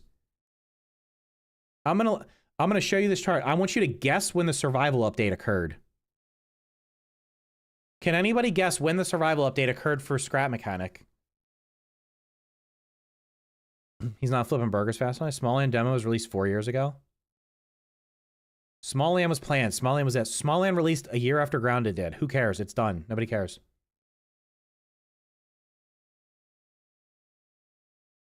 I tried to play Grounded 2 and try and enjoy it, but I can't hit 60 FPS. I've just been playing Abiotic and Valheim. Yeah, I'm having frame drops. Not that bad, but I've been having frame drops now as well. And they had planned about the game before ground and release early access, so small land first. Can you get off the... You're literally... I literally proved you wrong. So it doesn't matter. Like, if I'm building a product and I release the product complete to the market and my competitor has not even released a demo version of their product, like has not even released like the prototype version, which will be early access, before I finish, there's no competition. Hey guys, I'm like, listen, let me let you know right here. I'm making a direct competitor grounded right now. I'm not going to show you any pictures yet, but I am making a game where you're shrunk down in a game. I'm doing that. I'm just going to say it. I could make AI pictures that make you think it's actually happening. That doesn't make me a competitor. Like, the game actually has to release. So this is when Scrap Mechanics Survival Mode was added. You can see that this game had very few players. 2,000 to 3,000 players. It goes up to 46,000. Guess how many updates they've done between here and here? The answer is 0. I already told you that. And that's why nobody's playing it. Like, it's wild. When you don't upgrade your game, people stop playing it. Unfortunately, that's just what happens. We need some stickers or something. I don't care about the fucking demo for Smallland. It was never a competitor. Stop saying it. You're wrong. Here's what's... You know what makes you a better... Like, a big... Like, I will respect you if you literally just say, I'm wrong, let's move on. Because I proved you wrong over and over again. Stop defending your point that I've proved wrong. You make yourself look stupid. And I don't want to make you look stupid. You're wrong. I'm right in this situation. It's over. Sons of the Forest... I don't think Sons of the Forest was bad. Maybe a letdown. I think it was a direct copy and paste of the first game with some minor changes. Like, it wasn't different enough to make people care. And there's a third Forest game coming out. Guess what'll happen? 500,000 suckers will play it, and then they'll stop playing it, and then it'll be finished, and then they won't play it again. If your game is so good, why did people not even finish the game? Let's just for shits and giggles, because Sons of the Forest is one of the few survival games I don't even own. It was like 67% off. What you're showing is early access. Early access is risky. It can pay off, but it can hurt you. No, I'm just showing you the process of... I'm showing you the fallacy of early access. Maybe I can be the person that finally gets people to wake the fuck up. Early access is bullshit. The game comes out, people buy it. Between then and the time the game's supposed to be releasing, those people are supposed to provide feedback and help make the game better. How can that happen if 95% of them stop playing your game? Because guess who the 5% are that are going to stick with it? They're going to be the people that love your game and don't ever want to say anything bad about it. Yes, they're going to report some bugs, but they're not going to tell you this system sucks and I need you to change it. And that's why...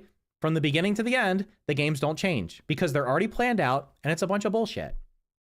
It's a fucking, it's a hoax. For a big company, it's a hoax. If your company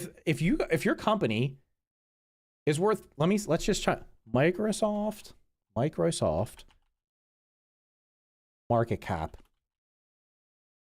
Microsoft is currently worth $3.56 trillion. That's probably number 2 or 3 highest market cap companies. I know Nvidia is 1. Microsoft's number 4. Nvidia's 1, 4.5 trillion. Google's 2 at 3.9 trillion.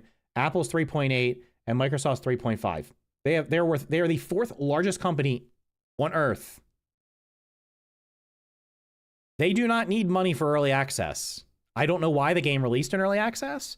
But normally early access was like the new Kickstarter. I need money to finish my game. Okay. I have games that I bought that I'm never even going to play until they're finished that are in early access. Because I looked at them, I think they're cool looking, and I want to pay for them now so the game can be developed, and I'll play it when it's finished. I don't want to be a bug tester in between. But that is the fallacy of early access. When someone says, we want you to build a game with this, that is a load of bullshit. They do not care. The Grounded developers literally said in the interview last week, go watch the 36-minute interview. They literally said during it multiple times, and if you watch my video where I talked about it, they said the game is 90 to 95% complete. Or not, they have, the idea of the game is 90 to 95% complete. They might not know exactly what it's going to be, but they know what their end picture is going to be. They know where it is now. They know where they want it to be finished.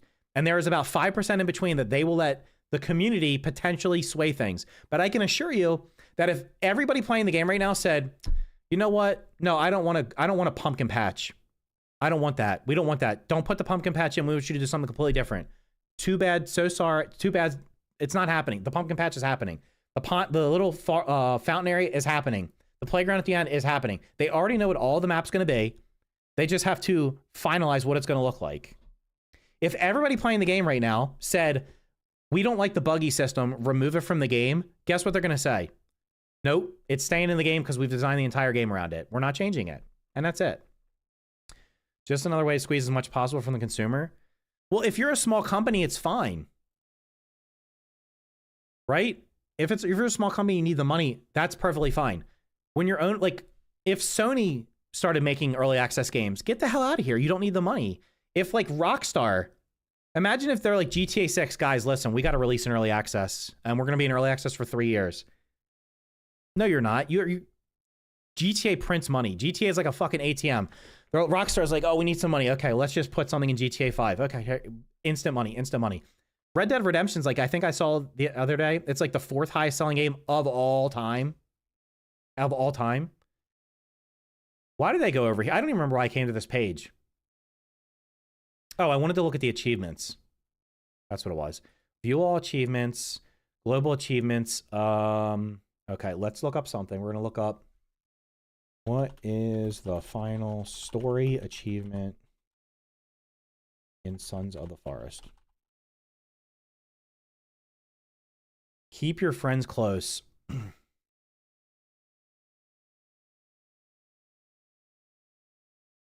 Okay, so Sons of the Forest had 400, what was it, 400,000 players we saw at launch.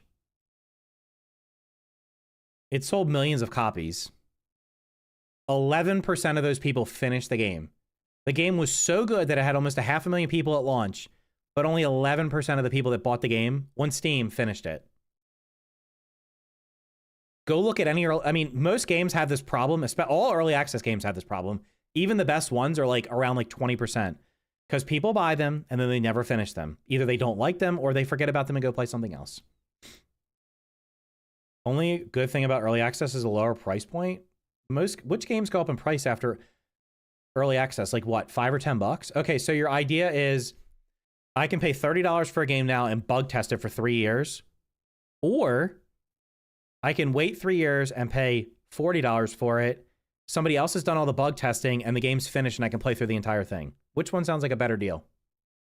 Do you want to pay to be a bug tester and have to wait for content to be dripped out over years? Or would you rather let other suckers do it and just play it at the end and pay a little bit of a premium on it? It'd be like saying, oh, I really want a pizza. I can pay $10 for the pizza now, but the chef's not really hasn't mastered the recipe, or the pizza maker, so the pizza might not be good. I have to test it and let him know, oh, this doesn't taste good, let's fix this. Or you can wait, and it's $10 right now, or you wait until it's finished and then you pay $12 for it later and the pizza's fantastic. Like, which one would you rather do? That's how they market it. The marketing for early access is you can help build the game. The reality is bullshit. Absolute bullshit. You are bug testing the game. You are not helping make the game. No matter how much you think you are, you're not. Your idea has a infinitesimally small chance of getting into the game. The first Grounded game, I think they said they had 1,500 plus or 2,000. They had thousands of ideas. I can assure you, at a minimum, dozens, if not 100 plus of them were fantastic ideas that I would have loved to have seen because I upvoted a lot of them. I made a lot of suggestions. The suggestions I made for the first game, many of them far exceeded the threshold of what was needed to be considered. Not one of my ideas, and none of the ones I voted for made it into the game. And that's perfectly fine because they didn't fit the idea of what the game was going to be. But at the same time, it just goes to show you when they're like, oh, we added this or we added that. Like most of the stuff that made it in the game was like minimal quality of life stuff that you have already expected anyway. This is why I've been playing far fewer early access games lately. Like, I just haven't been buying them. Is early access child labor? No, because children aren't going to provide feedback. I mean, it's free labor. Actually, it's not free labor. Your people are giving you money to test their product. Would you go to a restaurant and pay $30 to test their food that might not be good, might make you sick, could taste awful? Would you do that so that like in 2 or 3 years they make good food? Maybe they make good food. Who knows? I don't know. Maybe they do, maybe they don't. Because there's a lot of early access games that don't. This game turned out good. I can tell you, most early access games don't end up being good. They end up being whatever, or they don't even get finished. I enjoy the creepy monsters in the forest game the most. The environment, I agree, could be added more. I literally just watched somebody stream The Forest for the first time. It's the first time they played it. And after watching it for like an hour or two, I was like, The Forest was a good game when it came out. It has not aged well. It does not stand up to the test of time. It is not even in the ballpark. I would consider it like, if it released today, it would be like a below average survival game. Like, because it's so bare bones. It's like a little story and then go wander around and find stuff. And I don't know. I don't know. Most early access games scam you to make a quick buck. I think the Forest games would be a good horror movie. The Forest was an okay game. It's like a 20-ish hour game. Fine. But it didn't need a sequel. And I'm telling you right now, the Sons of the Forest is basically the same game. It's basically the same game. You enjoy body... What the hell is body horror? I don't play horror games and I don't watch horror movies. So no. I don't know what the hell body horror is. I got the super win? Yeah. This is one of like 4 games I have on Steam that I have 100%. The only reason I have the 100% on this, though, is because one of my kids played through entire New Game Plus almost solo, and the second one, so that I could get the go to the second New Game, whatever the hell it was. What's the achievement for New Game Plus? The one that probably nobody has. Go big again after activating the remixer. Yeah. This was the only achievement I was missing, I think.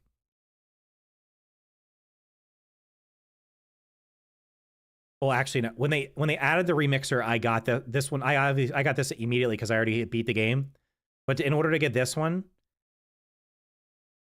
I had my son literally played through New Game Plus solo.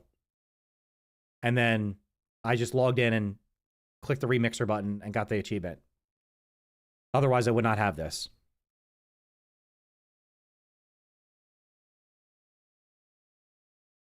By the way, where's the... Am I screen blocking this? No, you can see it. Only 7%...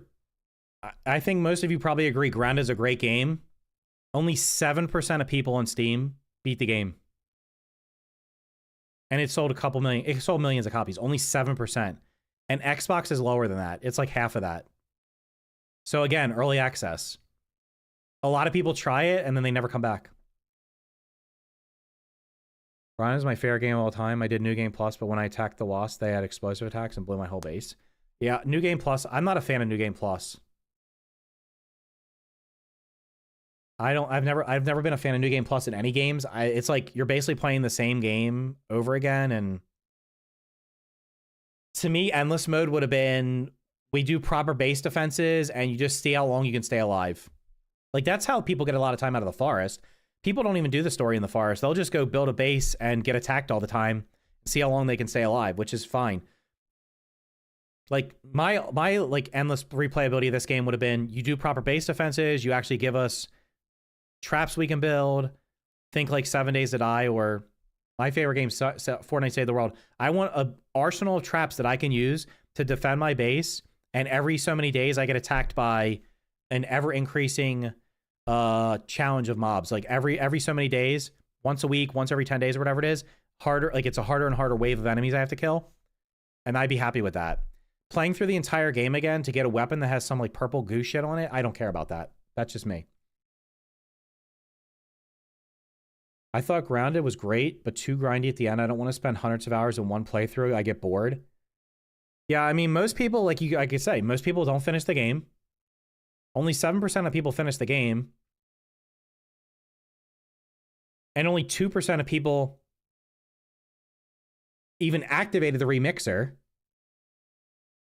And only 0.8% of people played through New Game Plus 1. Only 0.8% of people played through New Game Plus 1. These are your super fans. An average person's not playing through a game and then doing it over again. Because you got to get, like, you have to upgrade your shit in New Game Plus. If you're, like, trying to do it with, like, level 5 gear and you're fighting a spider that has a health bar that's, like, the length of the screen with all these little blocks in it, it's not going to happen. You actually have to upgrade your gear. Playground mode keeps more people playing? I don't know. I mean, I think Playground mode should have released at launch. I think releasing it 6 months after, when you've lost 95% of your player base, means that there's going to be far fewer Playground maps that are actually worth playing. If you release Playground at the beginning, after everybody beat the story, they could have jumped into Playground mode and started making their own maps. We'd have surely hundreds of good maps right now to be playing, so that between your big updates, you'd have that. Now you've waited 6 months after launch to put Playground mode in. Well, guess what? Nobody cares about Playground mode right now. They care about doing the new content, but you have a fraction of the people that are playing, so they're going to do that. And then you're only going to have a certain number of those people that actually want to do Playground mode, which means you're not going to have a lot of maps to pick from. There's not a lot of people are going to make maps in Playground. I tried to do it myself, and it was too much work for too little output. Like, it just wasn't worth the effort to me. I'm about to go into New Game Plus 2. New Game Plus will never be for casuals of any. Yeah, but the problem was with Grounded was the grind at the end for, like, upgrading your gear to level 9 was excessive. It was so painful to get your gear to level 9. You had to sit there and farm bug parts forever, or I guess you could wait and dupe shit, but it was not fun. In my opinion, like, if your gear's max at level 9, you should be getting level 9 gear by naturally playing the game when you're finished. The people I watched play it at 1.0 for basically the first time, none of them had level 9 gear when they when they got big again. None of them. They may have level 5 gear, level 6 gear, something like that. They did not have level 9 anything. I didn't even have that. I think the highest I had was like level 7. I might have had one thing at level, maybe one thing at level, I don't even remember. I'm pretty sure when I beat the game, I had like a weapon and armor set at level 7. That was it.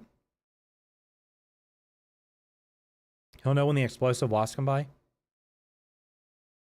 Well, I mean, yeah, I don't know. I don't know. I would do custom mode. I would just, if I was doing New Game Plus, I would turn off faction reactivity because it sucks. Nobody wants to get attacked by an infused flying enemy that breaks half your base in one shot. That's not fun. Especially when there's no way to defend against them. Most of my gear wasn't 9 going to New Game Plus, yeah. And then once you go into New Game Plus, if you're going to go to the next one, you basically have to get all the milk molars each time. Otherwise, you're going to start falling behind because you end up capping out. Like, you're going to get to a point where you're not getting up. I don't think you can keep upgrading your milk molars, right? Don't they cap out at like the 5th one or something? Actually, your gear caps out at level 15. So your gear is going to get capped out at level 15. So by like New Game Plus, like at some point, the enemies are going to keep getting harder and you're not going to be able to keep up with them no matter what. So then it's like, okay, now what? The infused wasp raids were ridiculous. Yeah, I can bet. I never even saw them. Like I said, I played minimum amount of New Game Plus. Was not my thing. I'd rather play a new game. New Game Plus for me would be they had official mod support and somebody was able to make like a Calamity mod or something like that for the game. So I'm get to play through here's the map and here's a totally new experience. Not here's the map and we've randomized some bug locations and every once in a while one of them will be pink and it drops shit for you. Like, that was not it for me. Like, it was the same story. You had to do the same story, but like you could blow through the story because if there was no infused creatures, you literally blew through the story. It was like, what was the point? Now I have to sit here and do the whole story every single time? No shot. I do not think so. I don't want to do the story over and every single New Game Plus. Infused weapons for new... Yeah, once you get to New Game Plus 4, you've unlocked everything. And you'd always get the raid when opening the wasp bin, so there was nothing you could do to stop it. You could just have a base that has like build a very small base and just let it get destroyed. Who cares? That's it. But then that defeats the purpose of building. So I don't know. There's no really way to win it. For me, it would just be like literally make it a custom game and turn them off. At which point, then it's like, why are they in the game if people don't want them? I feel like most people don't like the base raids anyway. I think the way they did it in the second game with the orc raids was fine. Because they would tell you they were coming, so you would know they're coming today. I have to prepare for it. And if you wanted to, you could just go out in the middle of a field and get hit there so it didn't destroy any of your stuff. But you could at least prepare for it. I honestly hope they don't... They have faction activity in Grounded 2, but I honestly hope they don't turn it on. Because I just... Unless they give us the same system where you're told, the red ants are coming for you tonight. And we get more options to defend against them. So they have made some improvements in the second game. I think the combat's better, and I think the raid system is better. So there have been improvements. But at the same time, performance needs to be worked on. And the updates are just too slow, man. We need faster updates. If this update comes out tomorrow, like this next week, it's been 6 months, and then you have to wait until July or August for the next update, another 6 months. 2 big updates in the first year with nothing in between except for like a single boss that people killed in the first day, and like I beat it on the second try, going in blind. I would have beat it on the first try if I didn't die from some fall damage nonsense. Like, and no, I'm not going to go kill it 10 times to unlock all the things for it, because I don't care. I will get overpowered at some point in this next update, and then I will go in there with level 6 everything, with the ladybug, buggy, and completely shit on him, and then I'll get all the parts. Or I'll dupe them, because I don't want to do that. I'm not into grinding bosses. Like, it's boring. 2 will be amazing, but yeah, it's a long wait of absolutely nothing between. Yeah, it's too much time, man. And every time there's a long gap, you're going to bleed people off. Because people don't come in the middle normally. You're either there day 1, or you're there at the end. In between, you're not going to pick up another... There's not going to... 10,000 or 100,000 or a million people aren't going to suddenly be like, oh my god, this big update came out? Let me just start playing the game. That's just not going to happen. Actually, here, let me really quick...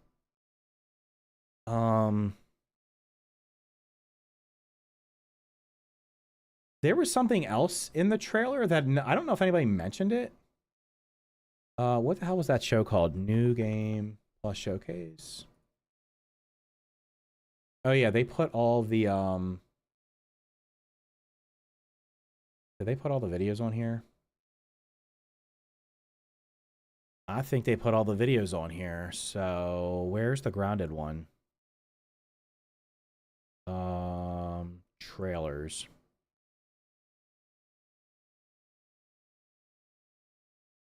No. Interviews?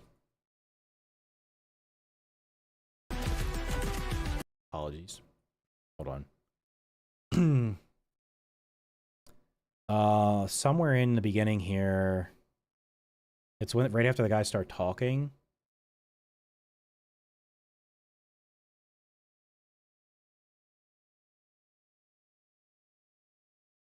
Not there. It's when they're farming mushrooms. Hold on.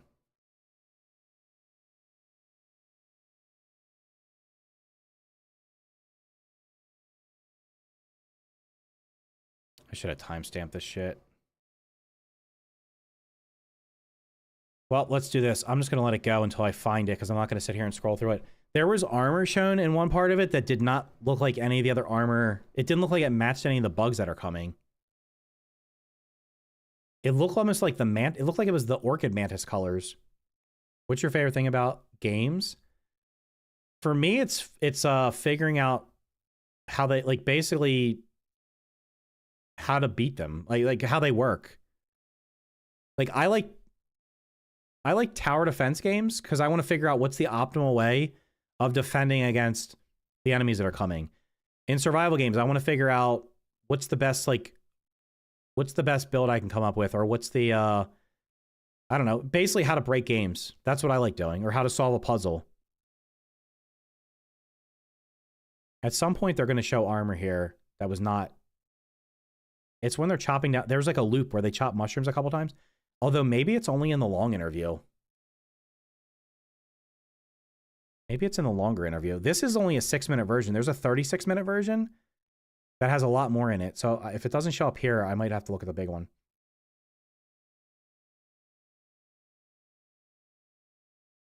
Body horror that blur lines between human and monster.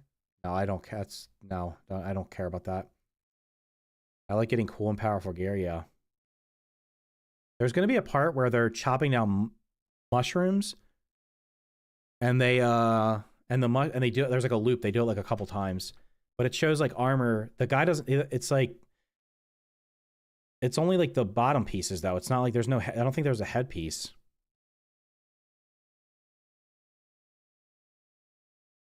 Oh, wait, that's it. Never mind. It was that.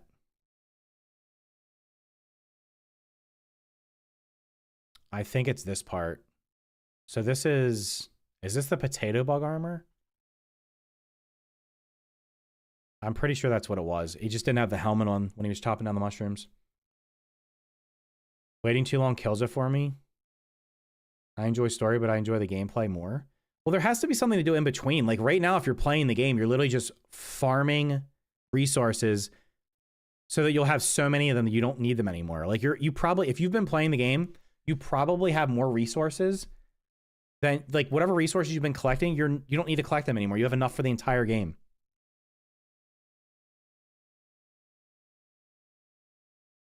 I mean, let's be honest here.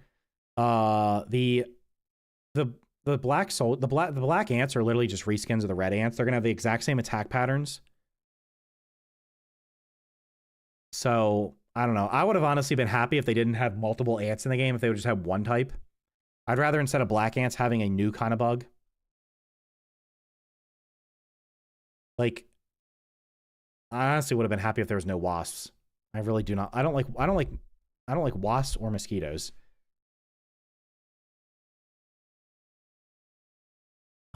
Is that the armor? There's a part where he starts chopping down mushrooms. A lot of the armors look like reskins with slight changes. Well, that's what they're gonna do. They're gonna. This thing has a lot of similar attacks to the scorpion. It's obviously not the same, but the earwig is essentially looks like a scorpion, but smaller.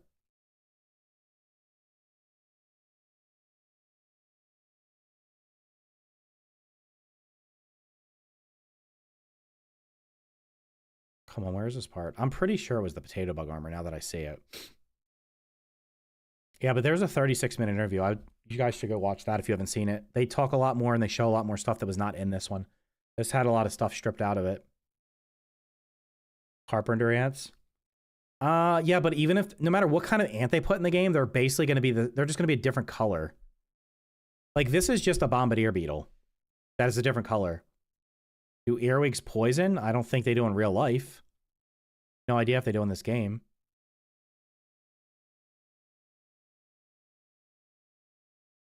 Oh, also, somebody was saying they think this is fertilizer. This could be fertilizer. This giant blue block.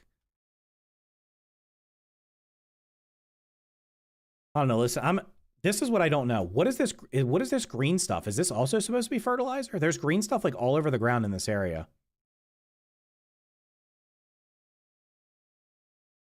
I really want to be able to farm those vegetables and be able to cook them.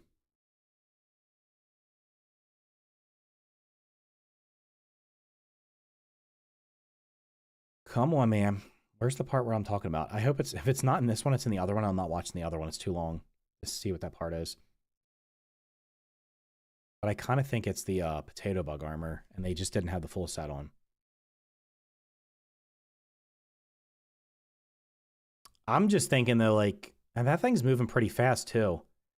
I think the ladybug's gonna make the other, like the orb weaver is supposed to be the one that does DPS, but like she's got a cannon on her back. You can actually do damage with her. Yeah, what is this green stuff on the ground? What if you could suck the green stuff up and shoot it? I don't know what that green stuff is. Maybe it's fertilizer. No, it can't be what the bombardier beetle was shooting, because if you look, look how much of it's on the ground.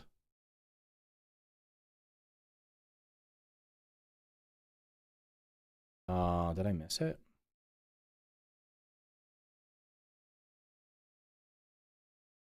Watch when the bombardier beetle shooting, or when the beetle shooting stuff. It's like all over the ground. Like there's no way that's it because it's like in the background too. It was like over there, like right there, right there. That's not from beetles. VR? No, I don't. I've not used VR. God damn it! This is not the This part right here though is ridiculous. Do you guys think, if you think this is actually going to one-shot everything? Like, surely not, right? It one-shot every one of those, every one of them. And then it one-shots all these guys. Unless they're just not dead. Maybe they're just downed. Oh, maybe it's just downing them. Because their eyes are still red. They're not like... It could be that they're just downed. Yeah, this is not the part. They did not show it here. Does this have the full interview in the description? Are you serious right now? Hold on. Oh, watch the full interview here. Damn, bro. Look at that. Oh, no. Crimson Desert passed it. So they have full interviews for all these games. Grounded's got the second most to Crimson Desert. I think it's at the beginning of this. Give me one. I'm not going to watch this whole thing. There's a part, I'm pretty sure it's at the beginning, where they show the armor I was talking about, but I think it's the potato armor. The water will definitely not one-shot. It's probably just so it looks cooler in the interview. Yeah, I think it probably just knocks him to the ground. Yes, it is a water cannon. You suck water. This is it right here. Is this the potato bug armor? I guess it is. He just doesn't have the helmet on. For whatever reason.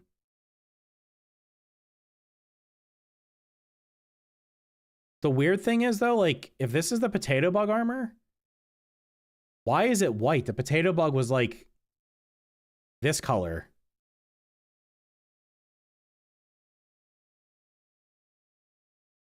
There is another clip that shows this armor, but, like, why is it that color? I don't understand that at all. I don't know if it's white. Maybe it is white. Maybe there's a new type of leather. Could be. There could be a new type of leather that goes with it. I just thought it looked very similar to the mantis colors from the first game, but I don't think they're gonna have an orchid mantis. The ladybug's gonna be dope. Wasp mosquitoes are annoying. Yeah, I wish they would just not have them. You know what I would have loved? Hey guys, we're making Grounded 2. Which bugs would you like not to see come back? Mosquitoes, wasps, ladybird larva. I don't know if there was anything. Those are the three off the top of my head that if they did not make their way back in, I'd be super happy. Actually, the inside of that mushroom right there, looked like it had the green stuff in it. Why is this so... Does this go back 5 seconds? Look, it looks like it has the green goo inside of it right there. Or that could just be... Maybe it's just water because it's dark. You enjoy it because it reminds you of Honey, I Shrunk the Kids? Yeah, I mean, that's what initially drew my attention to it. Could be a rod element, perhaps. All right, I'm not going to watch this whole thing because it's like 36 minutes long. I did do a video on this where I kind of walked through the entire thing and stopped and paused it and watched it. But if you're... if you do want to watch it, I'll just put it in both chats. If you're, this is the elongated interview. Like I said, I also have a video for it on my channel. If you're interested in watching it, I'm not watching the whole thing because it's too long. Actually, here's my video for it right here. If you want to watch my version of it, mine's a little bit longer because I stopped and paused a lot. Apparently 20 minutes worth of talking. So I did 20 minutes worth of talking in a 36-minute video. I guess that's not terrible. Pretty sure the green stuff is the melted sour wormholes. Why would they be melted? What would cause them to melt?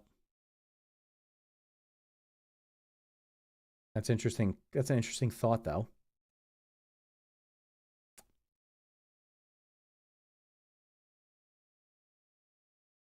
What time did I start streaming? Oh my god, it's been 4.5 hours. I'm supposed to be doing 2 or 3 hour streams max. Would be if it would be mint if the black ox, roly poly, and ladybird came back, although maybe not the ladybird now that we have the potato bug. Yeah. I don't know. I want to see more new stuff than old stuff. Personally. No, I don't want to see. Oh no, termites. If they said pick one creature, termites actually no, termites are only usually in ice. The termite den was my absolute least favorite part of the map in the first game to go to. I would go in one time and do everything and never go back. There were so many of them in there, and they would constantly shoot their dust crap at you and slow you down, and that was beyond obnoxious. Wormholes could melt in the greenhouse, perhaps. Why would there be candy in the greenhouse? I don't know. Maybe the bugs took them in there. Who's to say? But anyway, I went way longer than I was supposed to, and I've eaten hardly nothing today, and football starts in 2 hours. So on Tuesday, we will get an update on whether or not we are getting the update this week. So Tuesday night, when I stream, that'll be the next stream, Tuesday night, it will either be the public test for Grounded 2, me continuing playing Grounded 2, or Hightail. It'll be one of those three. I don't know. It all depends. Go Panthers and Packers. No shot, bro. Super Bowl is Jaguars beating the Seahawks. That's my prediction. Jags over the Seahawks. And there's no way the Panthers or Packers... There's no way the Panthers are winning. The Packers maybe, but I don't think so. I think they're both losing. I don't think I had any upsets this weekend. Like, if you consider, like, a 4 beating a 5... Like, Houston beating Pittsburgh is not an upset because Houston's just better. And the Rams beating the Panthers, even though the Panthers are higher seed, that they're even favored. I just want the Rams to lose. I don't think the Rams... And a couple weeks ago, I was like, the Rams are going to win the Super Bowl, but they've not looked great the last month of the season.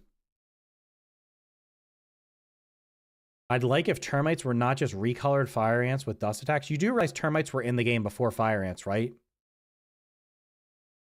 Termites were added way before fire ants. The fire ants came with 1.0. Termites came in February of 2022. The fire ants didn't come until September of 2022. So if anything, the fire ants were reskins of the termites. My PC is trash. Grounded is unplayable. Seahawks broke them. But yeah, we'll see what happens. Packers can beat Bears without Parsons, but not much else.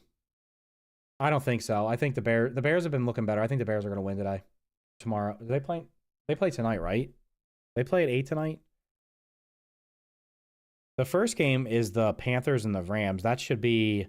I think the Rams win. I don't know if they blow them out, but I think they win.